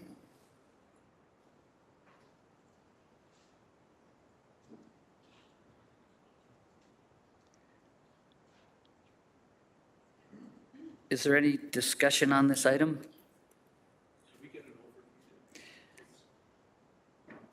Okay, I have a section here that I'm supposed to read, and should I read it now and then? Okay, so should committee wish to discuss confidential Appendix B to this item, we can defer consideration of this item until after closed session. We would need a motion to do this. Is there will of the committee to do that? Councillor Wang, would you? Okay, Councillor Wang makes that motion. Anyone to second? Councillor Jackson, thank you. We require an electronic, or do we, is this a vote by hand? So this could be a show, it can be a show of Okay, hands. show of hands? On the deferral to after closed session. Okay. That receives unanimous support. So, in saying that, we will wait to do the electronic vote until after. Now we're going to go to 8.10 FCS 25009, proposed amendments to the timeline for the vacant unit tax program citywide. May I have a mover and a seconder to put the item on the floor? Councillor Wang and Councillor A. Wilson, thank you. Any discussion on the item? I see Councillor Jackson has put his name forward for the speakers list, and you have the floor, sir. Thanks, Deputy Mayor Taddison. So even though this is about amendments to the vacant unit tax program in terms of timelines, which I'm going to presume was probably due to the Canada Post 6-week strike. However, since it still is referencing the VUT, which I was strongly opposed to, I will stay consistently opposed to the topic and the subject. Thank you, Deputy Mayor Taddison. Thank you, Councillor Jackson. Councillor Pauls. Thank you, and through the chair. Just before the postal strike, I actually was going to have a meeting with my residents at the town hall to discuss about this vacant tax, how they could approach it, and how they need to fill it. A lot of my residents didn't even know what I was talking about, so I just want to say that by postponing it again, which I wish we could rescind it altogether, because I'm totally against it. It does not provide housing. We're spending money just to implement it, 6.1 million, 2.2 million a year, 16 new bylaw officers. I think it's ridiculous. But anyways, besides that, most people are snowbirds. They'll be not even back, and they will have a penalty. Most people leave around January, don't come back till May or the end of April, and will have no resources. I am just wondering, I know we said we send communication and all that.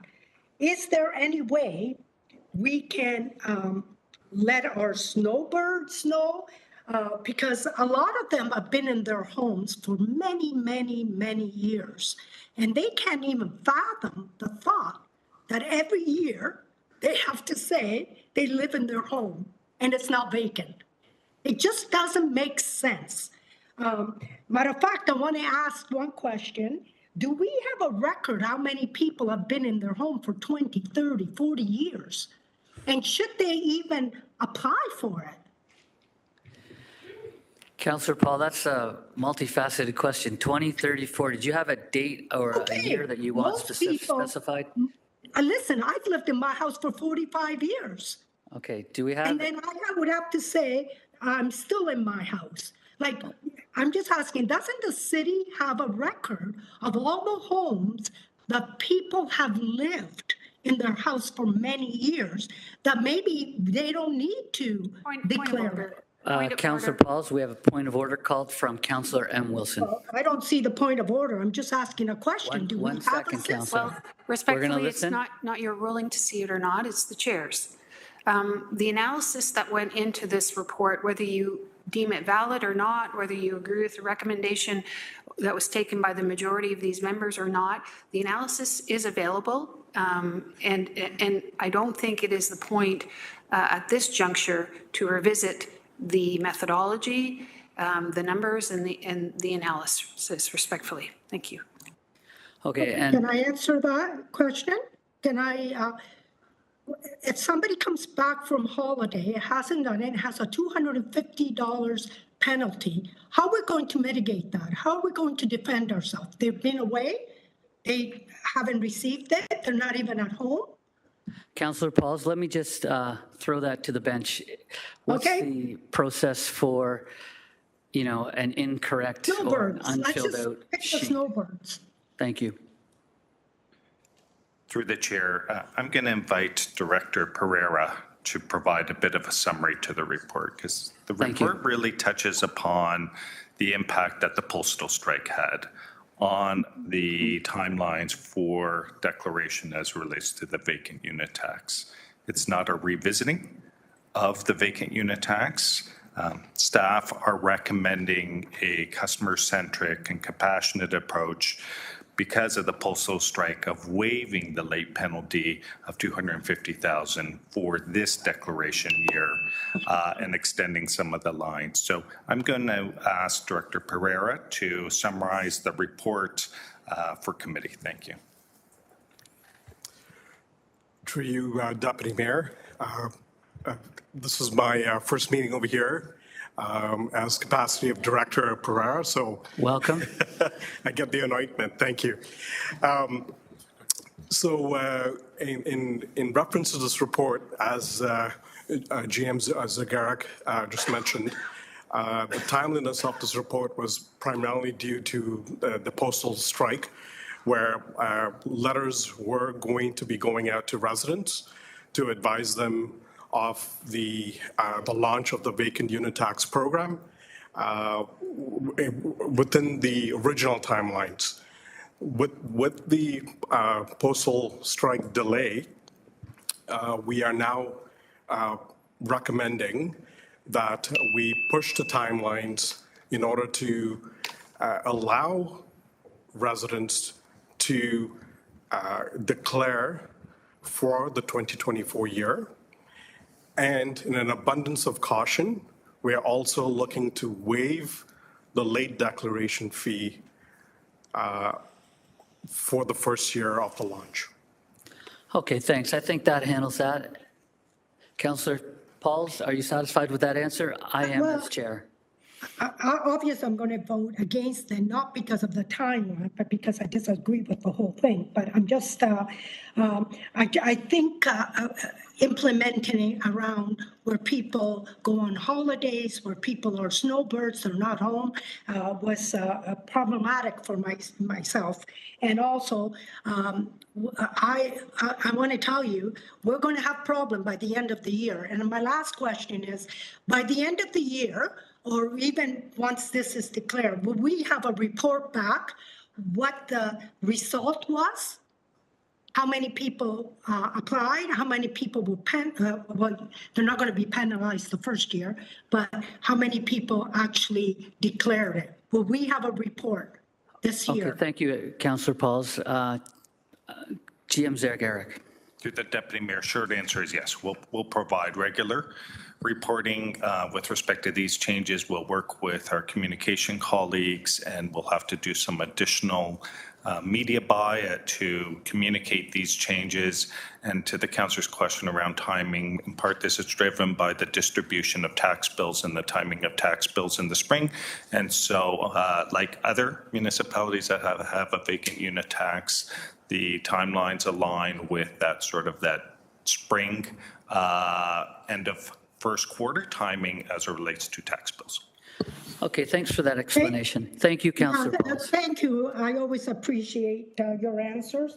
I'm just going to declare that I'm going to vote no, not because I do not want to extend it, but because I'm totally against it. Thank you.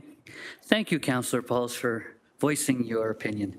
We're going to go to Councillor Clark. Thank you, Deputy Mayor. Can I just get a little bit of clarification before I ask a couple of questions? By all means. I'm under the impression that the vacant unit tax proposal, the vacant unit tax policy as a whole, is not before council. We are not relitigating that proposal. We only have before us two recommendations, one of which is to extend the timeline so that we don't have a rash of penalties for not filing in time, which seems eminently reasonable. And for the record, I oppose the vacant unit tax. But this is to extend the timeline so that people can still file their documentations respectfully to them in a timely manner. It wasn't their fault that Canada Post went on strike. That's the first thing. The second thing is that staff be directed to waive the penalties as a result of this challenge that we have experienced with Canada Post. So those are the only things that we're voting for. And voting against them means that you're voting against the extension so that people can file on time, and you're voting against the opportunity of giving staff the opportunity to waive a penalty. Do I have that correct? Through the chair, I think I should have turned the microphone over to Councillor Clark when you invited a description of the report. Councillor's correct. What Council approved is a policy that that included the timelines and included the administrative late penalty fee. In order for the city or staff to amend the timelines and amend the fee requires committee and council approval. If committee and council do not approve the recommendation, then status quo would be in effect, and we would then send out the communications referring to the original timelines. Thank you, GM. Which Councillor means Clark. they would have lost an entire month of opportunity to present their forms to City Hall. To you, Deputy Mayor, and perhaps it's to the clerk or to staff, I'm not sure. One thing that has come to my attention in this policy is that estates and the settling of estates has a limited window of opportunity to settle a situation. So here's an example, and this is why I'd like staff, at least, the very least, to go back and look at it and then come forward. I have a resident whose brother passed away. They were really not close. He wasn't even aware that he had passed away. It came to their attention through the banks, and somehow his brother had said, "Oh, you should talk to my brother if I die." He is basically intestate. He had to go through the process with the banks and with the probate court, I guess it is, to enable the process that he could be the executor to settle the entire estate. He's already a year and a half in before he had approval to be the executor and clear the estate. He's already behind on the vacant unit tax because he can't get the work done. So is there a way for staff to look at this and ensure that the vacant unit tax is not applied to a property that is going through probate or going through the estate process? Just very clear language. Once probate is concluded, then the vacant unit tax would apply to that property. Is that something that our staff can look at and at least come back with a recommendation as to how we would implement that in this program? Through the chair, yes. And I would encourage any elected officials, if you are hearing of examples that you can share with us as we are learning and thinking how we are going to execute, I would encourage you please to share these examples. We can absolutely take that away, whether it requires council decision-making, recognizing the spirit of the intent. We would come back if necessary. Otherwise, Director Pereira and his team are doing Q&As and populating these examples, sharing examples via the website so that citizens can gather information and learn with respect to examples such as this. So short answer is we will take it away. We will review whether it requires a decision of committee and council. If so, we'll report back. Again, please share any examples that you have, because I know that the team are running through examples and applying examples and as it relates to their learnings. Again, we continue to populate the website with information to try to assist property owners. Thank you. Thank you. I really appreciate that cooperation. It will assist us. So I look forward to seeing that.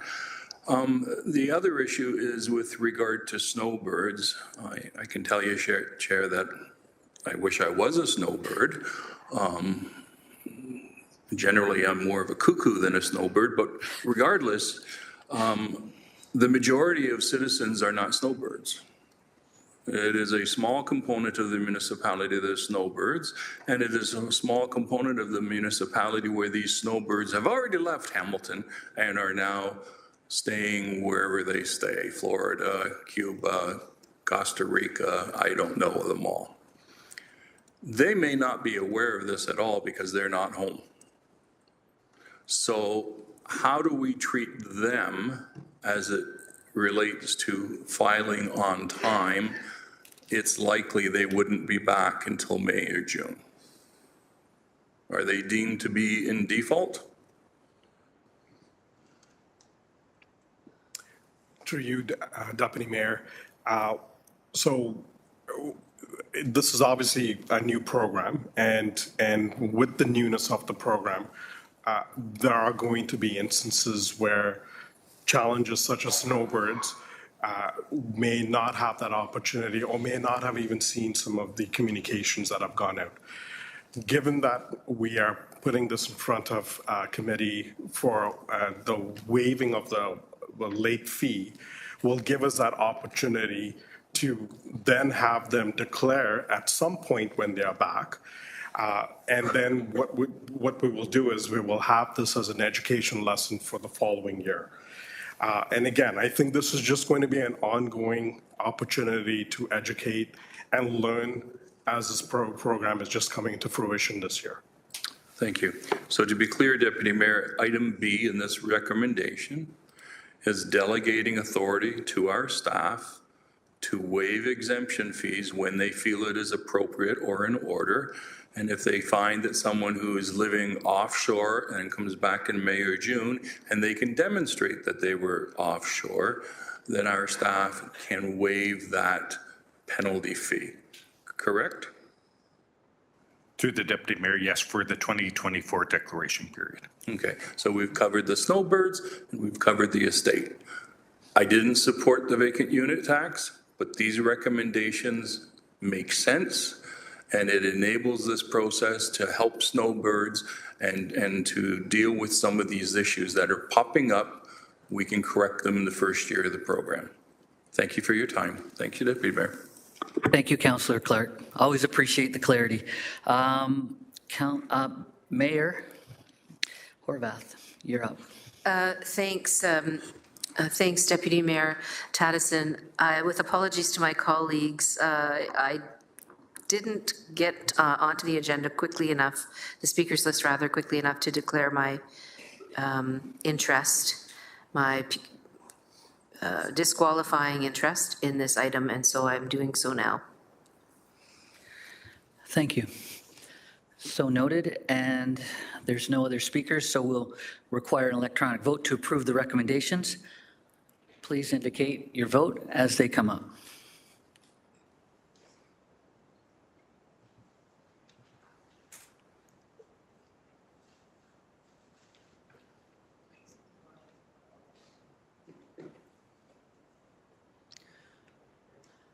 That vote carries 11-3 with 1 abstention. Thank you. We are now moving to motions.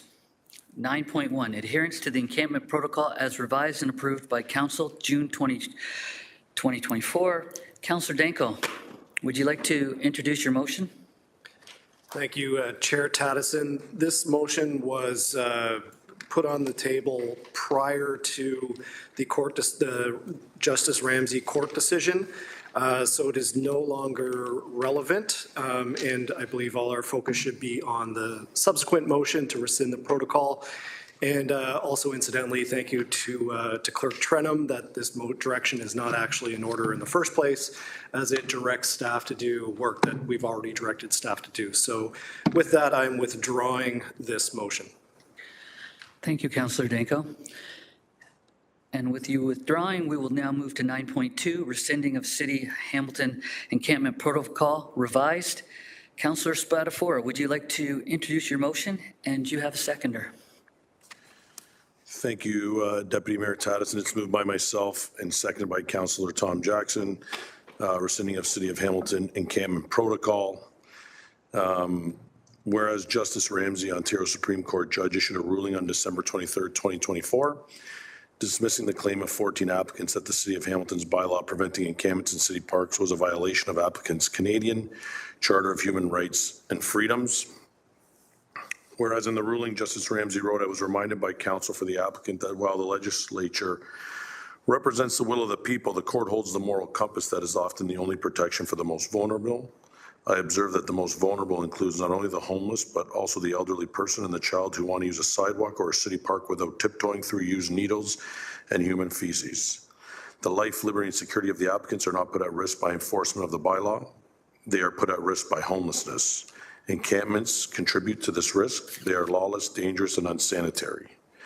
Encampments are a symptom, not a solution. The city is trying to find a solution to homelessness in consultation with numerous others.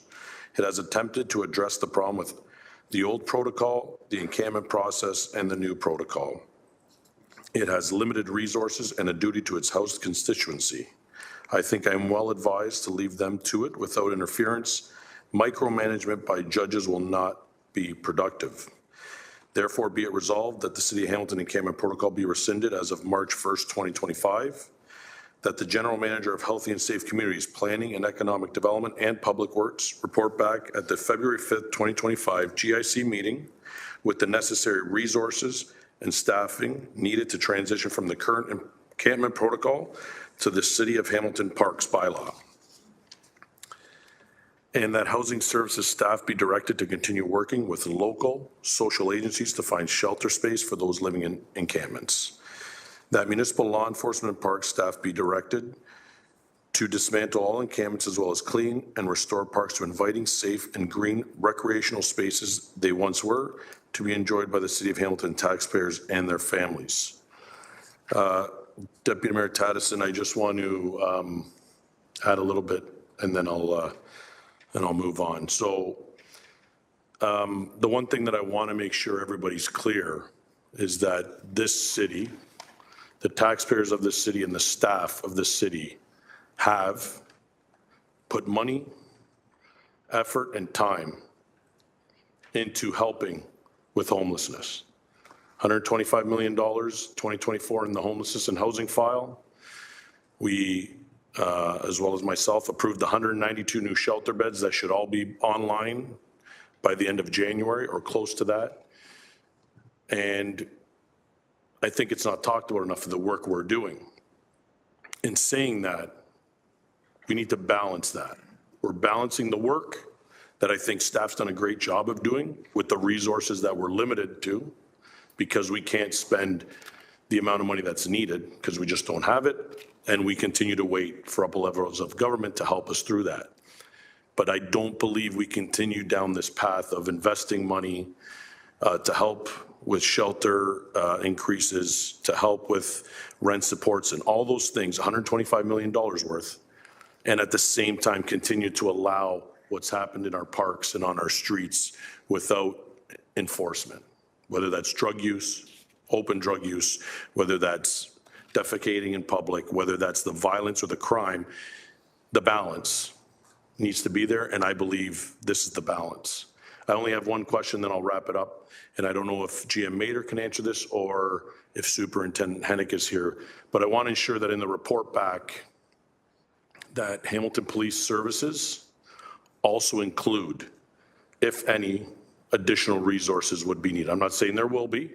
They can answer that if they're here, or GM Mader may know. But I want to ensure that the report back for February 5th also includes all other departments. If the Hamilton Fire Department has resources they think they'll need, and again, I'm assuming these will be temporary resources if the motion is to pass, Hamilton Police Services as well should provide their feedback to GM Mader, so that can all be included in the report. And I'm hoping through you, Deputy Mayor, that we can get an answer on that. Thank you. GM Mader. Through the chair, to the councillor, absolutely that would be included, but I will allow and defer to Superintendent Hennick for a comment now. He's with us as well. Thank you, Grace, and through you, Chair. So to answer the first question, do we support the removal of the protocol? The answer is yes. It is the position of the Hamilton Police Service that the City of Hamilton has met the municipality's requirement as outlined in numerous court decisions to ensure that an appropriate number of shelter spaces are available to assist those seeking shelter. This includes significant investment in low barrier temporary shelters and additional shelter space. Our approach will continue to focus on housing and support and educating individuals on the numerous spaces available for people to obtain shelter, followed by enforcement. Our response will continue to be compassionate and work with those to assist us that are struggling with mental health and addiction. Hamilton Police will assist municipal bylaw as they work to enforce the City of Hamilton parks and trespass bylaws throughout the city. Just wanted to highlight from our perspective, every society has rules and ours is no different. We believe the revocation of the protocol will afford municipal bylaw the autonomy it once had in addressing bylaw infractions. Members of the Hamilton Police Encampment Engagement Team will continue to provide support to municipal bylaw officers as they engage in their duties.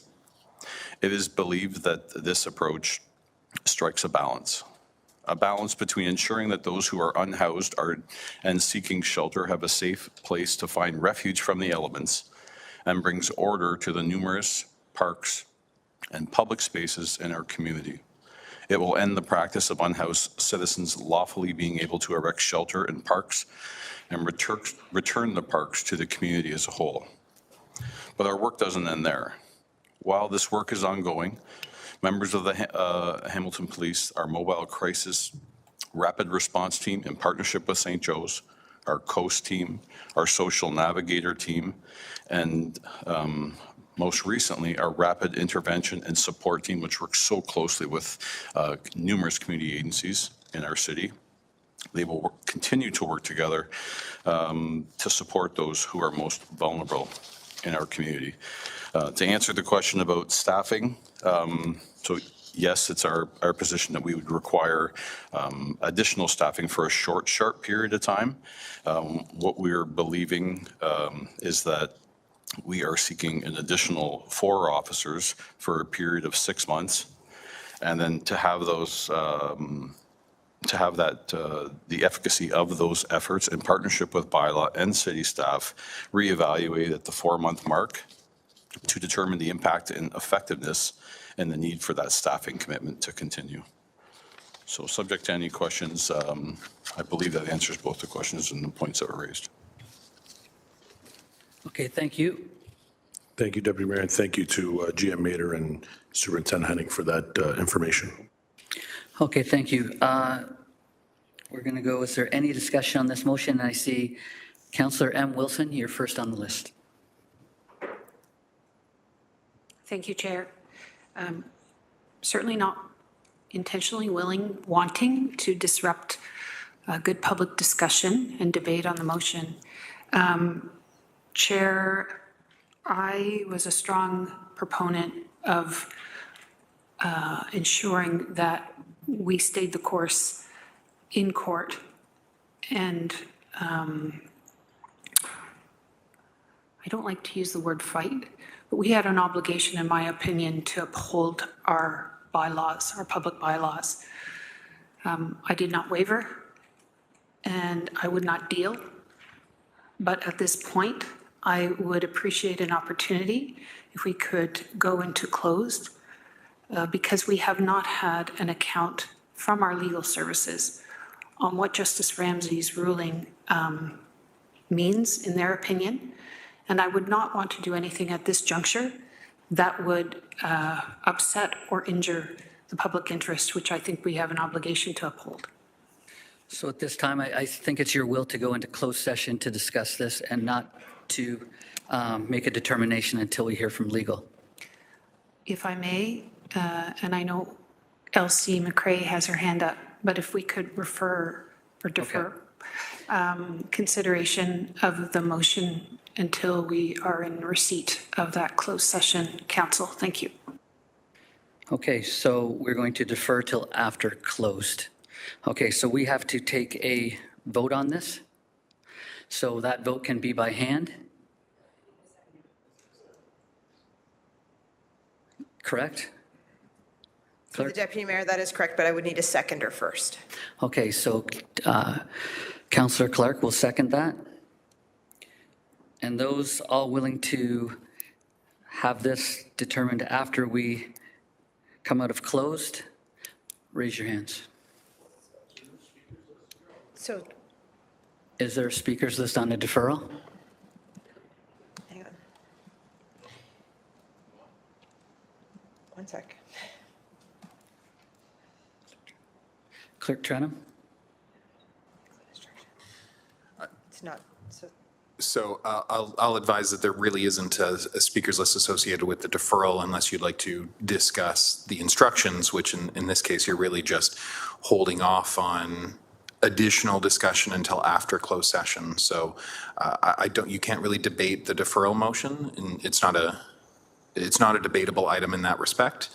But again, if there are questions with regards to why you are pushing it past, potentially if it's related to those instructions, but nothing beyond that, Chair. Okay, thank you. So Councillor Jackson, you heard that explanation from the clerk, but you have the floor. Okay, thank you, Councillor Jackson. Councillor Clark? I'd like to ensure on the record that we will be speaking about in camera the subsequent appeal that has been filed and any legal ramifications upon the municipality prior to that appeal happening. I understand there's 30 days, and I have not spoken about this decision in public because it's really not out of the courts yet. There was a court decision, but now there's an appeal, and so we need to be cautious. Thank you. Do you need a response from City Solicitor Shields on that? No, I raised it just on the record so that the clerks can indicate that, because when we go in camera, we can only speak to items that we have stated we are going into camera for. Thank you for that clarity again. Point of order. Were you finished, Councillor Clark? My apologies. Okay. So my point of order is the mover of the motion, Councillor Spadafora, just moved it and gave his explanation in public why he is doing the initiative he's doing, and I was the seconder. Now I'm hearing that going in camera, coming out of camera, I may not be able to make a similar speech, which I had prepared to do as well. And I'm hoping that's not going to be the case, Deputy Mayor Taddison. Whatever we hear in camera, I still want to give a similar type speech that is now on the public record that Councillor Spadafora gave before Councillor Maureen Wilson's desire to go in camera. I just want that assurance, Deputy Mayor Tattison, please. I'm going to go to the clerk because I don't know what your speech is going to say, so I'm going to go to the clerks and figure out. Through the Deputy Mayor, once we come out of camera, the item will be placed on the floor just as before, and then we will debate it as per usual. Perfect. Thank you. Thank you, Councillor Jackson. So, Mayor. Thank you. Just a clarification on the comments from Councillor Clark to the city solicitor. Has an appeal in fact been filed?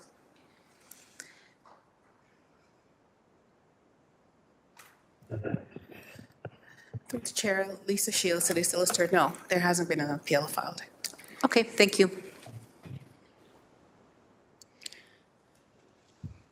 So, asking the clerk, we're going to vote on this particular item, but we will be going into camera after this?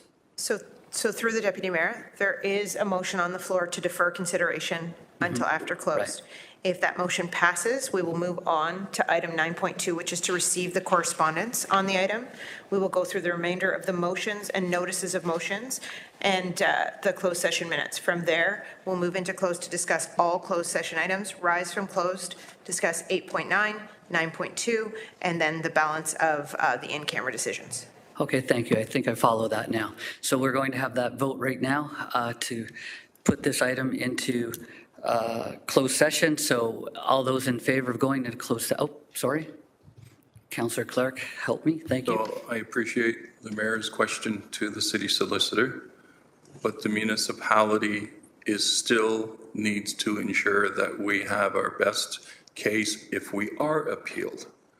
And so we need that information in camera, and I still want to clarify that that will be an opportunity for me to ask questions as to how the city can insulate themselves from any potential appeal. Thank you, Councillor Clark. Thank you. Okay, I think that's the intent here. So,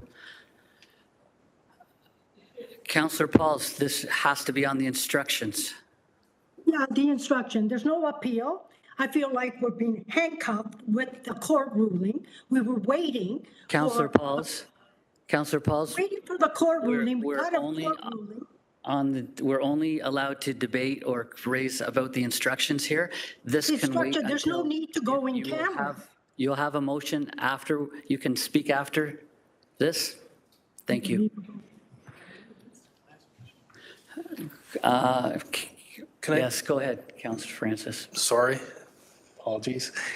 Can we not go in camera right now and deal with it, then come out and then deal with the rest of the in-camera items later in the agenda? That's not usually the process here. I think what would happen is we defer and we go into our in-camera. That's been what I've understood. We have that in-camera Can we? time. I'm just asking if we can. So through the Deputy Mayor, yes, we can, but there are so few items left. It would make more sense. It would save committee's time to deal with it all at once. I imagine we have about 5-10 minutes left of the agenda before the closed session items, but it is the will of committee. If committee wants to go into camera for this item, come back out, deal with the rest, go back into camera, we can do that as well.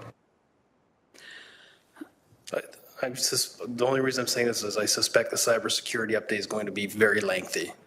We're going to lose members around this horseshoe later in the debate. I'd rather have everybody here for the most important debate that we've had this term of council. So if we can move in camera right now, that would be my preference. That's all I'm saying. To change the agenda, do we need a vote to change the agenda to go in now? Clerk Trenum. Essentially, Chair, you'd want a motion to move into closed right now, and it would be just to receive that advice.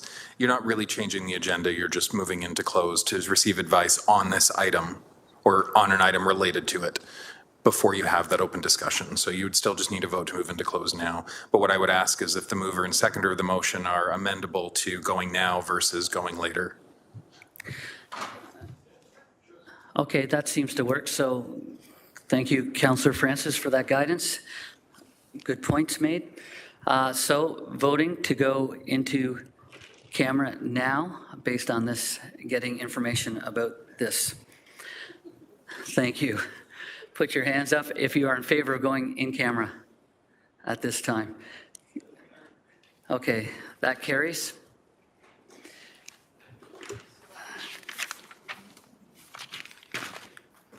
We'll now.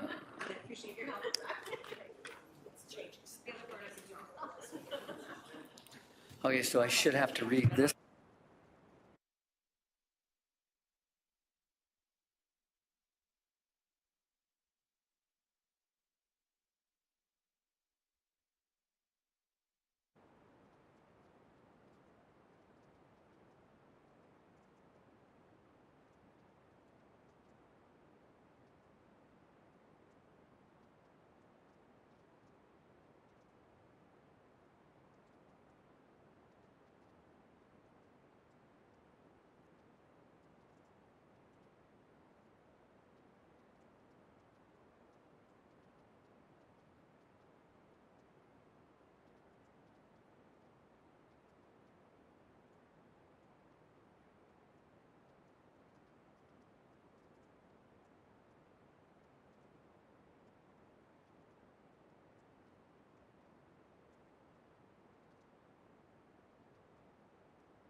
We're still in committee. Please stay with us at this point. We haven't gone into the motion yet. We just had the vote to go to it. We have procedures to follow.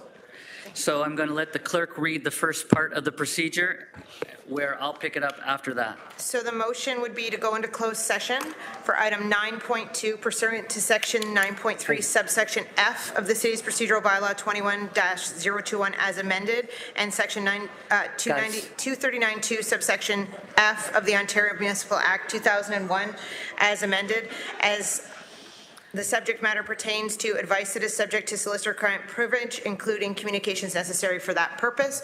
Councillor, you'll need a mover and a seconder. Councillor Wang, Councillor Beattie, please indicate your vote now through a show of hands. Thank you. Members of the public are advised that during the closed session portion of the meeting, the live stream will broadcast a closed session in progress screen. The broadcast will resume when the closed session portion of the meeting is complete. As we are now moving into closed session, I'd ask all members of the public, delegates, and external participants to please now exit the WebEx meeting. As well, any staff that are not directly related to the in-camera items are also now asked to please exit the WebEx meeting. I also remind members of the council that as per section 8.7, the procedural bylaw, the use of personal electronic devices during closed meetings is strictly prohibited. However, the use of city electronic devices during closed meetings are limited to text communications only. With the city's electronic devices not being used as a telephone, recording device, or camera, staff from the Office of the City Clerk are exempted from subsection 8.7C when using electronic devices for record-keeping purposes.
We're going to have 1 minute until we come back. 1 minute. What do you need?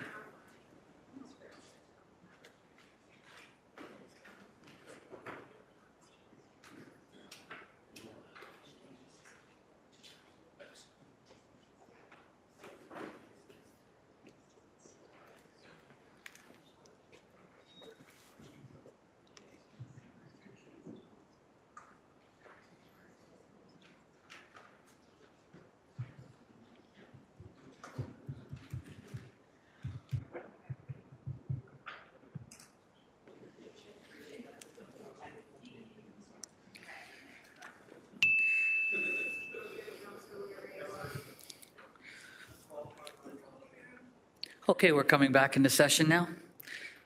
Please note that at the beginning of closed session, committee provided direction to invite members of the Hamilton Police Services to remain in closed session. So 9.2, rescinding of City of Hamilton Encampment Protocol, revised. As the mover, Councillor Spatafor, is there something you would like to make some comments about? Thank you, Deputy Mayor. No comments, just an amendment that I'll be placing on the motion, and I'll let staff elaborate on the reason for the amendment. So currently in the motion, the report back date to GIC is February 5th. That date will be changing to February 26th. The ending date of March 1st would change to March 6th. Brief reason for that, March 5th is council, so that's when the motion would get ratified. But I will allow GM Mader and Director Cirillo to add, just for the public to understand why the amendment is coming forward. Through you. Thank you. Through the chair to the councillor, we appreciate that opportunity. In order for us to ensure that we do a very fulsome, comprehensive outline of this, we would appreciate the additional period of time so we can make sure that we bring back that complete picture and complete ask at the same time. Thank you. So I'm guessing as that is your amendment, it's just, we don't have to vote on that to accept that, right? That's just in the, correct? We'll consider it friendly. Okay, thank you, of course. Is there any other speakers wishing to publicly speak on this matter? Councillor Danko, you're up. Thank you, Chair. Some comments on this issue. So in this role, there are times when we are asked to reach a decision that we believe is in the best interests of the City of Hamilton, the corporation of the City of Hamilton. It may not be popular, it may not be something that we agree with personally, but we have a duty to act with what we, based on the information that's available to us, what we consider to be in the best interests of the city. So the issue of encampments and parks for me goes back to July 30th, 2020, about a year and a half into the previous term of council, when encampment supporters went to court and were successful in getting an injunction that prevented the City of Hamilton from removing encampments from parks. The result of that was the first encampment protocol that was put in place, that I voted in favor of, in order to allow the city to manage the issue of encampments in parks within the context of a legal challenge. On September 20th, 2021, there was the protest at J.C. Beamer Park, where encampment supporters initiated a confrontation with police, and it has been a growing contentious issue since then. And it's very interesting that today we don't see any of those encampment supporters here in chambers, because the public opinion on this issue has completely switched as residents have finally been able to speak up. And that's not without efforts by encampment supporters to silence opposition. I've had personally code of conduct violations filed against me for speaking up on this issue. I've even been threatened by one of the lawyers for the encampment applicants personally because of my, my public advocacy for my residents. I voted against withdrawing the first protocol because it was necessary. And what did that lead to? That led to this current legal challenge. This term of council, Encampment supporters again went back to court to hold our parks hostage. And once again, I voted in favor of a new encampment protocol in order to uphold the city's interests in the context of that court challenge.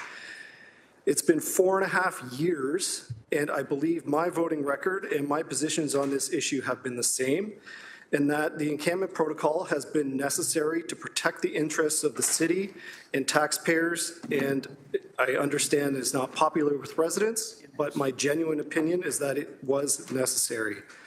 However, we now have a definitive landmark decision from the Superior Court. The City of Hamilton did not ask for this ruling. We were forced to go to court by Encampment supporters, not at our choosing. So we've already effectively, as a council, I believe unanimously, made a decision to end the Encampment Protocol. We voted to sunset the Encampment Protocol within the context of the legal challenge. Well, the legal challenge is over. The city was 100% successful in court, and residents' concerns were vindicated. Councillor Spatafora's motion simply sets a new threshold for the date when that encampment protocol will be ended. It sets specific action that parks will be cleaned and homeless individuals will be given access to warm, safe, and dignified shelter space with the supports that they need. And it also sets next steps for resources that are needed in order to implement this direction. And from my discussions with residents, from our town hall meetings, from our town hall at Hill Park, our ward town halls, a final decision on this issue is long past due to address the reality of encampments in the city of Hamilton. We need to listen to the advice from police, the advice of our senior staff, the advice and opinions of our good faith homeless support organizations. We need to consider the well-being of homeless individuals, and above all, consider the residents who have been beyond patient for the past 4.5 years. So in my mind, this vote is very simple. If you are opposed to encampments in parks, you vote yes. If you support encampments in parks, you vote no. Thank you. Thank you, Councillor. Mayor. Oh, thanks very much. I appreciate the opportunity to say a very few words because I've been very carefully watching how the situation has changed over the last 2 years, really, since we got elected in 2022. And I want to say that I don't disagree with the comments made by Councillor Danko around the commitment that this council has already made in sunsetting the protocol. And that was made in good faith by me, and I suspect, I would hope, by everyone around this council table back in September. Now, there have been a couple of attempts to change that sunsetting, because we clearly said we were going to sunset this when we had the opportunity to see where the court decision would be. We got that decision. The time has come to fulfill the commitment that we made to each other, to the city, to the residents, that the protocol would be sunsetted. And what the staff have done, working with, I believe, with the mover and seconder of this motion, was put some work around how do we now accomplish that decision that was foreshadowed, let's say, back in September, and is being reinforced in this motion. And even today, the amendment, I think, really does reflect the collaboration with staff in terms of how can we successfully do this in a way that continues to be responsible and compassionate and fair and balanced, I think, which is one of the things that that we need to address. I think that's very, very clear. I will be supporting the motion because I think it's the step that's next, absolutely. I think it's also important to identify, though, that I don't think we would necessarily be here had we not made the investments that we've made in the last budgets, frankly, around housing and homelessness supports. And I know that there is sometimes a question as to whether all of those resources are necessary. And I would say I believe that they are. And I believe that the conversation going forward needs to be making sure that we continue to find opportunities to have our partners and the other orders of government assist more robustly with the funding of these kinds of programs, as well as the permanent housing, because I think all of us would also agree that temporary shelter is not good enough. I mean, people deserve to have a place to live with the supports and services that help them to do that successfully. They need income levels that enable them to live, literally, as humans in our city and in our province and in our country. I don't think those things are things that we're going to be able to address, but they are things that belong at the other orders of government. So I look forward to working with our partners and community, with the other orders of government, to ensure that the journey that we are on is one that we will have more supports from those orders of government to help us be successful, but also to take us to that next place where we need to be. The city can't afford alone, nor can our community partners in terms of the not-for-profit and providers of housing and supports without them. So I'm supportive. From my perspective, this is the culmination of the good faith commitment that we all made in September. And I want to say that it's something that I don't think we'd be able to be even contemplating had it not been for the investments that we've made over the last couple of budgets. So on that note, thanks very much for the opportunity, Chair. Thank you, Mayor. And now on to my mother's favorite councillor, Councillor Jackson. We'll parachute her in for the next election. Thank you, Deputy Mayor Tattison. I want to salute and applaud Ward 14 Councillor Mike Spadafora for his motion today, working closely with staff and the staff providing input and language to it. Finally, on behalf of the overwhelming law-abiding residents that I represent on the East Mountain, and I don't think their sentiment was exclusive to the East Mountain, this motion finally provides an end date in providing direction of rescinding the current encampment protocol. Deputy Mayor Tattison, I'm going to say it again. For the last 18 months, and I never voted for the encampment protocol back in August of 2023, I could almost envision and project and I'm nothing intelligent, but I could almost be clairvoyant in saying about what the consequences were going to be in our community as more and more neighborhoods, more and more wards were experiencing the lack of enjoyment of their public and peaceful spaces, of their neighborhood parks for their families, children, seniors. It was almost like for 18 months, we were giving a disproportional amount of our attention and time to roughly 2,000 in our community that are houseless. That includes the roughly 300 people living in tents in our parks, and almost like abandoning 568,000 other Hamiltonians. And you could tell that, Deputy Mayor Tattison, the growing anger and the rage was increasing across the community. And you know, the last 18 months, what the protocol did, Deputy Mayor Tattison, in spite of maybe best intentions, it pitted the housed against the unhoused in our community.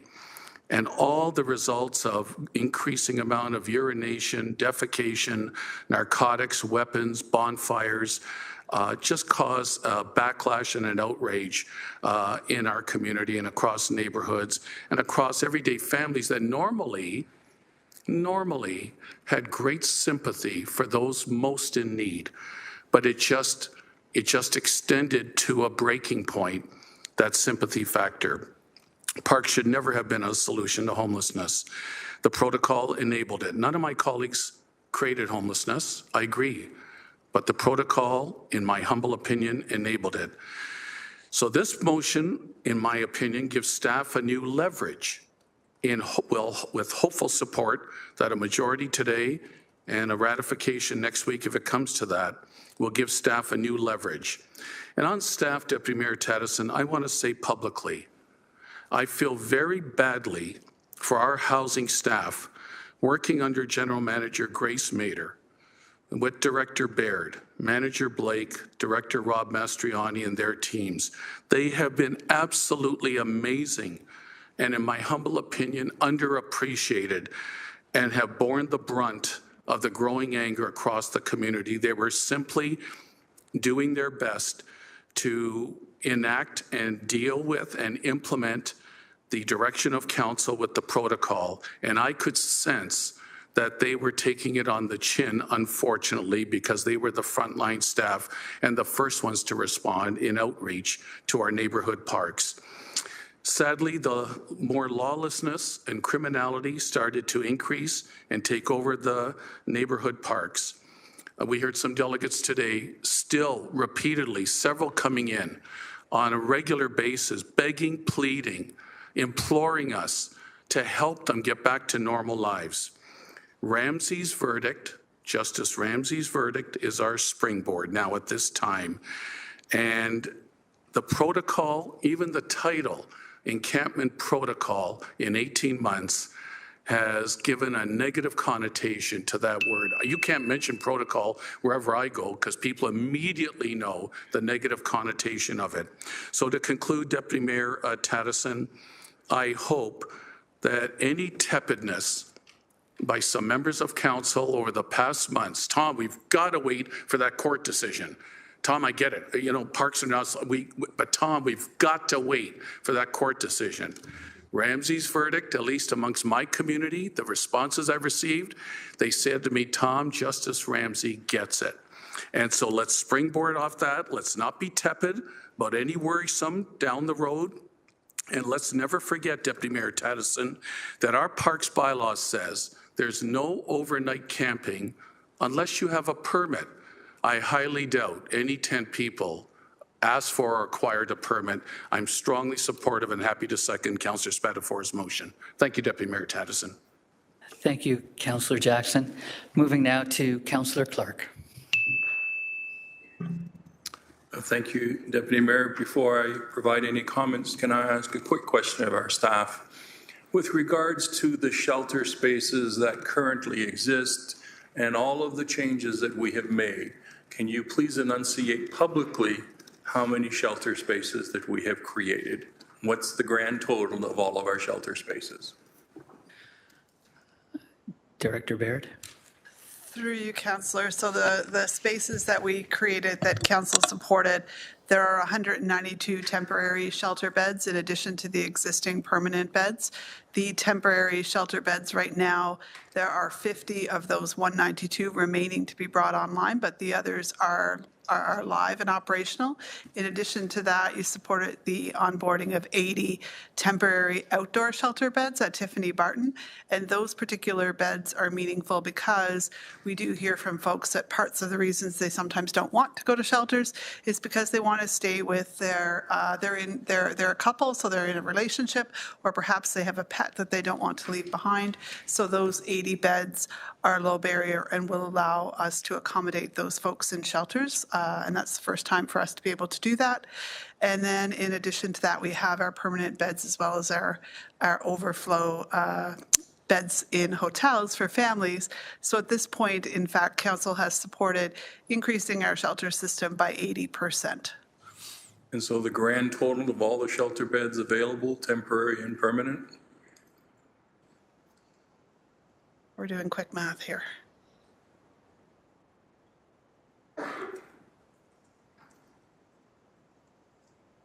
Through the chair, there are 796 total beds, inclusive of those temporary beds. Thank you for that. I think it's important that the public understand that the council has been addressing the issue of homelessness while we are also defending our position within the courts. Councillor Jackson has spoken at great length to Judge Ramsey's decision. One of the things in common law that was important was the availability of shelter spaces. So if you don't have shelter spaces available, then you can't legitimately, according to the courts, say you can't sleep in the park overnight. And so that's where we are today. When the protocol was first brought forward, some of you will recall I cautioned that the protocol was going to divide this community. I cautioned that this protocol was going to create significant disagreements between people who have their backyard facing an encampment and the people who are living in the encampment. I predicted that there would be violence, and there was.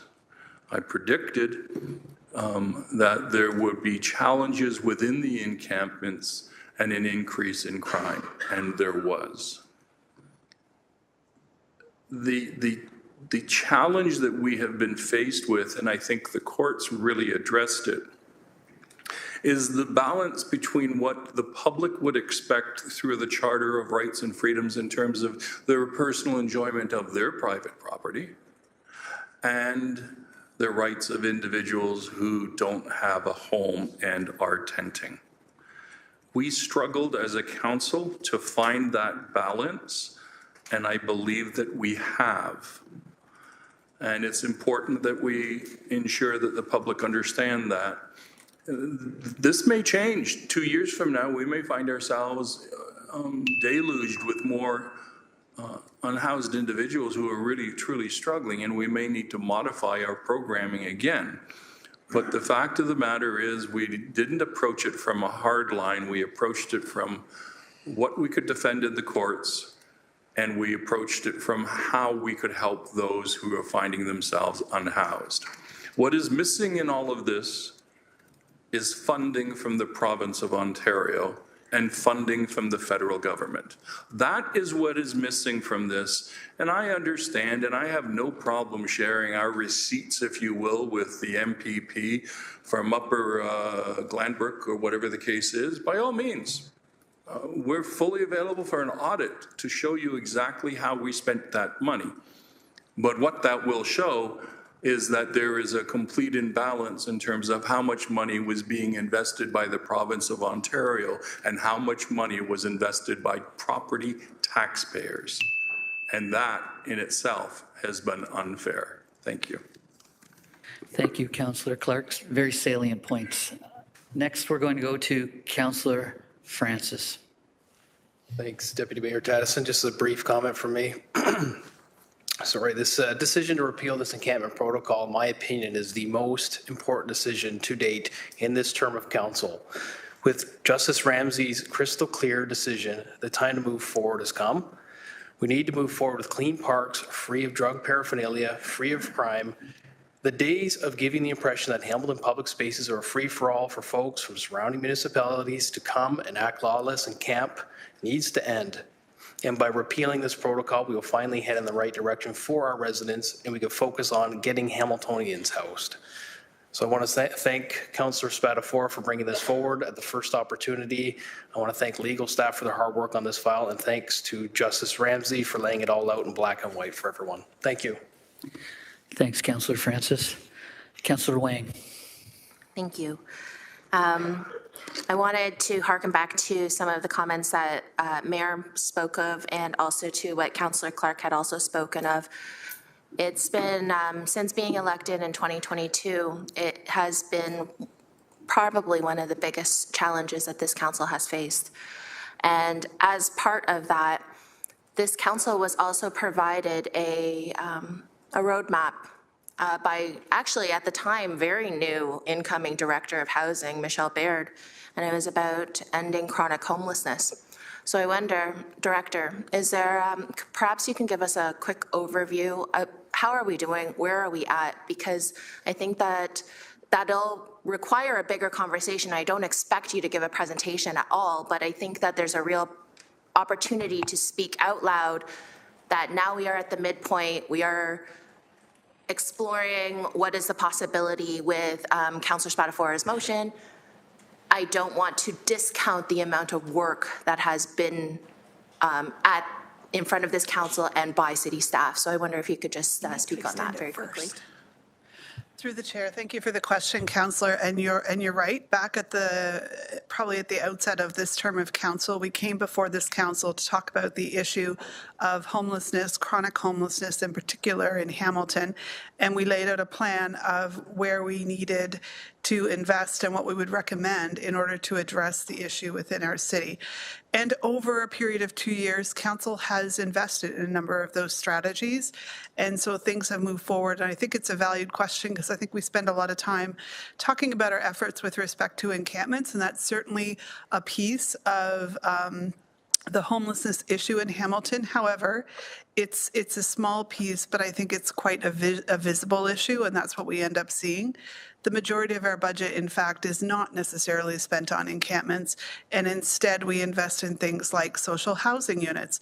And in Hamilton, we have approximately 7,000 RGI units, and council has invested in additional rent subsidies to allow us to house even more people. In addition to that, we invested in a tenant support program this council supported, and that program has rolled out, and we have a Hamilton emergency fund. So we're doing a lot of work to actually keep people housed and prevent them from ever experiencing homelessness wherever possible. I think some of that flies under the radar sometimes and perhaps is not as visible. And given we are 2 years into that program, I think it is timely. Suggest that we'll come back this spring with an overall update for you with respect to how we're doing on those strategies overall, where we're going, and what homelessness looks like in Hamilton at this point in time. Thanks, thanks, Director Baird. At this point, I'm just going to ask Councillor Wang to just hold off for a sec while we have a vote to extend the time because we're approaching 5:30. So I'm going to suggest that we take a time at 7 o'clock, and can I have Councillor Jackson and Councillor McMeekin. Thank you. I'm going to say PM as at the moment. Thank you. Okay, so we can do that with a show of hands. Oh, it's an electronic vote? It's a two-thirds majority. Okay, so my computer's off, so I'm going to have to.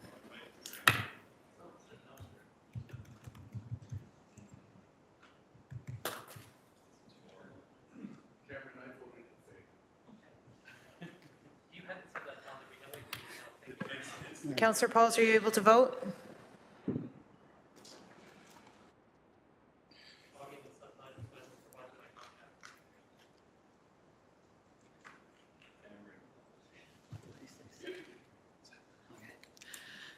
Okay, so we've got a 14-1 vote, so that carries. We're going to go until 7 before in case we have to have another vote, we'll have one then. Councillor Wang, you still have the floor, and I'm going to say you still have a little bit of time. Go ahead. Thank you, Deputy Mayor. I appreciate that very quick overview, and I know just based on that last comment that there will be an update coming forward sometime in quarter ... Is that a question? Through the chair, I would expect that you'll see it in either April or May with an update on progress and where we are at this point in time, but I think GM Mader has something to add. Thanks very much through the chair. I just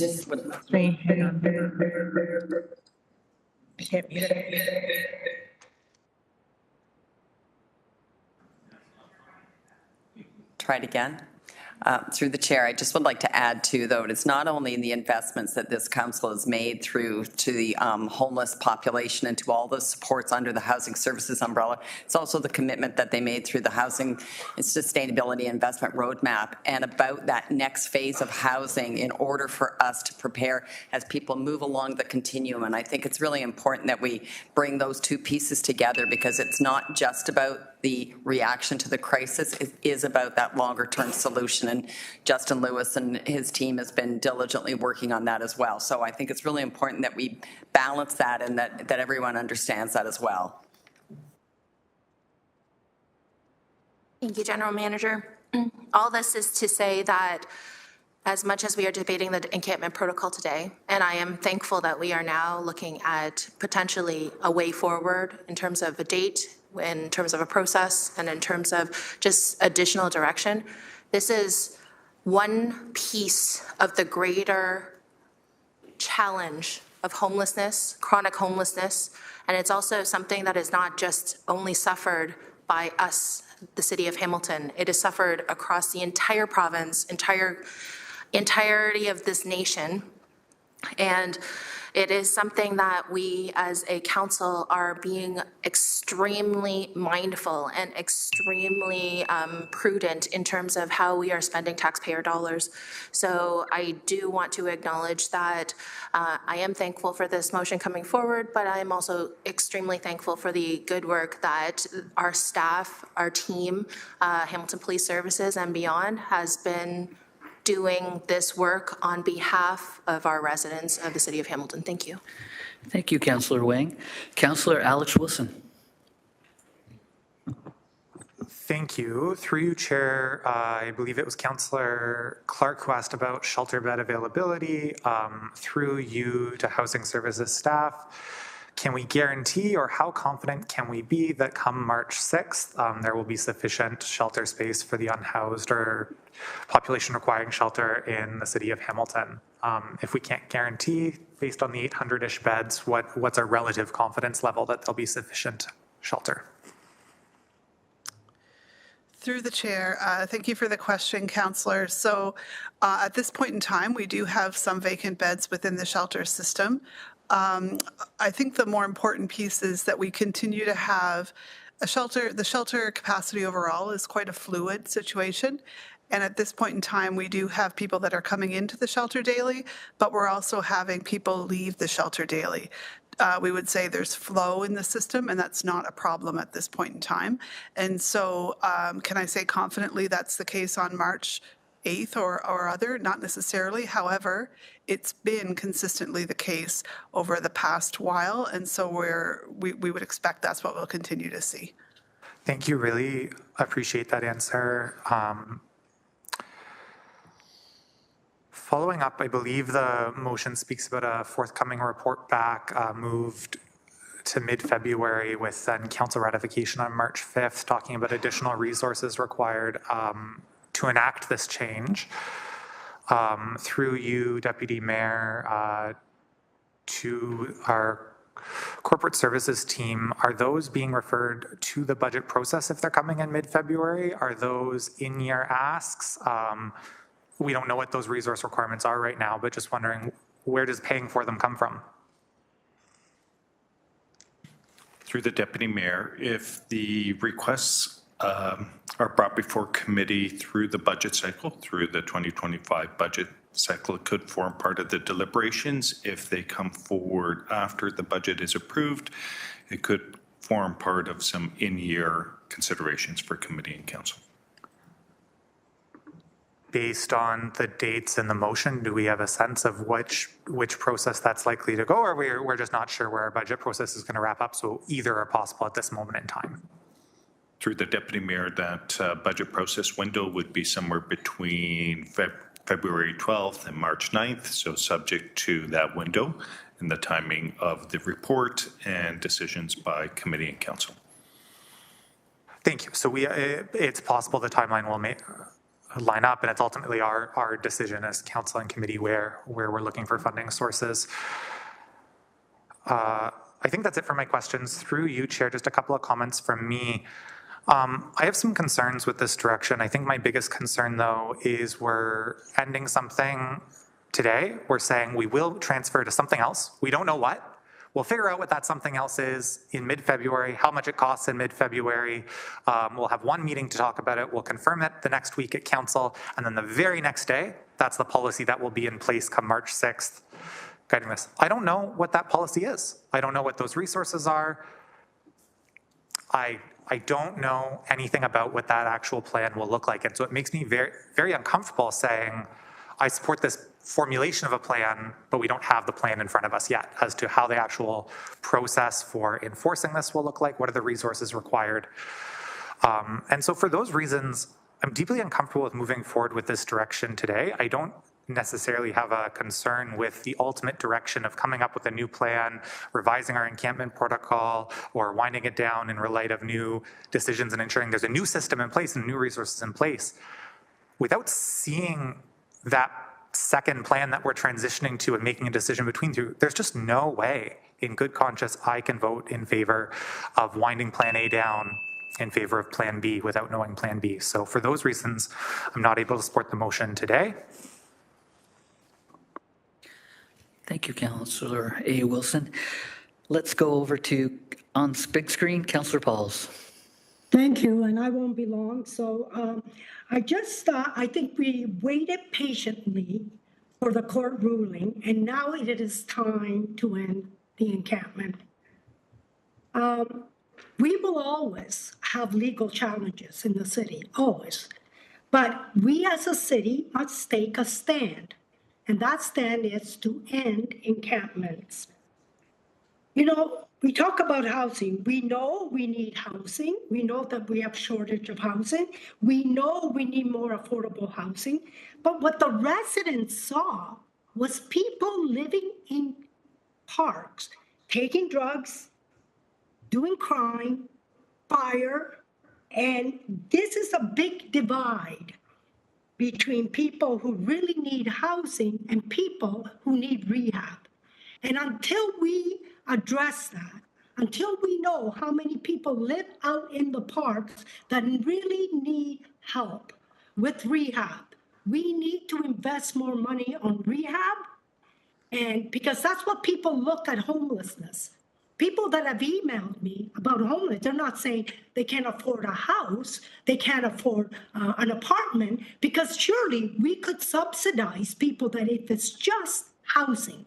So until we divide the people that really need affordable housing, and the people that need rehab, we will never get this solved. But one thing I know, that we must move people out of the parks, not for our sake, not for the sake of people that want to use the park, but also for the sake of the people that live in the park. It is unsafe to imagine living in a park when it's below 10, below 20. I cannot imagine it. It would be horrible. It would be horrible to sleep in a park on the ground.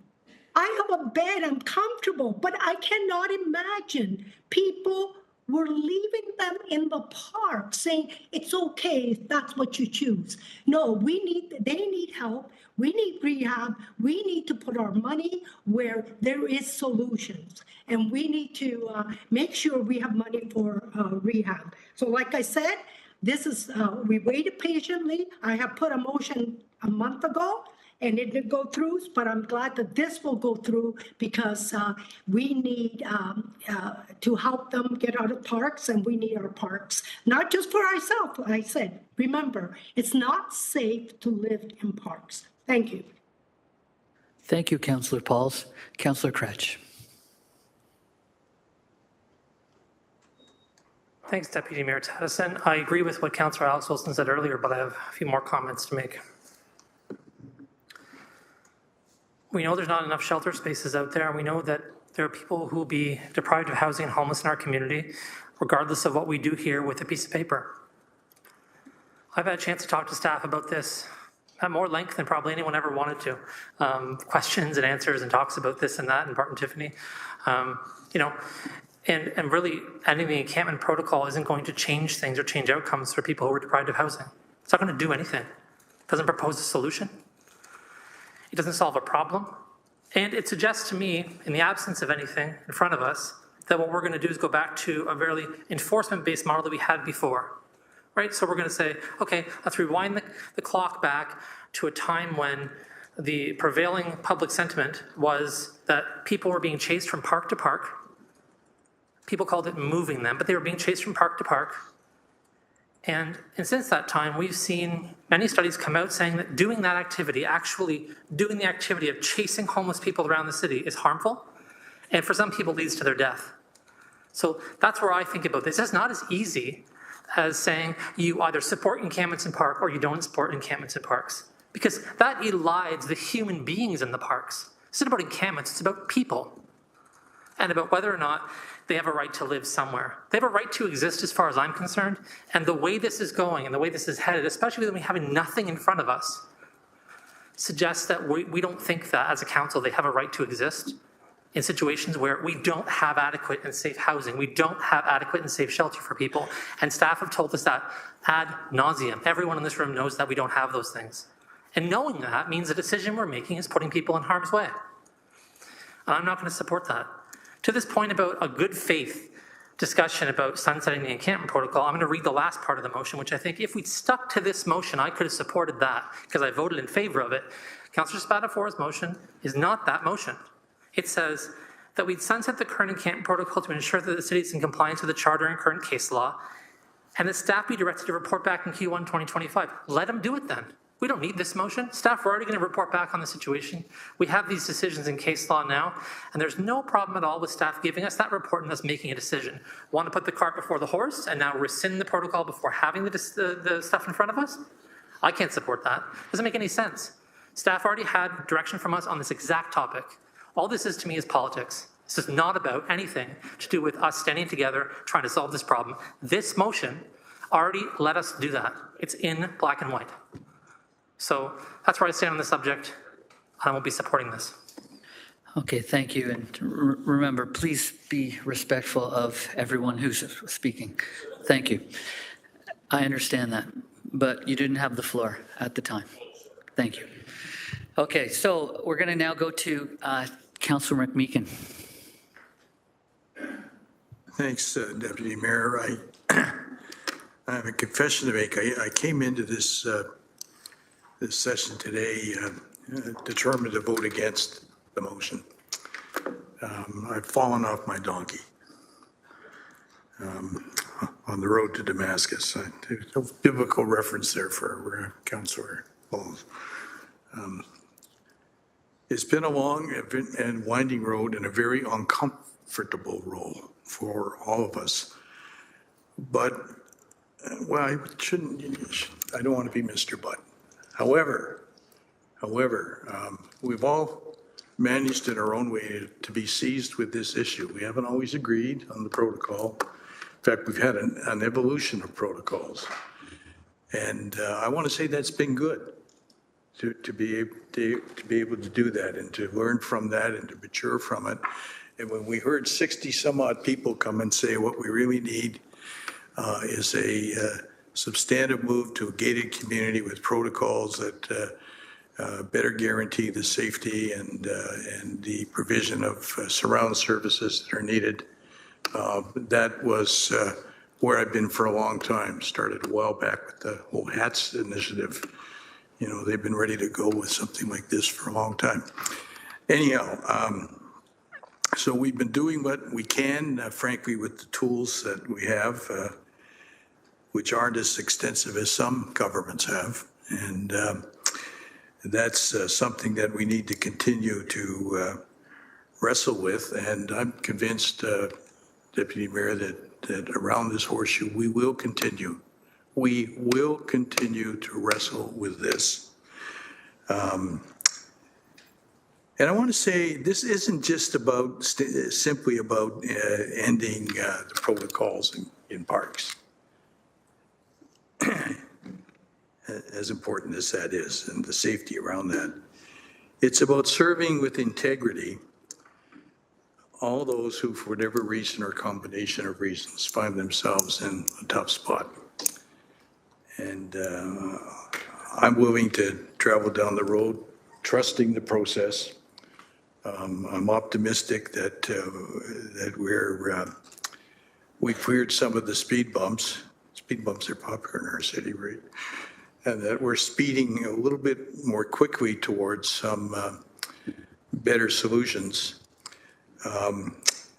Since I've just brought up the car reference, I think we'll be okay as we go into the night, as long as we keep our lights on.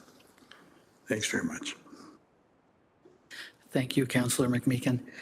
Councillor M. Wilson.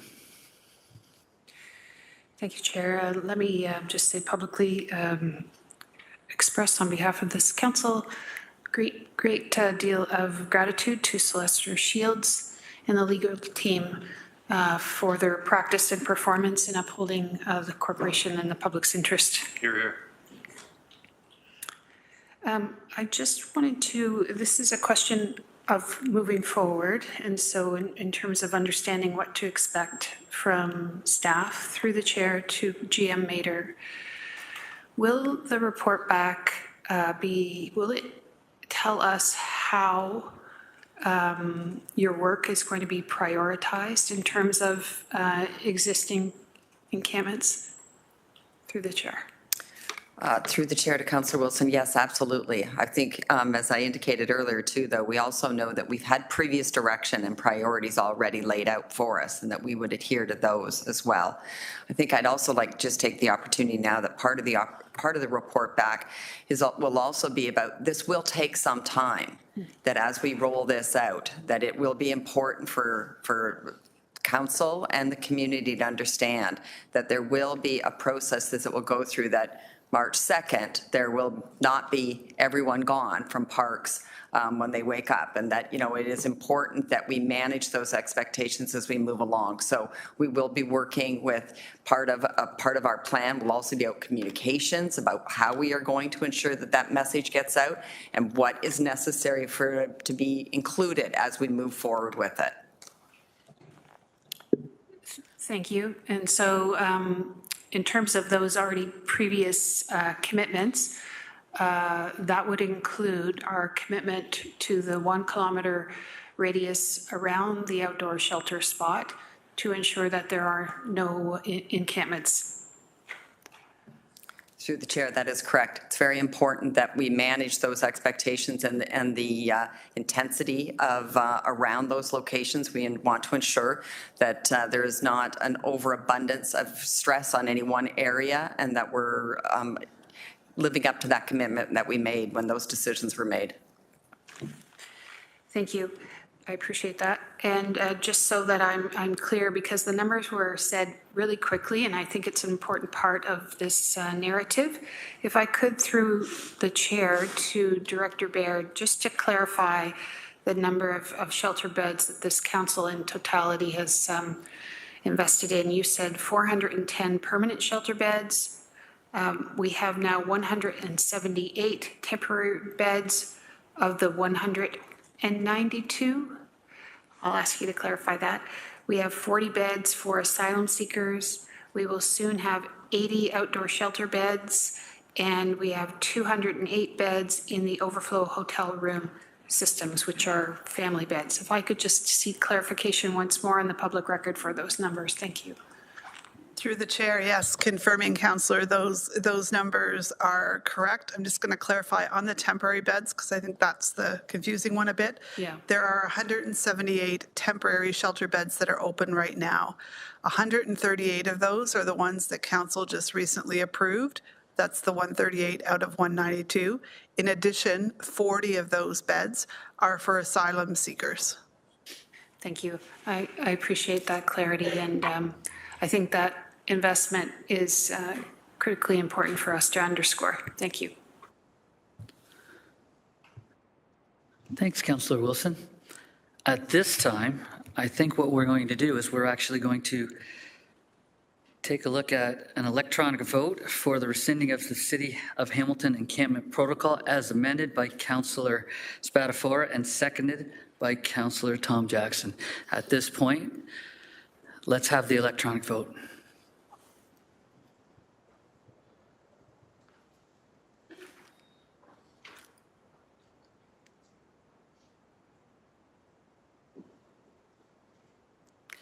And that vote carries 13-2. Thank you. At this point now, we'll receive the correspondence on item 9.2. Correspondence respecting item 9.2, rescinding of City Hamilton Encampment Protocol. May I please have a mover and a seconder to receive the correspondence on item 9.2? Councillor McMeekin, Councillor Beattie, thank you. We'll vote by show of hands. All in favor? Thank you. Unanimous. 9.3, buy local and Canadian first procurement policy. Councillor Francis, would you like to introduce your motion? And do you have a seconder? Yes, it is Councillor Jeff Beattie. Whereas we have local and Canadian businesses who can provide the necessary materials and services for the City of Hamilton, whereas we are experiencing worsening economic conditions and threats of U.S. tariffs and should be supporting local and Canadian businesses and union jobs. Whereas Canadian products are superior in quality and safety to international products and comply with local regulations, therefore be it resolved that staff be directed to report back to the Audit, Finance and Administration Committee on the feasibility of having procurement adopted by a local and Canadian first approach before making purchases for the City of Hamilton. And for those who remember our last council meeting in December, I brought this as a notice of motion and recently moved it to General Issues Committee because I thought it would be an appropriate committee to have a fulsome debate on this recent serious matter with the micro shelters. I understand that Councillor Danko is going to refer this immediately. To speak on it briefly, I received an email from city staff in relation to these micro shelters after receiving numerous concerns from residents back in early December.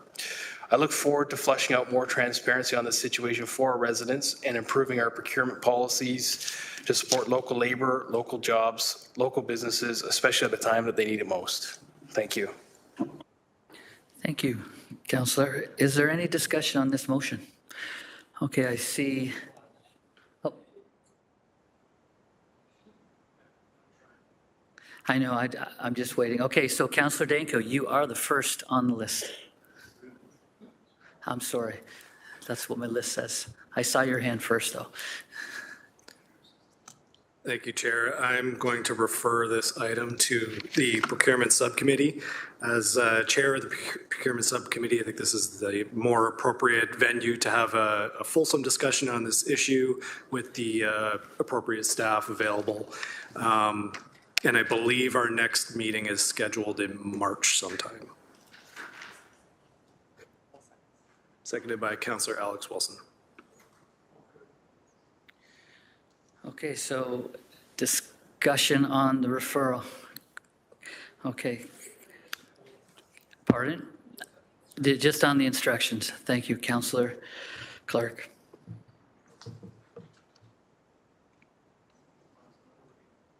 Oh, I'll shut my. There we go. So, can I just get quick clarification from the clerks? Deferral, referral, which one is debatable? Because so far today, both have not been debatable. Neither are debatable through you, Chair. Interesting. Okay, so I would like added to the instructions that there are several free trade agreements that the City of Hamilton is required to comply with. And I think it would be important that that subcommittee get briefed on those trade agreements, including the most recent one, which was the European trade agreement. They put pretty clear restrictions on any jurisdiction that is restricting trade to local trade only. So we need to have that information so that it can be considered. That would be my request under instructions. Thank you. Thank you, Councillor Clark. Do we need any action on that, Clerk, on the request? I just suggest that you confirm whether that's friendly to the mover and seconder, those instructions.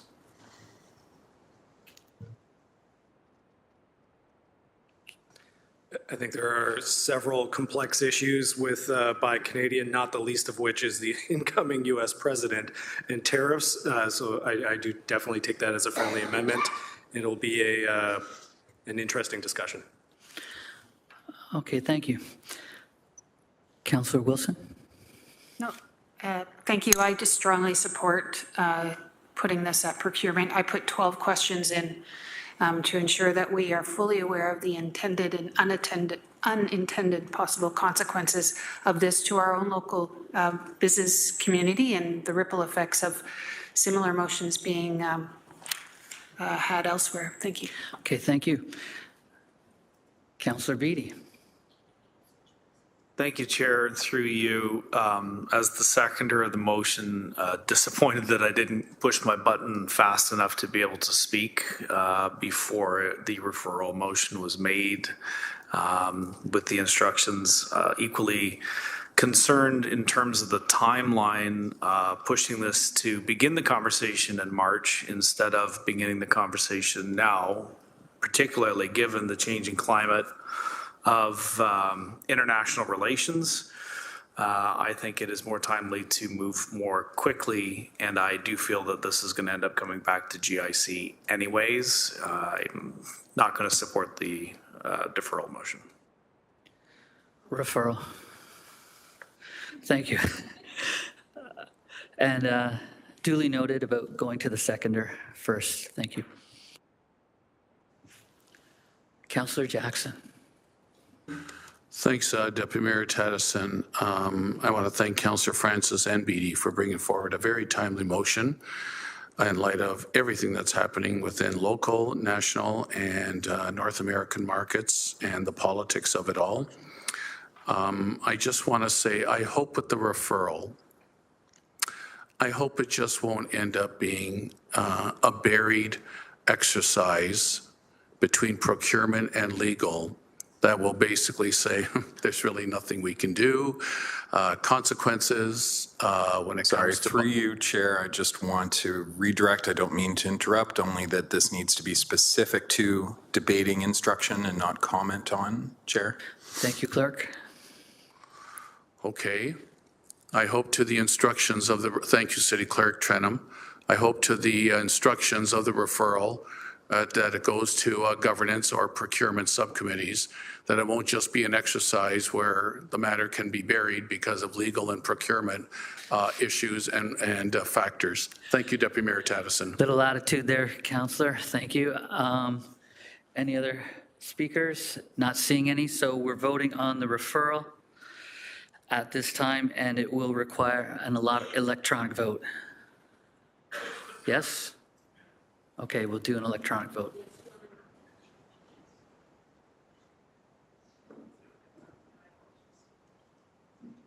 Is this for what are we voting on? I'm sorry. I'm sorry, we're voting on the referral. Referral of the motion. Okay. Right, it's going to go to the subcommittee. Okay, thank you.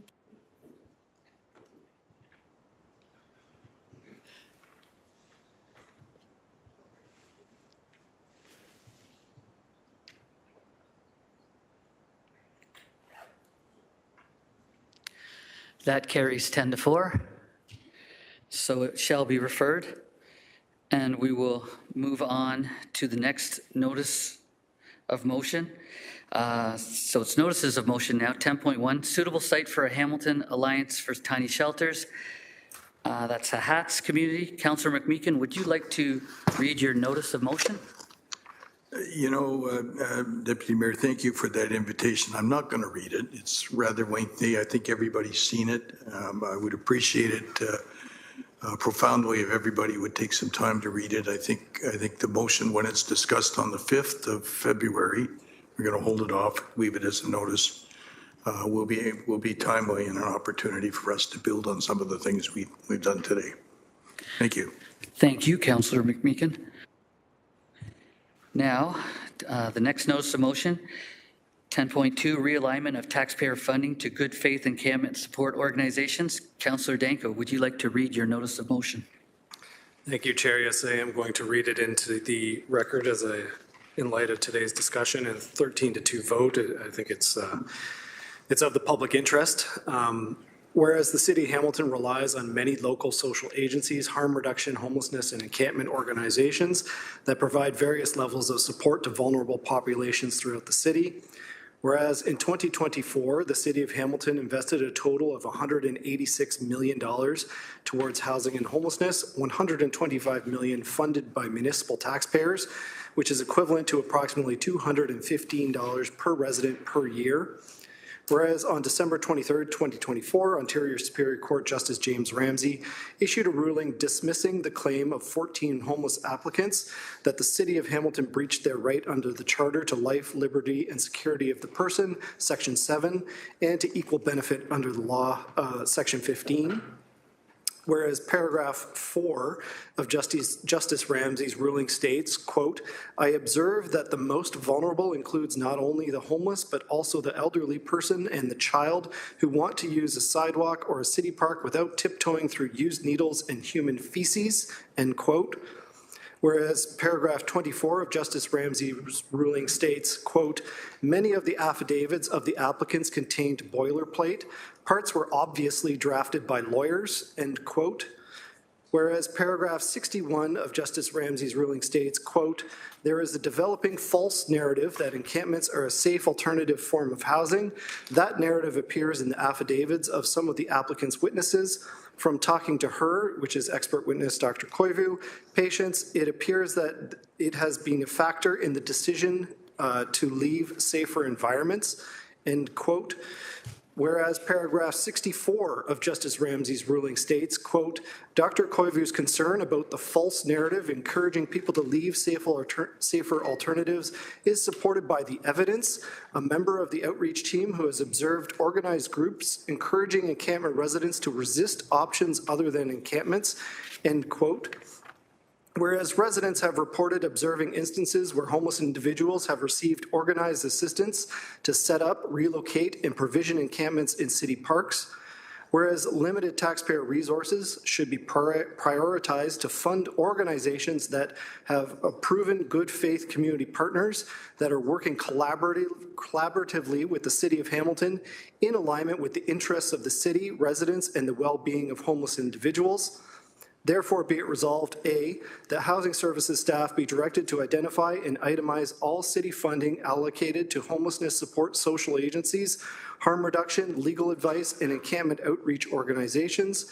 And B, that housing services staff propose opportunities to realign city funding limited to organizations that are proven good faith community partners, committed to collaboratively working with the City of Hamilton in alignment with the city, council interests, approved bylaws, and policies. Thank you. Thank you, Councillor Danko. Are there any other notices of motion? Not seeing any. Now we're going to 11 of the agenda, private and confidential. May I please have a mover and seconder to adopt the confidential minutes and that they remain confidential? Councillor Cassar, Councillor McMeekin. Show of hands, please. Thank you. Unanimous. That vote was carried. Before we go into closed session, I'll need a mover and a seconder on the following, that Bryson Tan and Andy Potter of Deloitte be permitted to attend the closed session portion of the General Issues Committee meeting respecting items 11.2 and 11.3. We will require an electronic vote on this.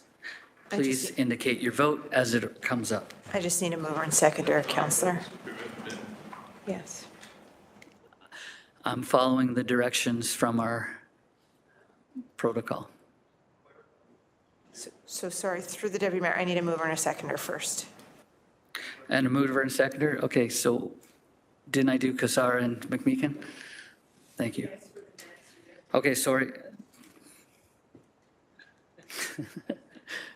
I got you again. Yes, same too. Thank you. And we'll have that electronic vote.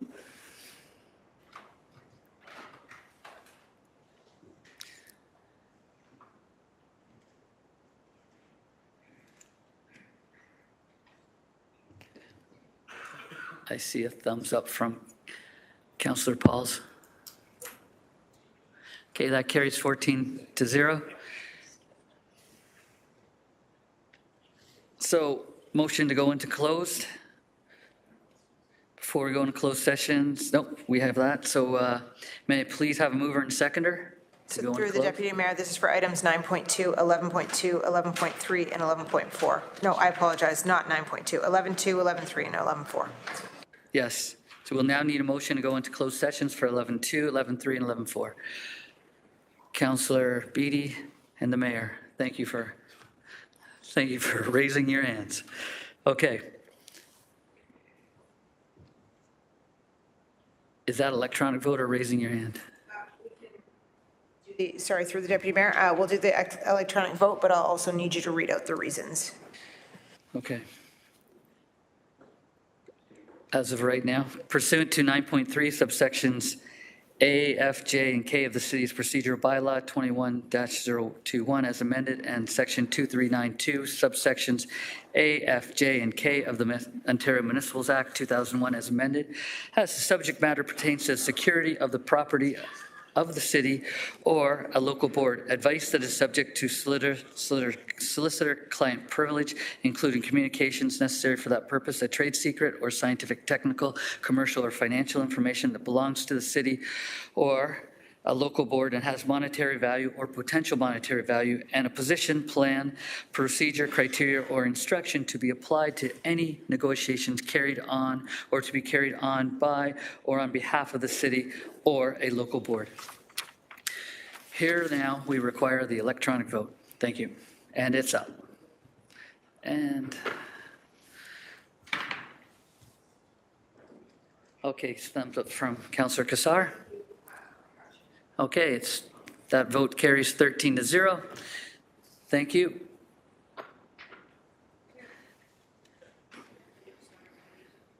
Members of the public are advised that during the closed session portion of the meeting, the live stream will broadcast a closed session in progress screen. The broadcast will resume when the closed session portion of the meeting is complete. As we are now moving into a closed session, I would ask all members of the public, delegates, and external participants to please now exit the WebEx meeting. As well, any staff that are not directly related to the in-camera items are also now asked to please exit the WebEx meeting. I also remind members of the council that as per section 8.7 of the procedural bylaw, the use of personal electronic devices during closed meetings is strictly prohibited. However, the use of city electronic devices during closed meetings are limited to text communications only, with the city's electronic devices not being used as a telephone, recording device, or camera. Staff from the Office of the City Clerk are exempted from subsections 8.7C when using electronic devices for record-keeping purposes.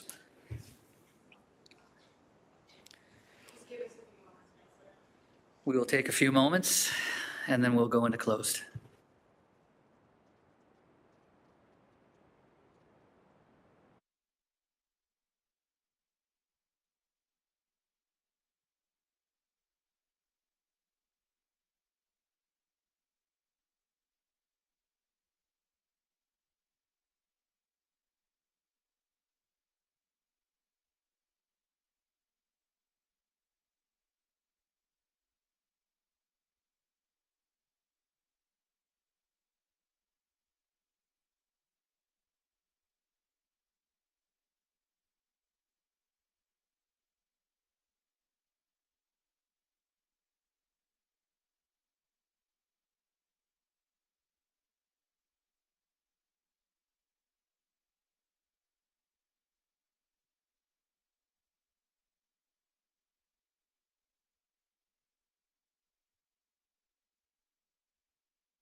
Sorry. Sorry? Okay, this is my understanding. So, 8, 9, we're going to do it. Yeah. 11.3, direction from staff, the approved remain confidential, report be deferred to a future GIC. Right. And then 11.4 is happening. You're going to read the I'm not. in open session, right? Correct, yes, Yeah. that's what Councilor Tattison will read. I'll get us out of here by 8, I hope. In the report. Yeah. In the report. Yeah. Okay. I think Joey went home. Joey went home. Yeah. Oh, are they?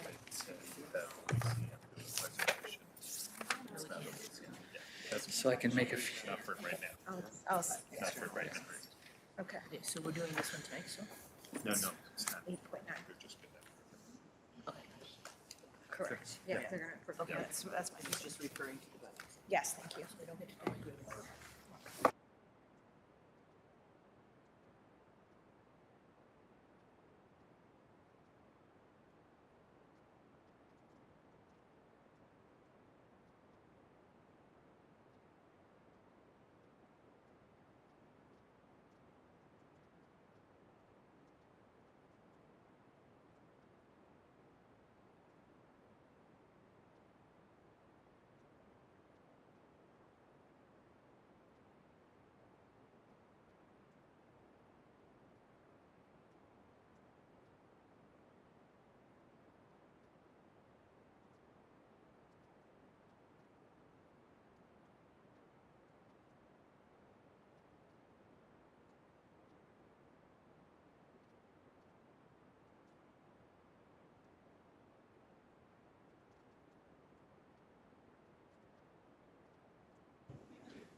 I don't know what it is you got against the court.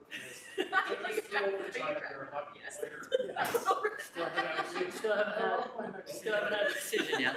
It's manual transmission. It does great handbrake turns in the snow. But you're starting to give me a compliment. Uh-oh. You need to find a crappier car. That's, I thought some disparaging remarks about Ford. No, we're not.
Now that we are back in open session, I'd just like to say that we appreciate Deloitte's availability for items 11.2 and 11.4. However, they were not required and did not participate. We're going to 8.9 CM 24004A, Cyber Incident Impact Citywide. May I please have a mover and a seconder to put the report on the floor? Councillor Kretsch, I saw the eyebrows go up and the fingers go up from Councillor Cassar. Thank you. Is there any discussion on the item? 8.9. Seeing no discussion, we'll require an electronic vote to approve the recommendations. Please indicate your vote now. Remember, you have to come out of closed.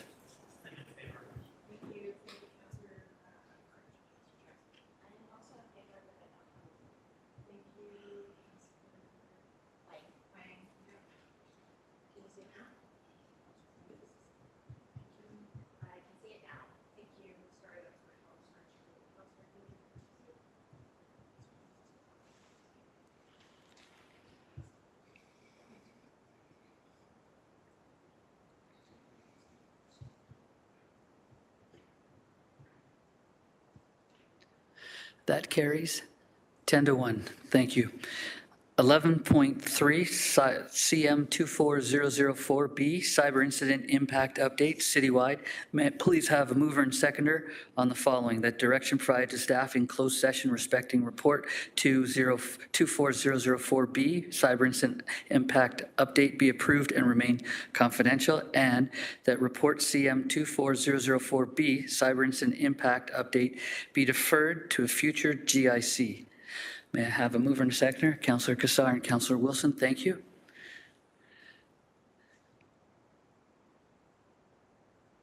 We will require an electronic vote. Please indicate your vote now.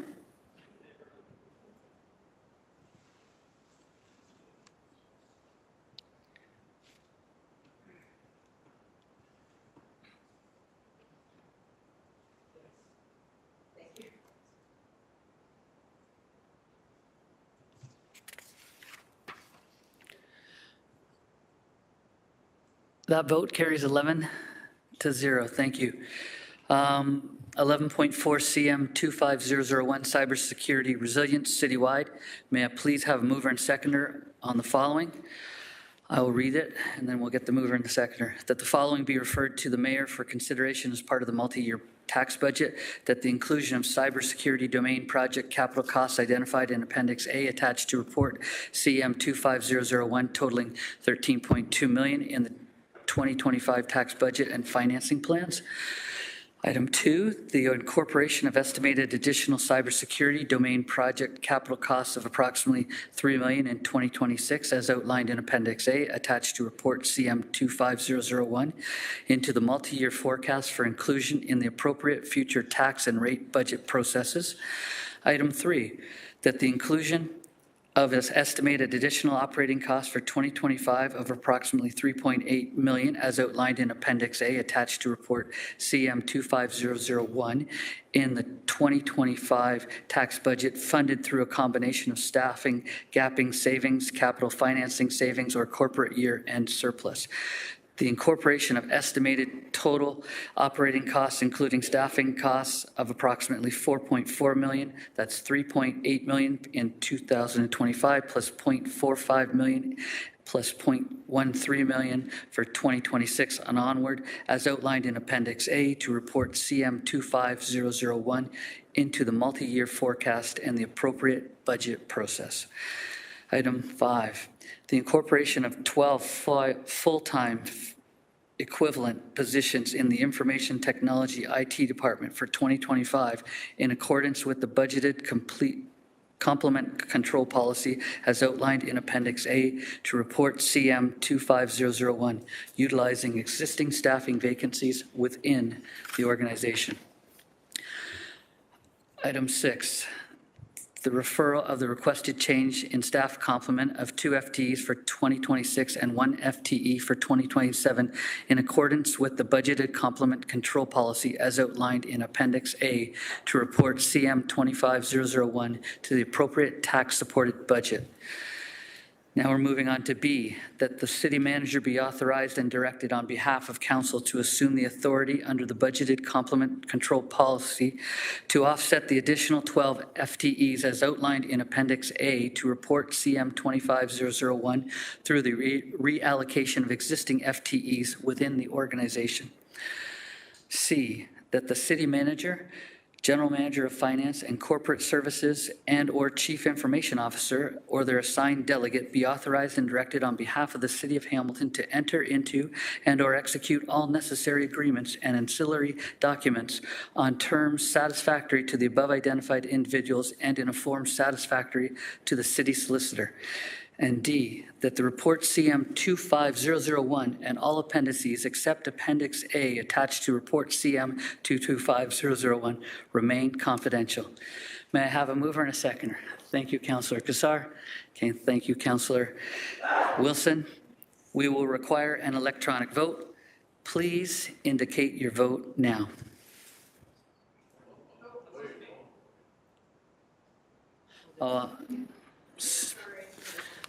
Sorry, let's go back. Before we vote, does anyone have any comments? Thank you. Can I get clarification from finance? So we're doing some offsetting of FTEs that are going to be full-time employees. They're not going to be contracted employees. And we're offsetting the costs for the 2025 budget through a variety of tools. What happens in 2026? We may not have those tools available to us to offset them, so would they automatically become a part of the budget in 2026 on the levy?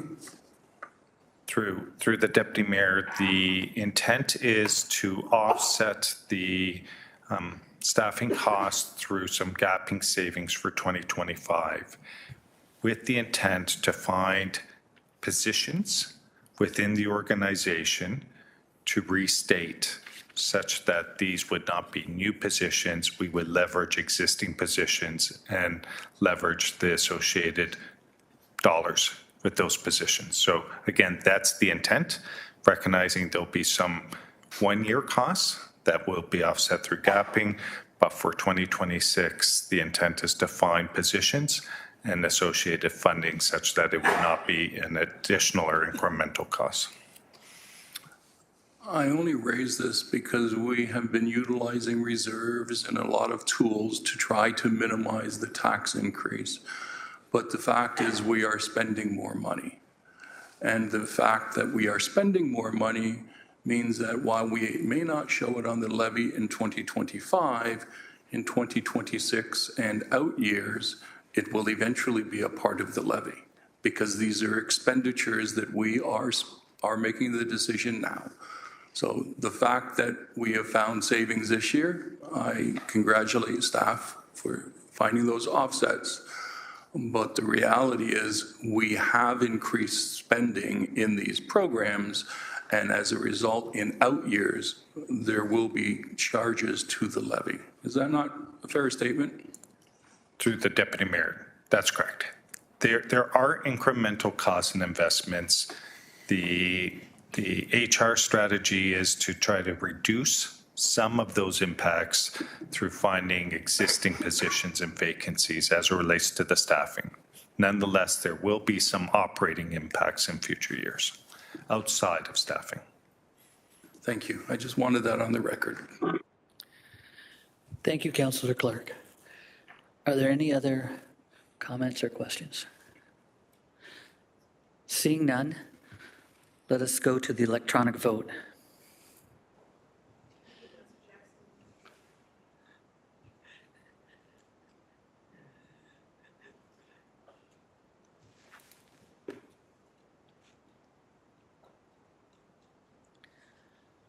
That vote was carried 10-1.